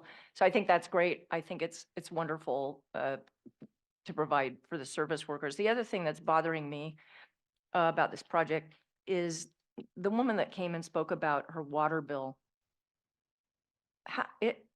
So in Monterey Bay, now there's supposedly 50%, from what you said, Mr. Carl, there's more, you know, there's more water now as a result of, you know, conservation efforts, Monterey 1, et cetera. I mean, one of the negative effects that we keep hearing about is these high water bills. Is there any way to assure that as a result of this particular project, water bills will not be going up for low-income residents of this area? Is that something outside our purview? We just can't. I do think it is outside of our purview. We did deal a little bit with this question with CalAm because we were looking at a large water supply project. I don't know how we could ensure through this particular project or any other like it, how we could, you know, how not to raise water bills. I mean, I think it's a complex issue and there's agencies that's their wheelhouse. So I'm hesitant to say anything else more specific. It was a little bit different. We're looking at a water supply project and we have all the data, we dug in, that's a little bit of a different scenario. I guess that, did you want to say something? I was just going to say that, you know, per the water district and CalAm, this isn't new water. This is part of their That's what I was portfolio. thinking. So Yeah. it's not adding a burden, if you will, to people's rates and whatnot. It's not It's changing anything incorporated in into that the regard. cost structure. Would that be accurate to say? that- I can't say specifically about the rate structure, but I can say in terms of the supply portfolio.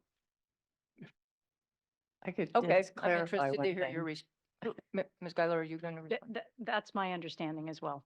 That As it's already we- incorporated Yes, into the yes. rates that people are paying, even though Well, it's not currently being used? supposedly. I don't know how to talk about rates, but I do know how to talk about supply, and that is something that we've really, from the very beginning, worked with the Monterey Peninsula Water Management District to try to get an understanding about. And in fact, the city of Pacific Grove gets a separate allotment of water, and they have, I don't know, 20, 25 acre It's feet not of so much the water. allotment, it's, Yeah. it's the, it's what I'm hearing about the cost of water, and it just sounds like that's just not something we can address here, but, No, just is obviously supply. a concern. Just a point of clarification, Who is? Chair. Oh, thank you. Just that CalAm is a private I'm water aware. entity that is regulated by the California PUC. Oh, okay, so rates The are rate. regulated by the PUC. Okay, that's helpful. Thank you so much, Commissioner. All right, well, I just want to make a statement on how I view this, and obviously, it's a highly contested project, but in my mind, I mean, this is a blighted site, and this is an incredible transformation for this community of this site into something that would provide on-site affordable rooms. We see that all the time. We're confronted with projects, sorry, we're confronted with projects where the developer is proposing to provide in lieu with a hope that someday there might be affordable rooms somewhere else, built somewhere else, and it just doesn't pan out. And it's really exciting to see a project come forward where the rooms are going to be on-site and all of the hotel facilities are going to be available. I mean, we didn't talk, actually, I did read in the report that the cost of the rooms is inclusive. There's not going to be any additional fee that you have to pay. Here's an extra $50 that you have to pay to use the pool. It's going to be included in the cost of the affordable rooms. And I'm really excited about that. I'm excited about the opportunity for kids to come and have this experience. I feel with regard to the harbor seals that there's an opportunity here with the monitoring to set new standards. I mean, as it is, it's been stated that this is sort of the cutting edge of monitoring and protection of this population that can then be applied. I mean, they're sitting right in the middle of this Stanford site and next to the aquarium. And I think it's a real opportunity to study how noise impacts harbor seals. And of course, there is going to be extreme protection in my mind that's been included in our conditions. I think water, we've talked about it. My colleagues, I associate myself with their comments. I think it was an excellent report on a very difficult and complex issue. But again, I'm hoping that the developer is going to be using, and they're going to need to be using, cutting edge conservation, whether it's rainwater capture, waterless toilets, whether it's stormwater reuse, all of that they're going to be incorporating, and they're going to have to incorporate it. I'm very excited about the public access, and particularly the changes, the creation of a park down at the street level and the roof, the opportunity to go right from the street onto and to have this experience of being in this rooftop garden and seeing all of Monterey Bay. I mean, I think that that's a tremendous asset that is being provided as a result of this project. So where I am at this point, I strongly support the project, and I'm so grateful to all of the members of Unite here. We're hearing you, but in this particular instance, this is going to be providing jobs. It's going to be providing jobs. We heard about that today, and my hope is that as the development is ready to hire people, you're going to be working with the unions. We have no authority over that, but that's our fervent hope, that there are going to be good jobs, going to be living wage jobs for the people that live in this area. So saying that, I'm going to turn to my fellow commissioners and ask for a motion. And it looks like it's going to be Yeah. Commissioner Cummings. I'll do it. It's your day for motion. This is in my district, so. Yes, I'll it go ahead is. and do it. Please. Okay, so it looks like there's two motions here. It's at the bottom of page 7. Yeah, It's the page second 7. Right. the I think it's second just motion. one motion on. The page second 7. motion, Yep. okay. So I move to approve that the commission approve coastal development permit number A-3-PGR-22-0004 pursuant to the staff recommendation, and I recommend a yes vote. Second. All right, so we have a motion and a second, and we'll ask for a roll call vote, please. Commissioner Lowenberg. Yes. Lowenberg, yes. Commissioner Noddle. Aye. Noddle, yes. Commissioner Rice. Yes. Rice, yes. Commissioner Trimble Sanders. Yes. Trimble Sanders, yes. Commissioner Uranga. Aye. Uranga, yes. Commissioner Aguirre. No. Aguirre, no. Commissioner Bochco. Yes. Bochco, yes. Commissioner Cummings. Aye. Cummings, yes. Commissioner Escalante. Yes. Escalante, yes. Commissioner Harmon. Chair Hart. Yes. Hart, yes. The vote is 9 yes, 1 no. All right. Thank you very much. Really appreciate it, everyone. Staff, thank you so much. That's the last item for today. Again, thank everybody. It's been a long day. Really appreciate it. And we'll see you all tomorrow at 9 a.m.